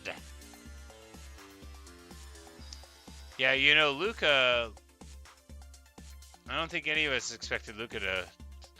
Oh, look, it's as though the eyes of the mountain are staring into me. One of them bigger than the other one. Hey guys, did you want to see something funny? Look, exposed emeralds. 3 different exposed emerald veins. Oh right, and they'll like kick them up, so we'll leave them out, and that will give them a feeling of delight and purpose. Oh yeah, nice. It's just one of them now.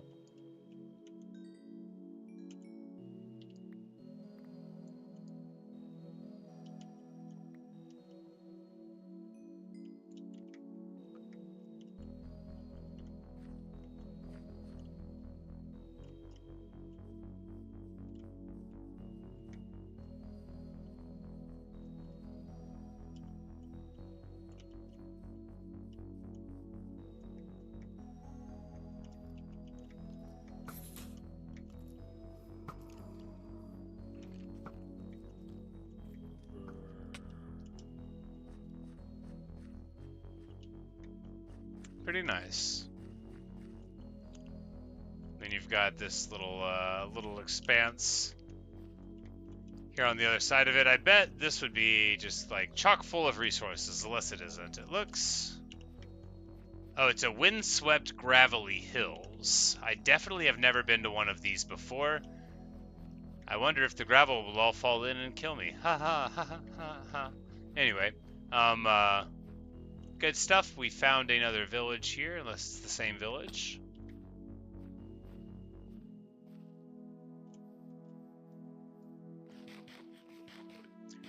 Yeah, one LA died in a creeper explosion in the swamp, I'm pretty sure is when. This is the village we were at before, because I recognized the floating junk.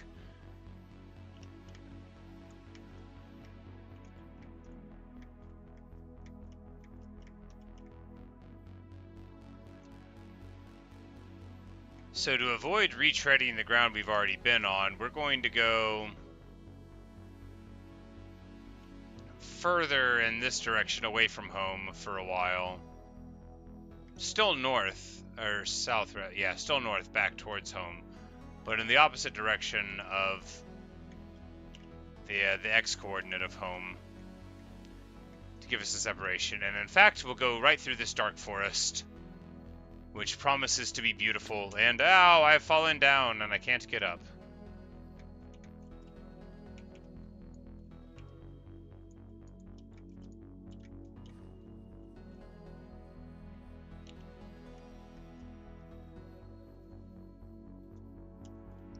Yes, an absolutely massive forest lays ahead of us, and we shall investigate it. What if there's another woodland mansion there? They're supposed to be rare, but I'm also supposed to be lucky, so we'll see.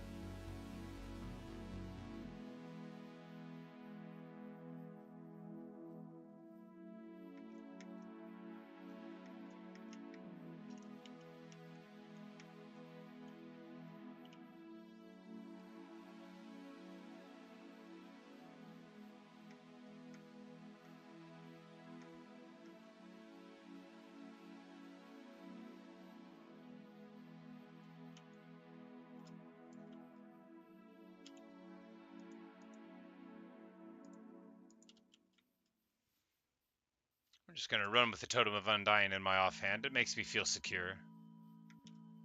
It's like a security Totem of Undying.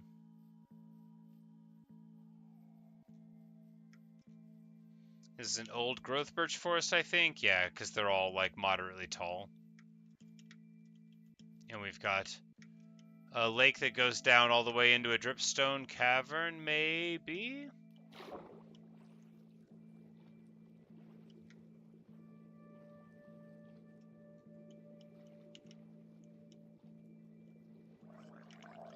Yeah, as far as this thing is concerned, this is a real biome. The water is just incidental. It is a dripstone cave. This drowned, notably, has come before me without a trident, rendering me unable of getting a trident again. Now that I know you can hold crouch and breathe on magma, the whole game is blown wide open.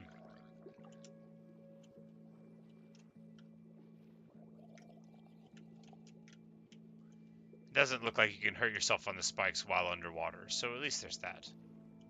Well, it goes down a little bit, but nothing so flashy and impressive that I feel like I need to continue the investigation.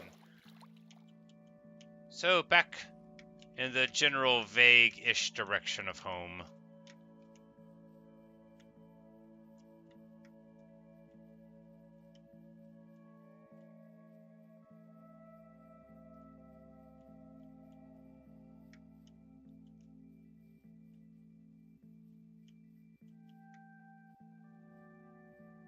And in the even vaguer direction of the dark forest, which I swore I was by, but I guess I'm just running parallel to the chunk.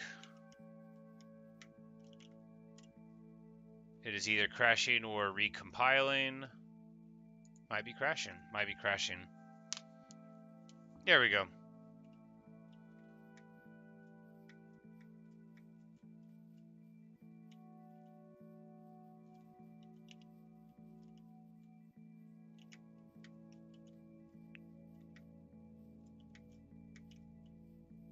I don't know why I ran into one forest if I wanted to be in the other one, because I am now totally lost.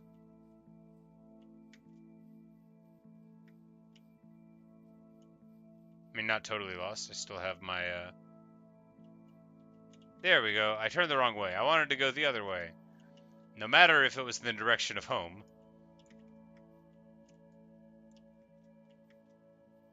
Parkour. I bet we're going to be able to do some sick parkour here. Oh yeah, watch this. Parkour!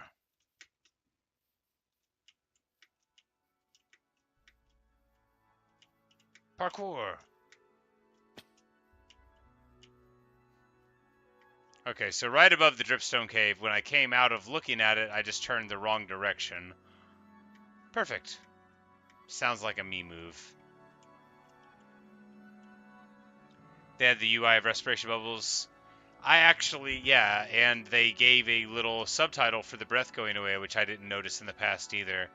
I like the change. I agree that it's good. There's a lot of things that I wish there was like a toggle to like select the bedrock style. I actually really liked the bedrock crafting menu because they have like pages at the bottom and like a good scroll bar. As opposed to having to click through at the bottom there. You could like just roll down. Anyway, I felt like it was easier for me. But if I just learned how to craft with the shapes in the menu, you know, I wouldn't have to have any of the worries that I have. So, Dark Forest time. We're just going to run through it and look and see if we can get anything cool. There could be another mansion. They're supposed to be rare. But again, I'm supposed to be lucky.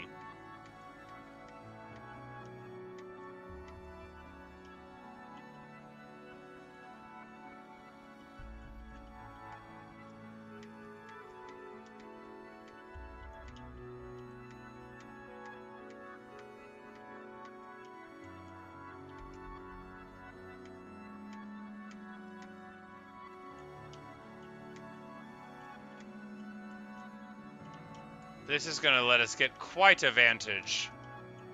Parkour on the whole area. It should let us say with a fair amount of confidence if we think any of those cool buildings are around here. That looks like a mushroom, not a roof. Parkour. Parkour.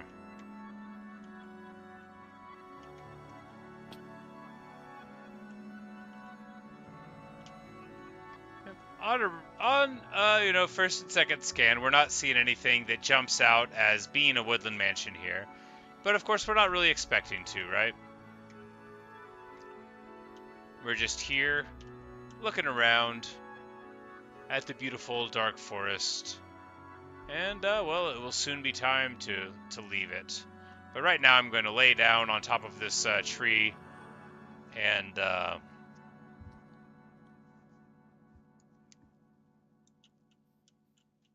and then as the morning comes, it will be time to parkour down. No, we will boat down. Boat, the opposite of parkour.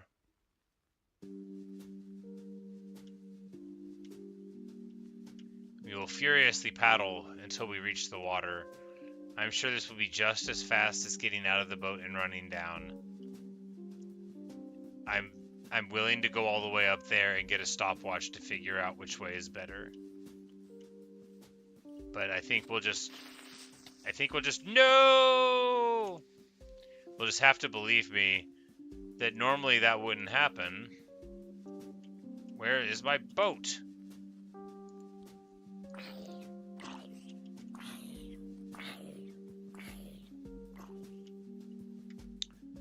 There's a skeleton hollering at me, but we're just going to ignore him and keep on easing on down the boat T-trail.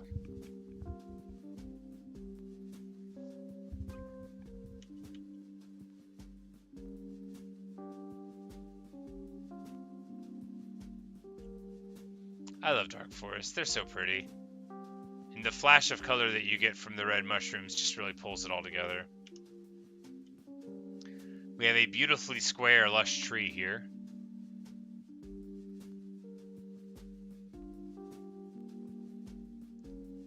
Alright, it only appeared to be squarish from one angle. there's a little bit more variation on the azalea there on that way.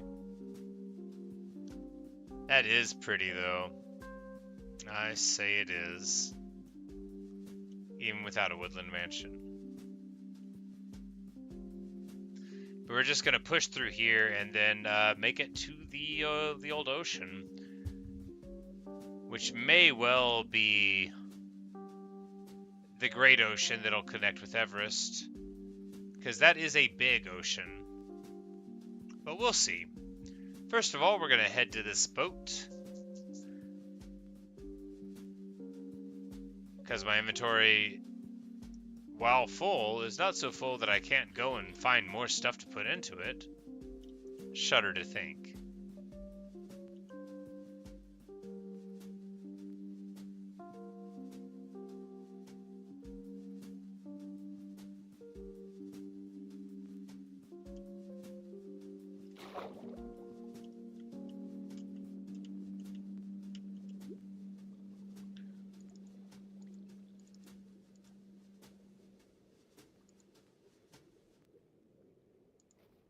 Oh, my other bundle's in there in the bottom. Oh, I hate that so much. That's so annoying.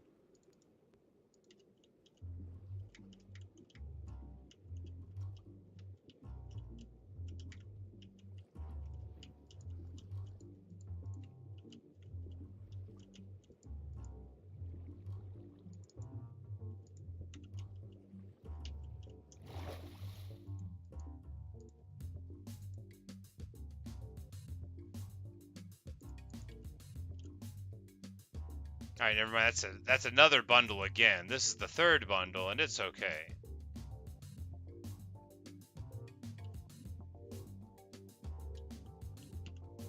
Alright, this treasure is in a place I can only describe as not right here.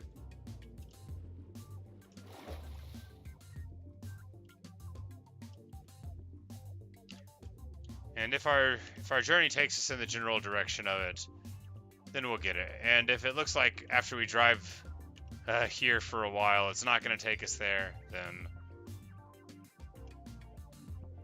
then we'll abandon the plan.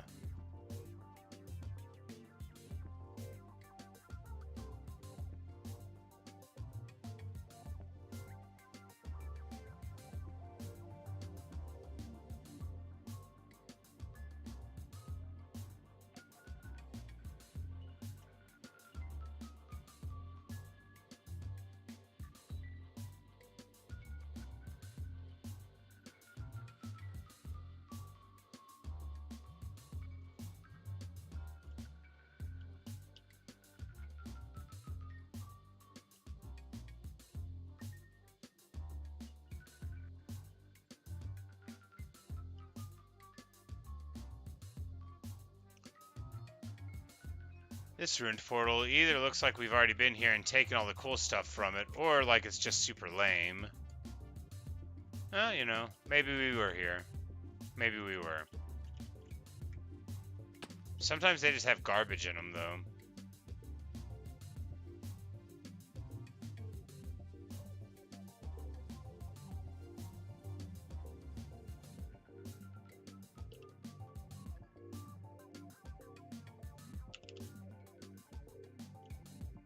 Alright, you know, we're kind of going in the direction-ish of it.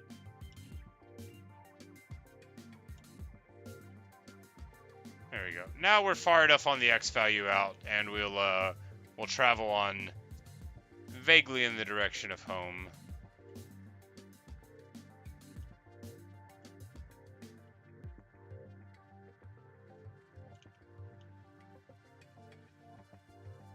And that's what this direction is, vaguely the direction of home.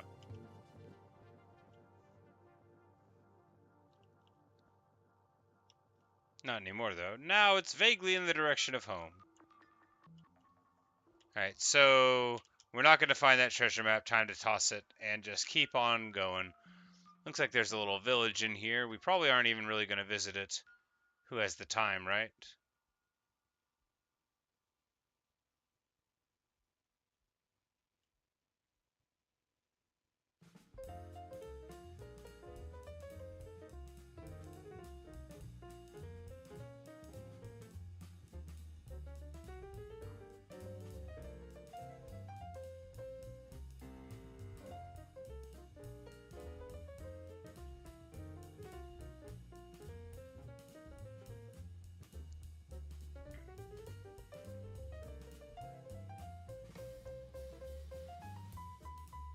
Alright, so...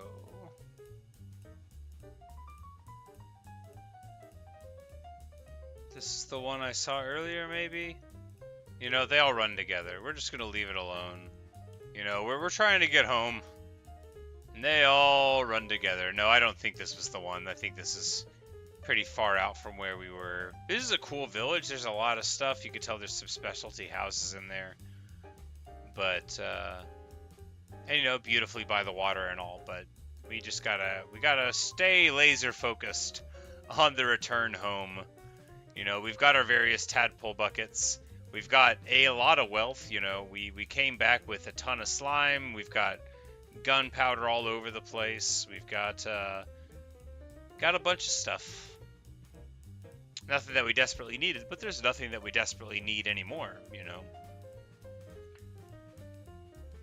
If I see another pillager tower, I'll burn it down, but I haven't. If I see another woodland mansion, I will raid it, but I haven't. Hey, a ship.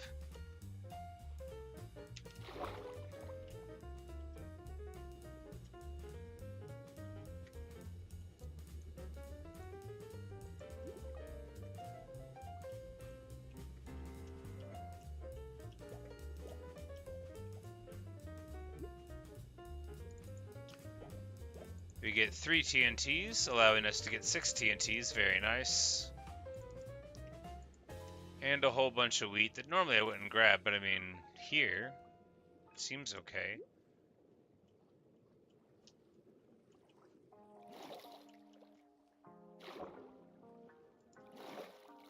Normally I wouldn't grab it.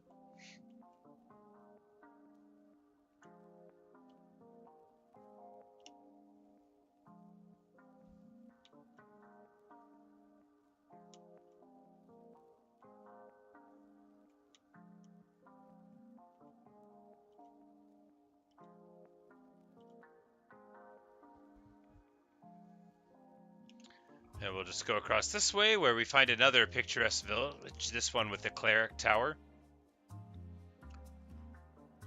This is another one of those places where it looks for all the world like a place that I would definitely have chosen to settle if things had worked out differently, you know, and I had went out so far before finding a place.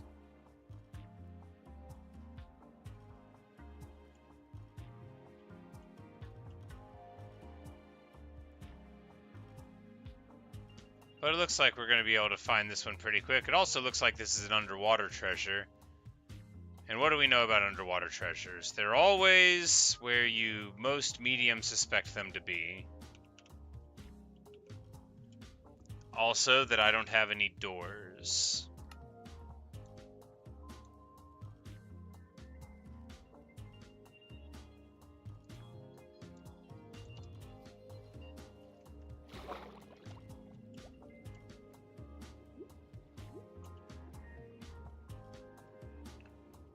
But you know, we might not need them if we can go for what we have learned from the past. Can we just get this blind?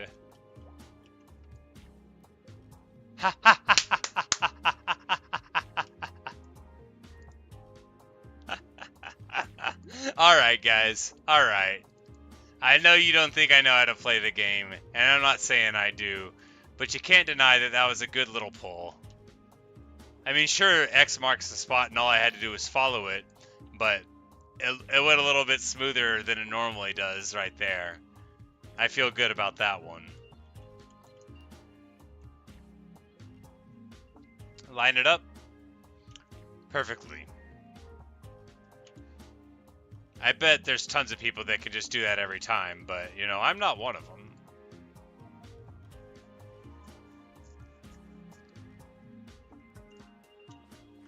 Feels good, though.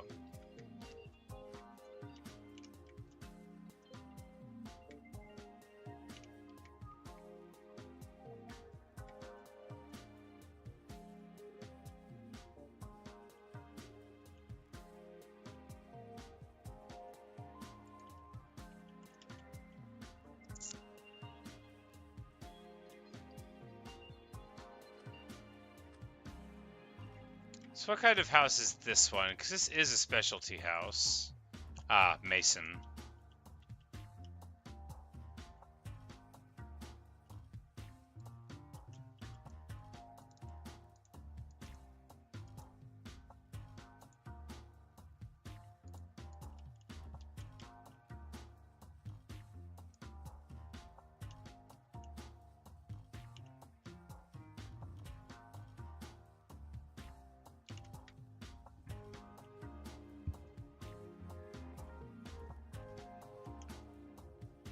And this might well be retreading basically where we were at with the previous, with all the igloos and all of that stuff, but it's hard to say. What is that? Okay, it's just a... I don't know the name of those. I don't think they're properly ravines, but they might be. But yeah, where it just like falls in between and goes down kind of far.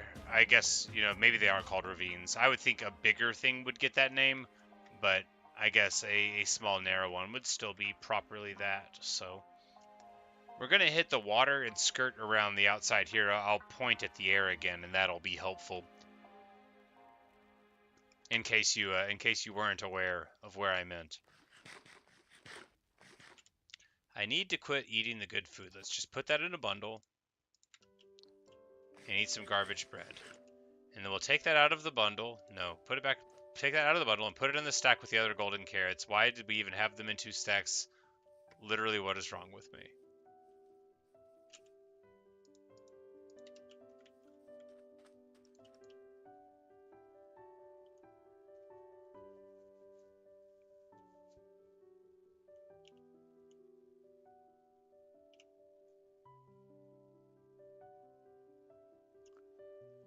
And this does look very familiar because there was the archaeology site in the middle. And I was like, oh, I'll go there. And then I didn't. And I'm still not going to go there.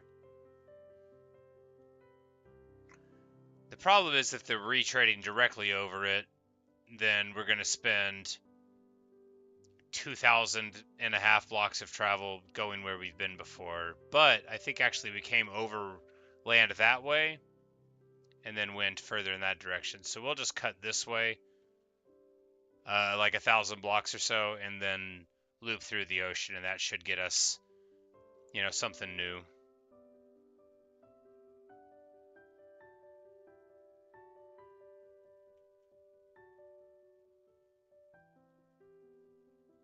Big old turtles.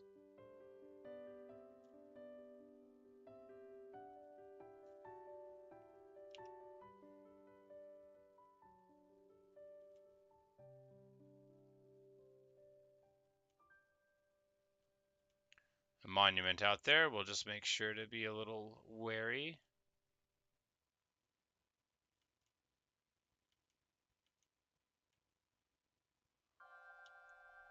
Right, and northeast is the direction, and northeast is where we'll go.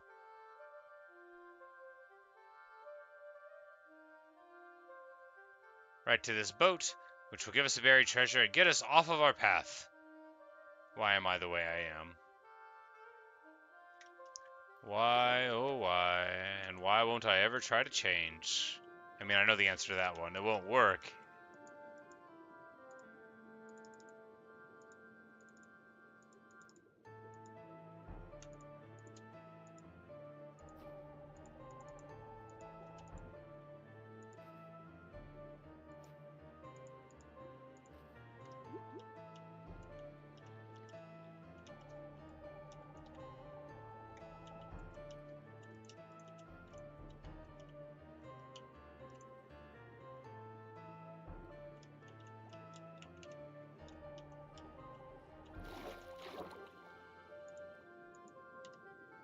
Alright, this treasure map is also going to be in water. This will give us a great chance to prove that we understand, or don't, the concepts of treasure finding.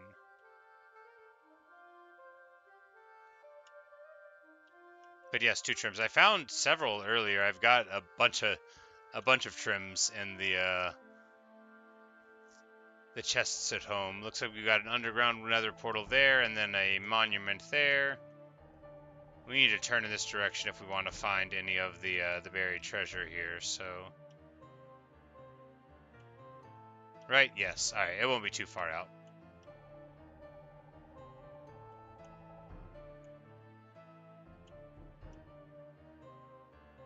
A little bit of backtracking, it's worth it for a treasure. After all, it could have anything in it. Oh wait, no. I've already been to this treasure, you can tell by the boat. By all of the stuff. Alright, well, anyway. That would have been the treasure that we got from that boat. We're gonna cut a wider berth. Silliness. Yeah, I would have got to the boat there when I approached, dug the treasure, and then crossed. Now I remember it all. Anyway, we're going to go further in this direction.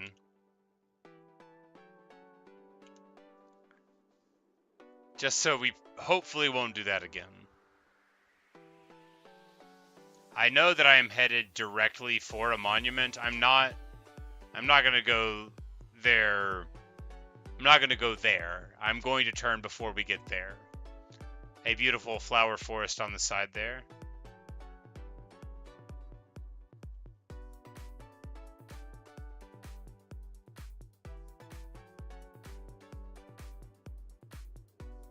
We could see the guardians angrily swimming around, bobbing up and down, doing their thing, being murderous little guys.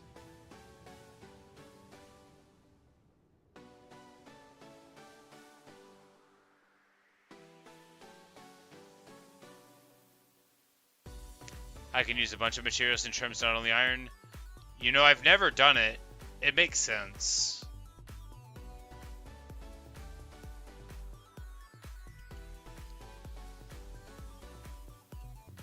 Yeah, so you could do like an emerald trim, a nice blue and green armor. I actually think that might look nice. A beautiful flower forest over there. You can see all of the tulips in a row, as if they're in that picture that you and I are both thinking about.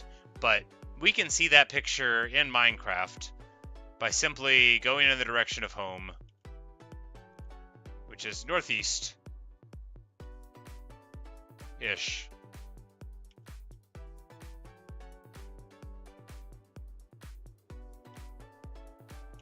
But really, we're just concerned with north for a while, and then we'll think about the other axis. Exactly. What will the Guardians do? Throw sponges at us? I don't even think they have hands. Look at us aggressively? That actually, it sounds like nothing, but I am afraid of them looking at me.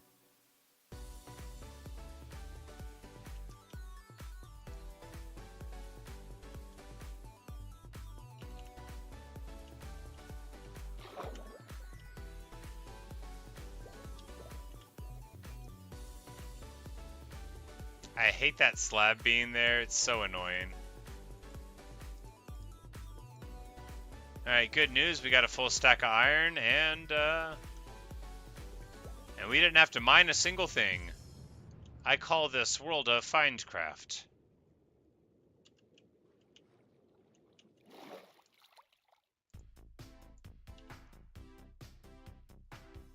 Alright, this doesn't look like a place I've been to before. But do I want to go in that direction?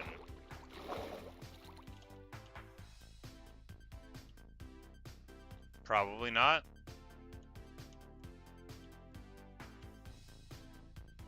We'll just go in this direction a bit, and then if it tells me that we're getting closer, okay. But I think it wants me to go, like, way south over there, and I don't think I want to do that. I want to get closer to my home. All of our beloved pets. That picture we can't stop thinking about. That dolphin is doing tricks. Man, is it ever playful. It's probably messing around with the kelp that's floating there.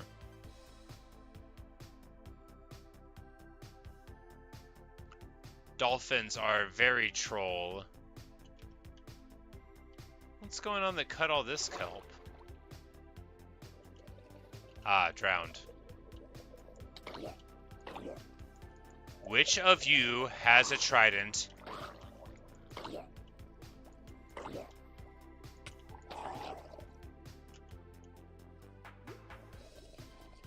And that looks like an archaeology site, although I'm not going to archaeology it. All right.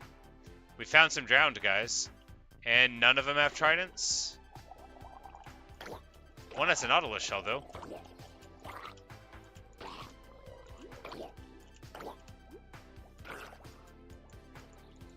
Alright, we have found an absolute wealth of drowned, and I'm never, ever going to get a trident. But a nautilus shell is good.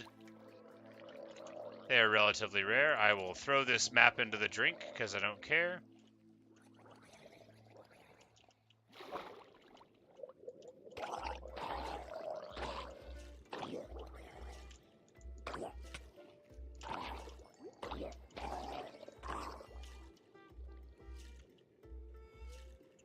Alright, there are a lot of drowned here, and this one's got a shell too, so trident or no,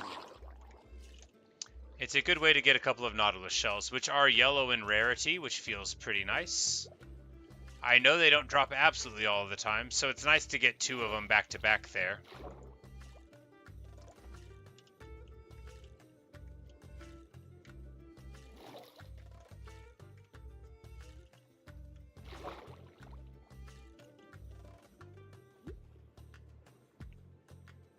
Any more drowned wanna brawl?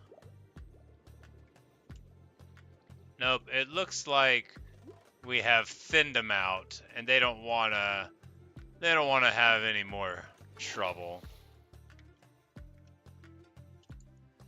Yep, not even an iron golem will do that. Why do you do farms? You know, you can find a lot of stuff in the world of Findcraft.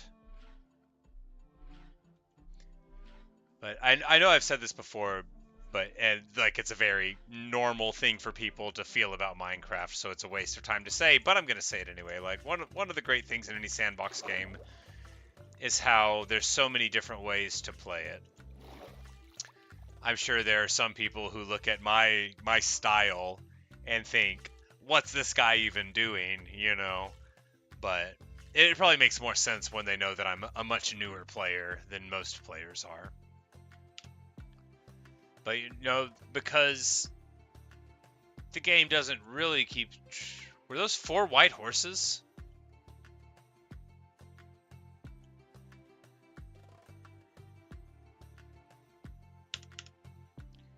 Yo, that can't be normal. It can't be. There were 4 white horses. 4 white horses all having a powwow next to a lava pool in the middle of the night, and they don't think that we know they're up to something. Very curious behavior. I'm gonna keep my eye on them.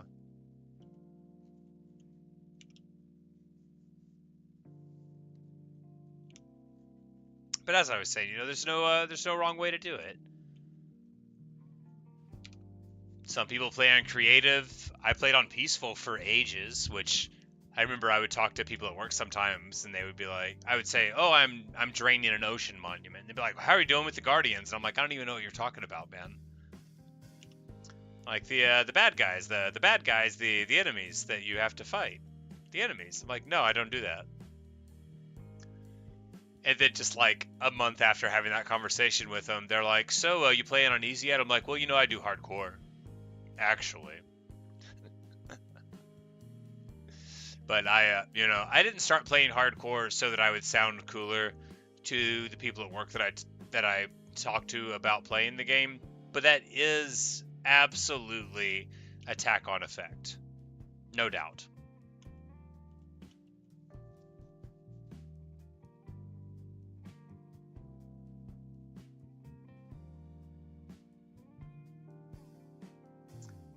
This is so beautiful. You know, you don't really notice all of the square-shaped stars in the sky until you take a step back sometimes and look.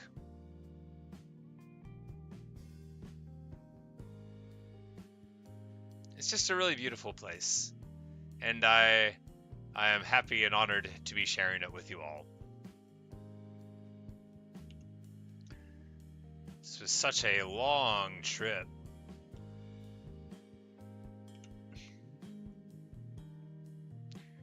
It's not over yet. That's an archaeology site. Yes, and where there are archaeology sites, there are drowned. So we are going to go and try to get in a fight with some. Bottle of enchanting, throw it in there.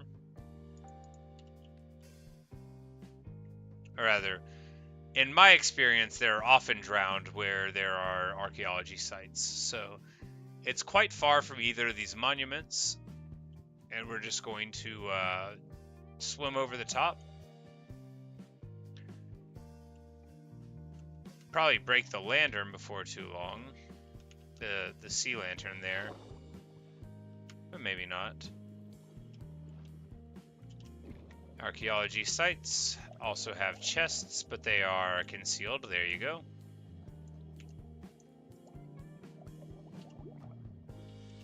Alright. We have gotten the legendary fisherman.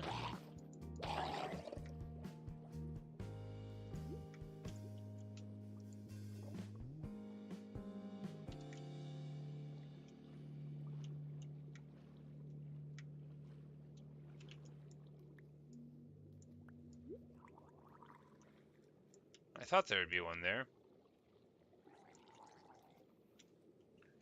The gurgling of the drowned is to their credit. Yes.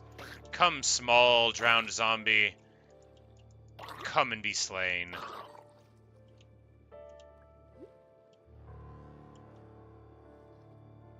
Looks like there are a couple of drowned over in that direction, so we're going to go there. It is going to get a little bit closer to that old black magic area. The monument, but I think it'll be far enough away. And I want a trident. Oh yeah, that's forever far away. That's like 150 blocks still. It was a trick of the ocean water to make them seem closer. Alright, that is a drowned. He just has a fishing pole.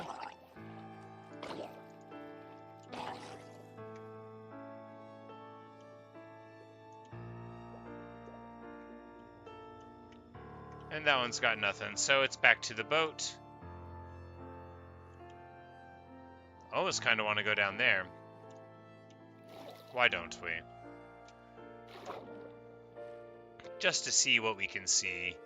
There will be magma, yeah. There's always magma, it seems, if you go into like a really, really deep ravine. They always have a little magma. It's a deep, lukewarm ocean down here. And yeah, all the way to Deep Slate. So this would also be a way to get iron, although it would be pretty scary to me early in the game, you know. Okay, I need iron. I'll just dive down into the ocean. You know, you would need your water breathing. Obviously, you would need your water breathing.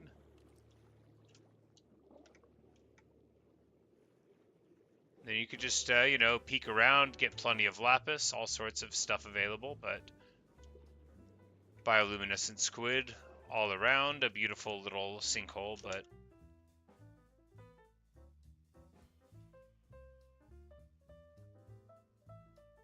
you needed farm student, get bored. Yeah, so redstone, I imagine you would just play creative, right? Because otherwise you'd have to spend a lot of time gathering the materials, which is one of the things I love, but I can see if I was motivated to be, like, creative with the things, and, like, creative, not like in creative mode, but, you know, like the actual act of creating the machine that does the work or whatever, that I might not want to run back and do more of it.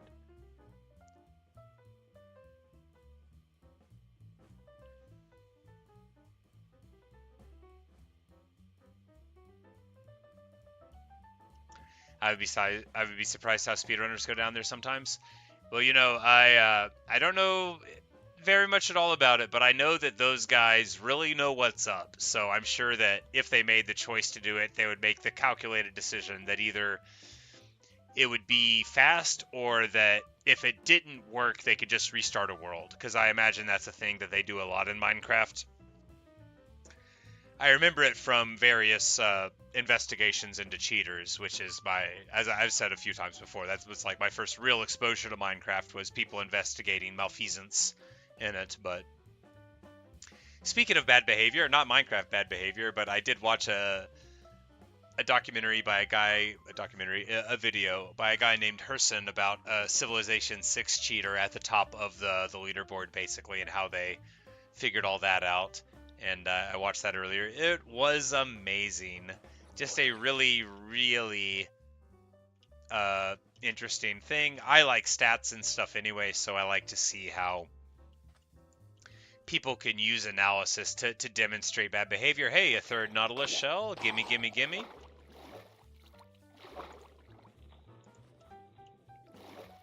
And that makes it full, but you know, 3 Nautilus shells in a little trip. That's feels like it's fairly fast.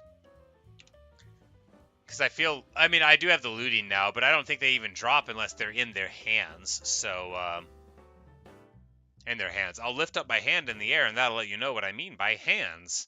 I just do that sometimes. I'm not going to apologize because it's never going to stop.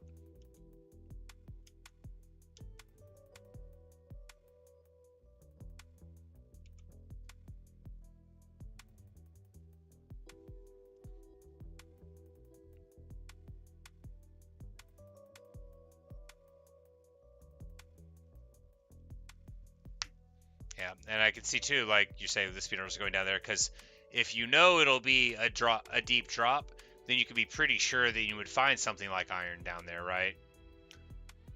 And if you just need like a little bit of iron, and you had already, I don't know. I don't know if speedrunners go for shipwrecks because I don't watch it, but I would think just from what I've seen in the game that going for a shipwreck to find a map or being able to find where a treasure is because you see a shipwreck, if they can do that, they might be able to. You know, maybe they could look at a shipwreck and be like, I bet there's a beach over there, and then just try that. Because in any random number game, you know, it's all about how efficiently you can make choices. At least that's my idea of it, right? Like, you have to execute, but you also have to make good choices about like where your cost and benefits are going to pay off. And if you're already in the water, then thinking, hey, go down here, crack, get your however many iron you need, and then go on.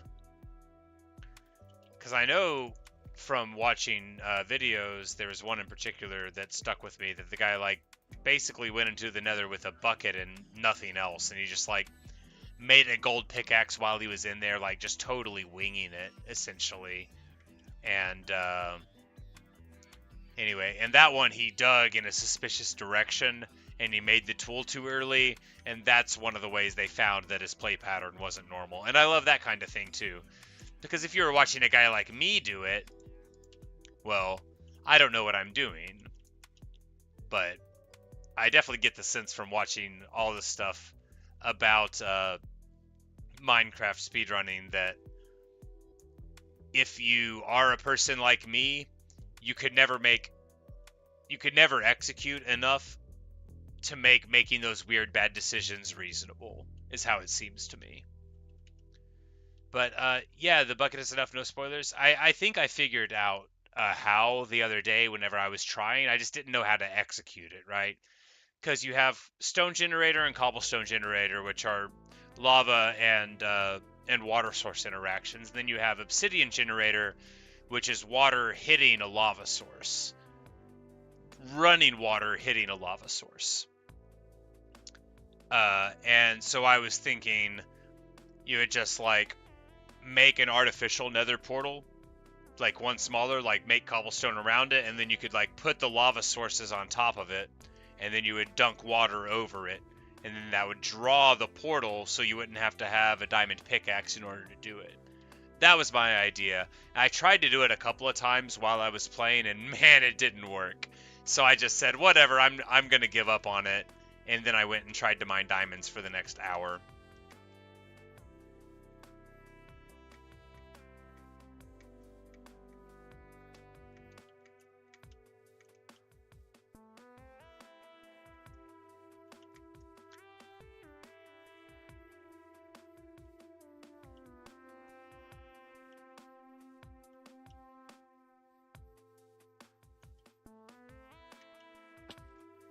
Parkour.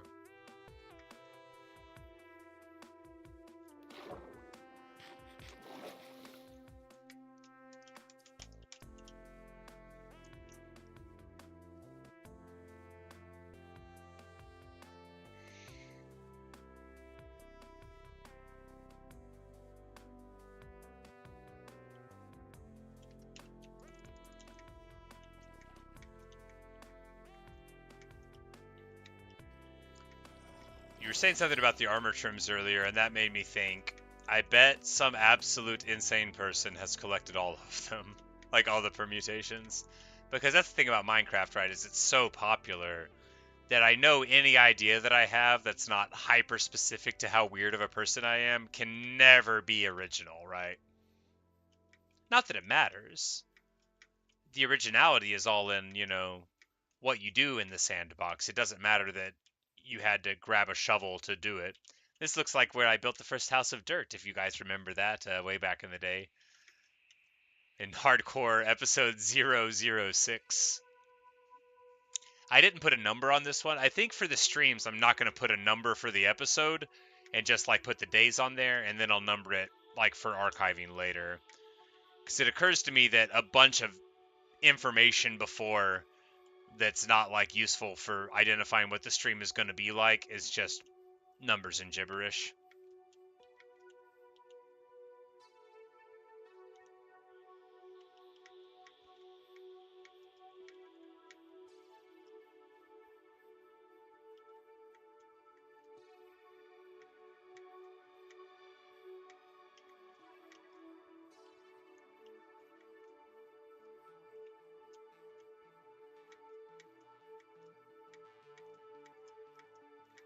I no longer know if we're walking in the right direction. Oh, yeah, we are. It couldn't be more clear to me or anybody else that we are walking in the right direction right now. My God, the beauty. I love it. I love it. Parkour. Parkour. Parkour. Parkour. Deep, dark, punishing hole, or beautiful cherry blossom mountain. I'm just going to jump around on this. If I fall in, then I'm going to go and find some cows and get a powder snow accomplishment. But if I don't fall in, then we're going to think that we can't fall in here. This is absolutely stunningly gorgeous. I can't stand it. It's so pretty. This is not Everest.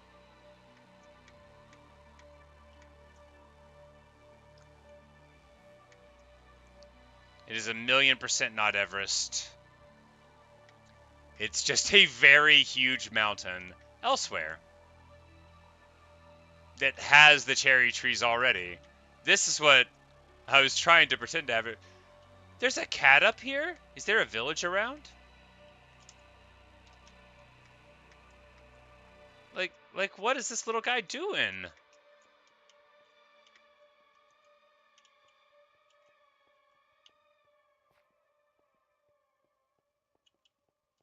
My God. Have I already seen this village? Have I already seen this village and talked about it? No, this is negative 6K. Maybe I did. Because this... Maybe I did. Yeah, okay. Okay, we've seen this before. Yeah. It's not Everest. But yeah, because that was the Acacia Village where we found the brewing stands here, and then there were like 4 brewing stands to find. Okay. I was just like, it was going to be unbearable to me if I found another cherry blossom village this gorgeous. I looked over and I saw the flower forest, and then the wheels started turning. And yeah, that's where the adventurous cat came from. You know, if it wasn't for the cat, it may not have clicked in my head that this is where we are. But I was like, no, we're getting closer to home. Yeah, because Everest is just like less than a K blocks from where our home is. And also, those trees were in the wrong spot for the ridgeline. I left my boat. It's okay. If we leave the crafting table, we'll have 1 additional inventory space. Ridiculous.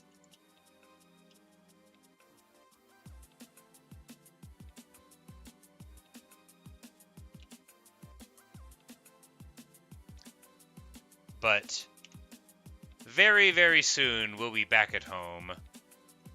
We might actually be able to be in water the whole time. Yeah, because this one intersects both ways. It'll loop around.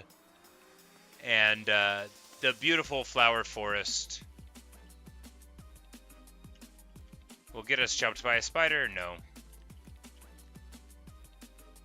Or wait, no. Yeah, because this is the very circuitous route to get back into the ocean that I may have cut in over here in the past, so we'll need to be careful about swamping the boat. I should have taken the ravine path in, that's right. Not ravine, the gravelly, stony one. Or maybe not. Maybe that one doesn't connect, but this one does. We'll follow it this way in, and then very soon we'll either hit the ocean, the great ocean that connects to our home, or we'll have to portage the boat just like 3 inches to make it through. But I believe this water mass connects.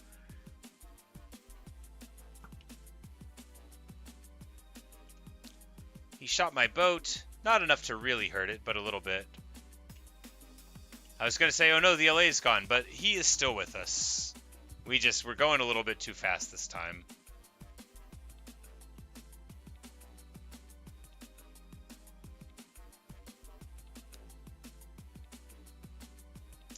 Those are the site of our old snowmen, where we first made them.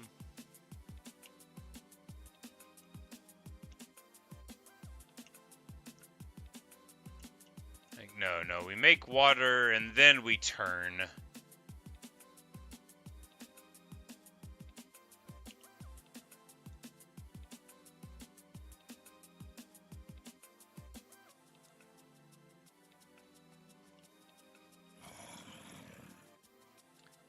Yeah. Took the wrong angle.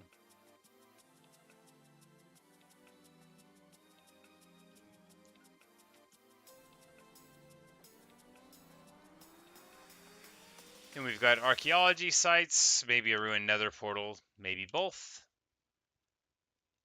But we all know what an archaeology site is. It's an opportunity for me not to get a trident again. So we're going to go and see if there are any drowned who wish to accept my challenge.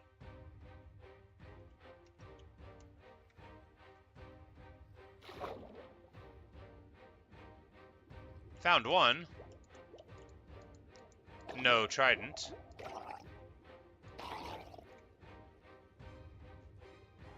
It's probable enough that I've already raided this, but you know, not definite. This is a small fisherman who gives us very little of what we desire.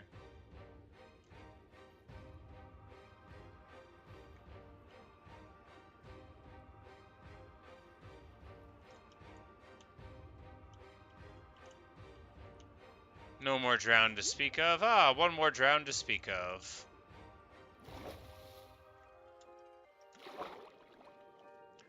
Look, maybe that'll be like the rest of all I do in this game. Day 400 of killing drowned until I get a trident. Hardcore edition.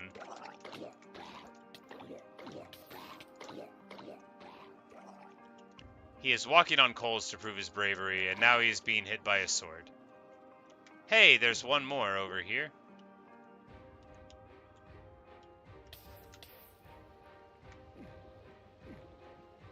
One more gold block, that is to say. Sounds like it's raining. I'm going to go in from the side here. Yes.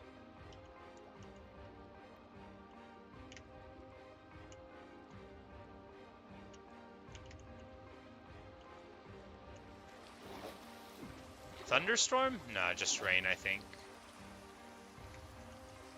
Alright, we're gonna get my boat and carry on. After all, the fact that tridents aren't real is not important and should not negatively impact my ability. The trident will need mending. Oh yeah, absolutely, no doubt. We'll be getting the the trident mending real quick, but I will need to try to enchant it with some cool stuff first, of course.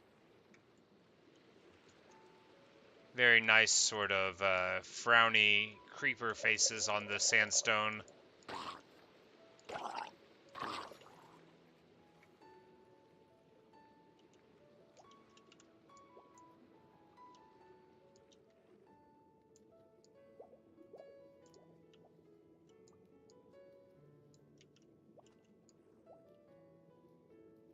Kind of thought we would find a chest in there somewhere. There's gonna be one somewhere, but come up for air, go down to fight this dude in water.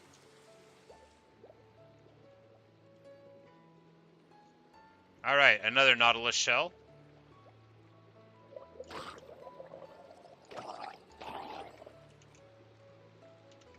We didn't pick it up, we'll work on that.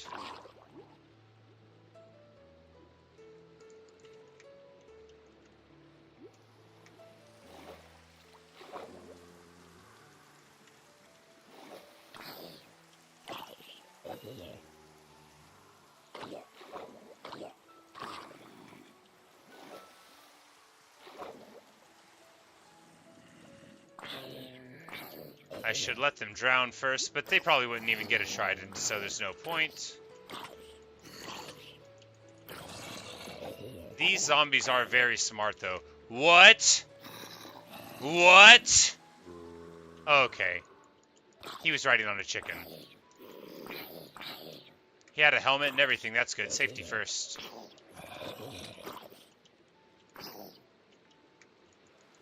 That was pretty funny. I had seen a large one riding on a spider before, so I guess the miniature ones can ride on chickens, which is objectively very humorous.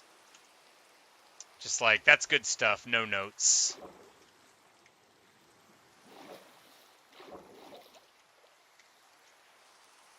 Where's my boat? Anyway, we should go back home because we're on our way home. And then we will, I think, yeah, that'll be the next thing that we do. No, I don't think I've ever seen that. If I had, I didn't notice. At least I don't think I noticed it.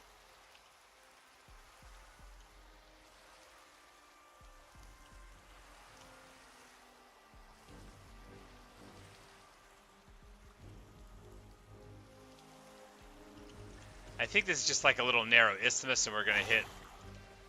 What? Okay, he turned into a drown. I was like, what kind of sound was that?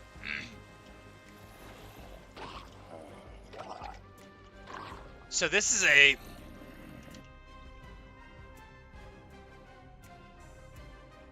This is a zombie villager in gold armor. So his little hat is like more square because he's like a fisherman. So the fisherman hat is enhanced. That's pretty funny.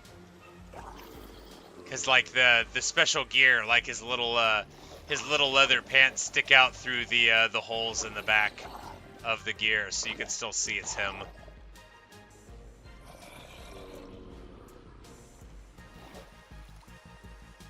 Well, we're not going to help him. We're going to leave him there to his own devices.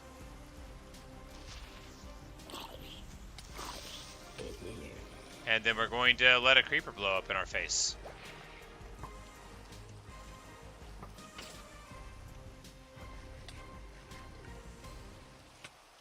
You really want to have this fight with me, skeleton?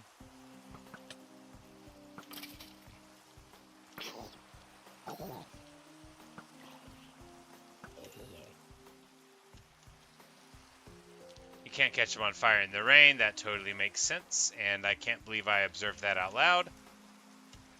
Did I lose my boat again? I lost my boat again. Alright.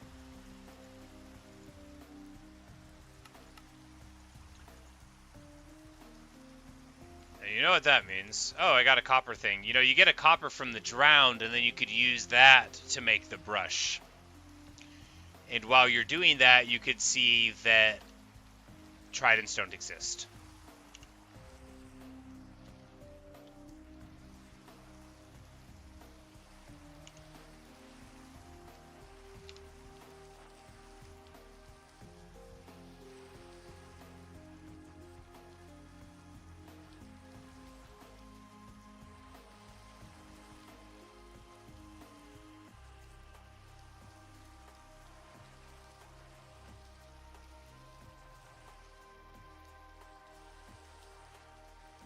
But now we're here, in the ocean of home, on the beautiful,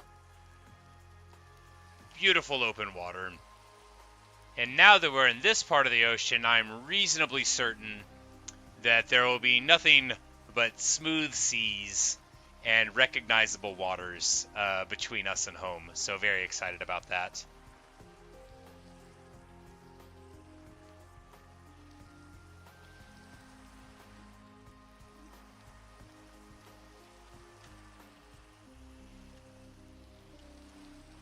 What was that?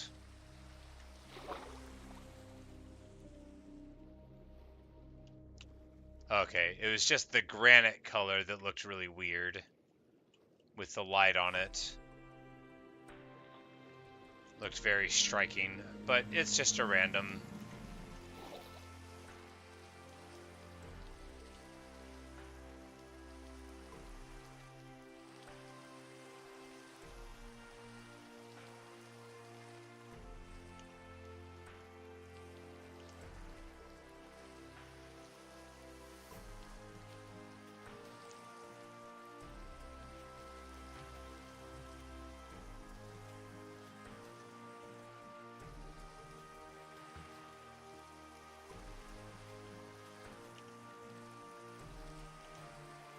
So, you may be wondering, what's next? Well, after we return home, say hello to the pets, pretend to inventory manage and all, I think I'm going to end this stream. Not for the whole night. I'll be back. You know, I'll probably take like an hour break or something, get another bite to eat, and maybe go to the store. I need to get some eggs. For various baking reasons. Could do it tomorrow, might do it today.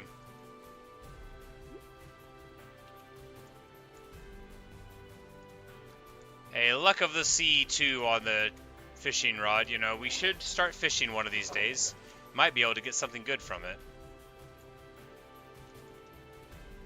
But we do have mending on that rod, so we're already getting most of the way to having a great fishing rod.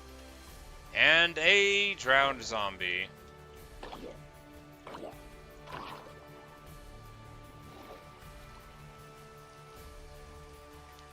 Yeah, Sid, too, I just need, like, sort of a break to think about, you know, what I'm gonna do next. I mean, I know I say I'm gonna go and get a trident, but what if I get it immediately, right? I mean, it probably won't happen, but then I'll have to have more of a plan.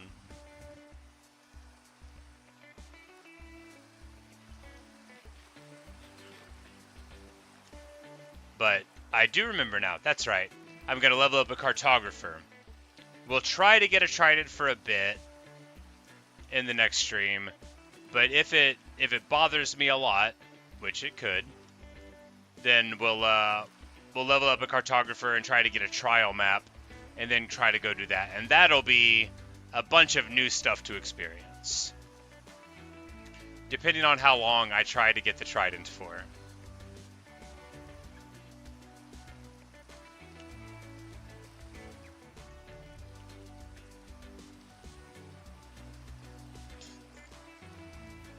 Excuse me.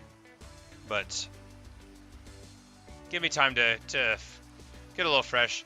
I need to shower, you know. Feel nice and clean, maybe make a pot of coffee, and then and get ready for another another burst. You know, I started too late this morning. I could have done 12 hours. I just started too late, you know. And that's going to keep me... I'm probably only going to be able to do 10, you know. These are rookie numbers. A real Minecraft streamer would need to stream twice of that much. No, I am under no delusion that I am some real streamer, although I am really streaming and you are really watching me, which is, again, very nice. Always makes me feel so good, because whenever, I know I said this a couple times, but I'm going to talk about it again, but like, whenever I started recording videos again, it was just like, the first time I got on YouTube, I didn't know if anybody was going to watch them. I wasn't going to, like, go on Reddit or something and say, hey, come watch my stuff. But it ended up happening anyway, and it feels so good. People complain about the YouTube algorithm all the time, and I know that I find it annoying a lot of times. Although maybe I shouldn't say it on here. Haha, haha, and laughs nervously. But you know, it brought all of you to me.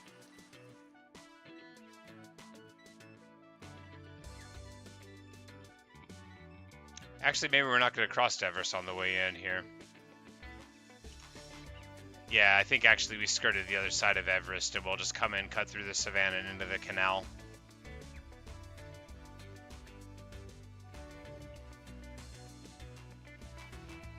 Because we should be seeing a sand pillar or a cherry tree or both, like, real soon.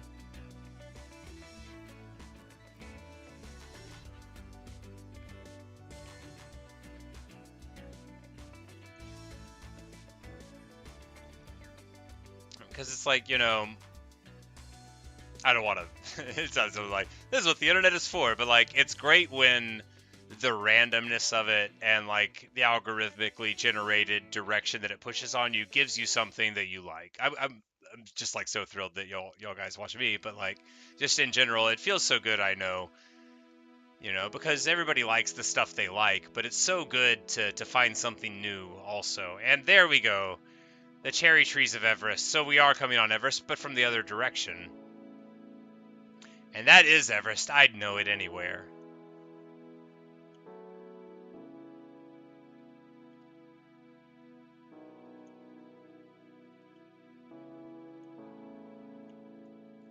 Now, I knew the other one wasn't Everest because there wasn't enough of a blank space between the cherry trees and the top. It was more of a place where you would expect cherry trees to be growing.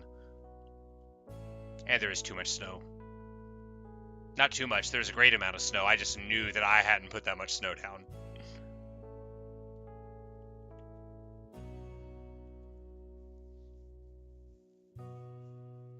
Yeah, the wheat videos are my big hits. You know, like my first 2 wheat videos got like 1,500 views each. And my last one got like 500 so far. Whenever I put it up, I'm like, all right, this is going to be the one. Everyone's going to love this.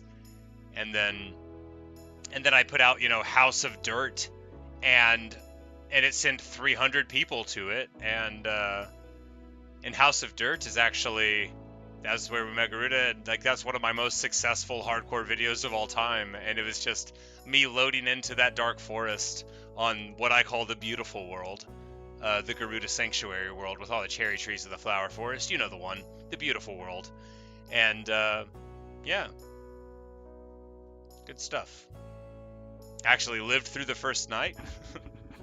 I think I made like a weird fence and decided I was going to defend it, and then like I got shot by skeletons over the top of it anyway. I could have made a wall. It was such a dumb thing to do, but you know, you got to learn.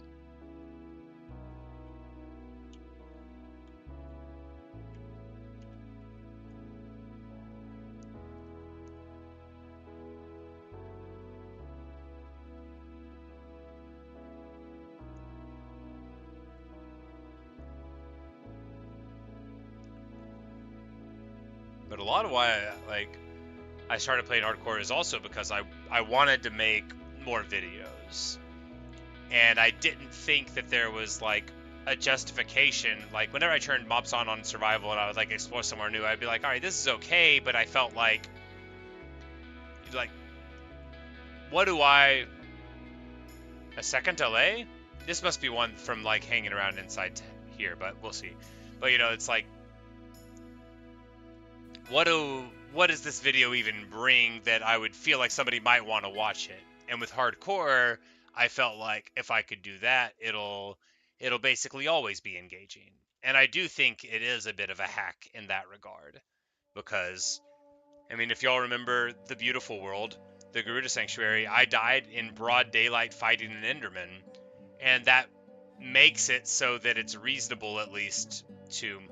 All right, I'm just gonna push the horse out of here. Before we do anything else, we're gonna get the horse out of here.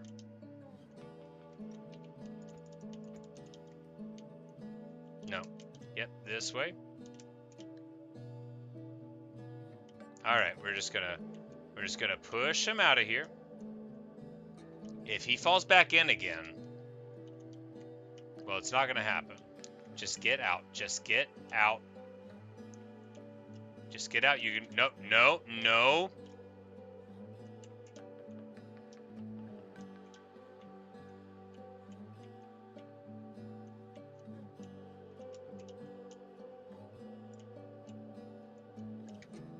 Like, well, just stop. Just stop. Why won't you stop? Why don't you get out of here? This is the... I just want to help him.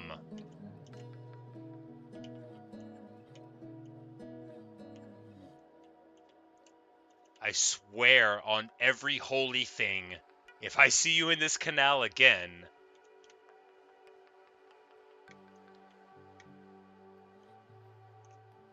Yeah, well, I mean, also I had wheat seeds on me, and I was fighting directly next to water. I just, you know, choked it. But two, that would have just been a silly little thing if I wasn't playing hardcore. I probably wouldn't have even had a video rolling if all I was going to do was plant some melons. But now I always have to do it, right? I can prove to people what's going on. Oh, a small evil zombie. I will strike him.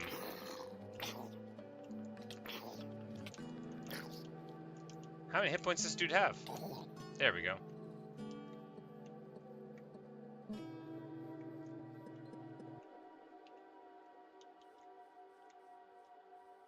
But we're finally home. Time to say hello to Doug. Who's a good Doug? Who's a good Doug? Torchlight berry on the ground. We're going to throw this rotten flesh instead. I would rather have one of Doug's most amazing finds than all the rotten flesh in the world, and I don't care who hears me say it. Baby Moosh! Moosh is Smalls! Where's Baby Moosh? Where's my Baby Moosh? Oh, he doesn't want to talk to me. Get over here, Baby Moosh. Give me some lovin'. Give me a hug. Who's my friend? Oh, it's you? Good old Baby Moosh.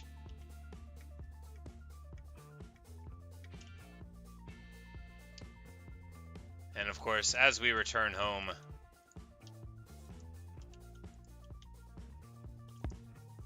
the most important thing is right here all along. Where are the wheat seeds? I put them in here. Oh my god. Look, boss, I know you've been looking out of the window waiting for me, but I can explain. I can explain, boss. Just let me go into the vault real quick. I got the cash. I got the envelope. It's okay. Oh, the wheat one went in here. The wheat one. He's not the wheat one. He is. I have seeds in this or something, right? Yeah.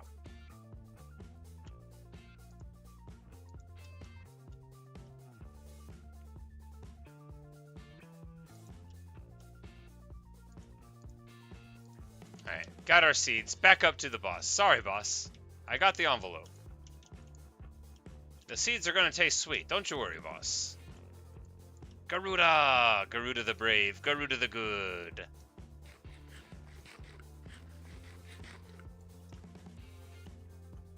And good old Hank. And let's not forget Luca. Bella and Atropa. Who's gonna lay down today? We can't see.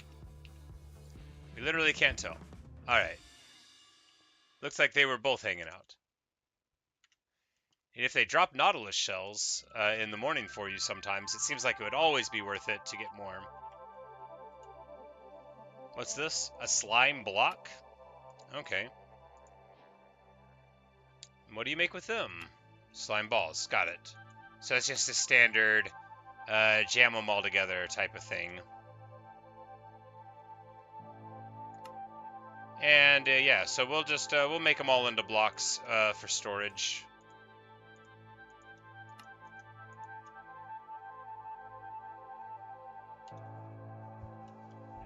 But yeah, we're gonna go into the vault and manage the inventory a little bit. But this is the outro, so thanks for watching. Thanks for listening. I can bounce on the slime thing if I fall from a height. Oh, that's interesting. Probably don't want to try it from too great of a height, but that is interesting. We'll throw the bottle at the wall for a little experience. Boom. That's such a terrible item.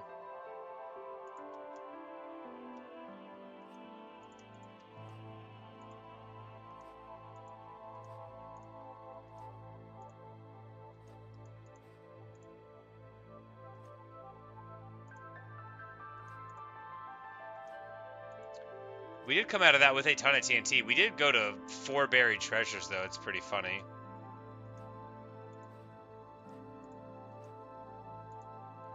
We ended up with 8 diamonds, some of that glowstone dust.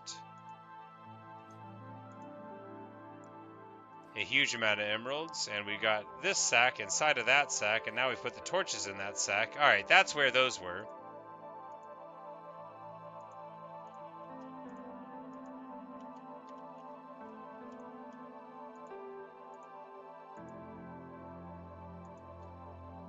We've got 1 Vex armor trim, and a whole lot of that. The Vex one, that could be fun. We'll try it with gold at a later date.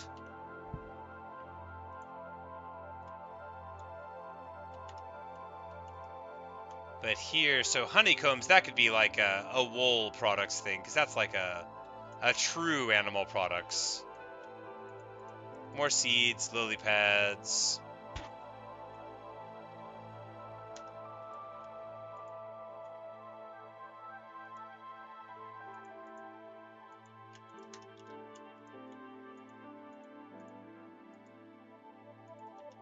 Alright, so how do you make TNT?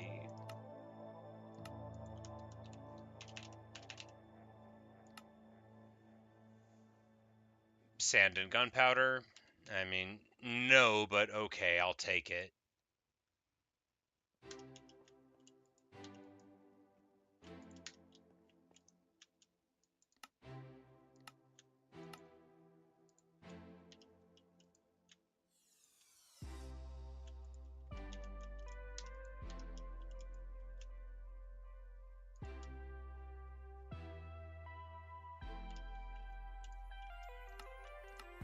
Alright, we've now got a bunch of TNT.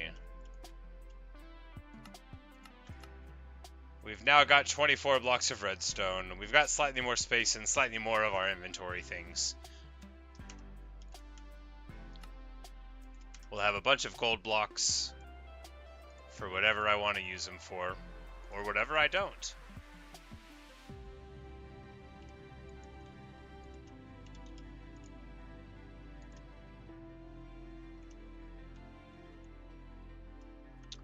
So,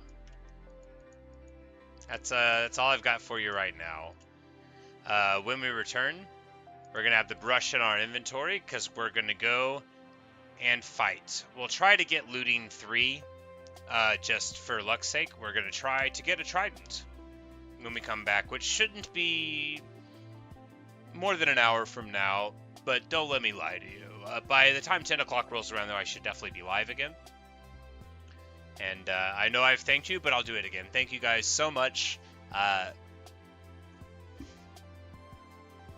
It really keeps me going and doing all this. It's so much fun, and I do it anyway.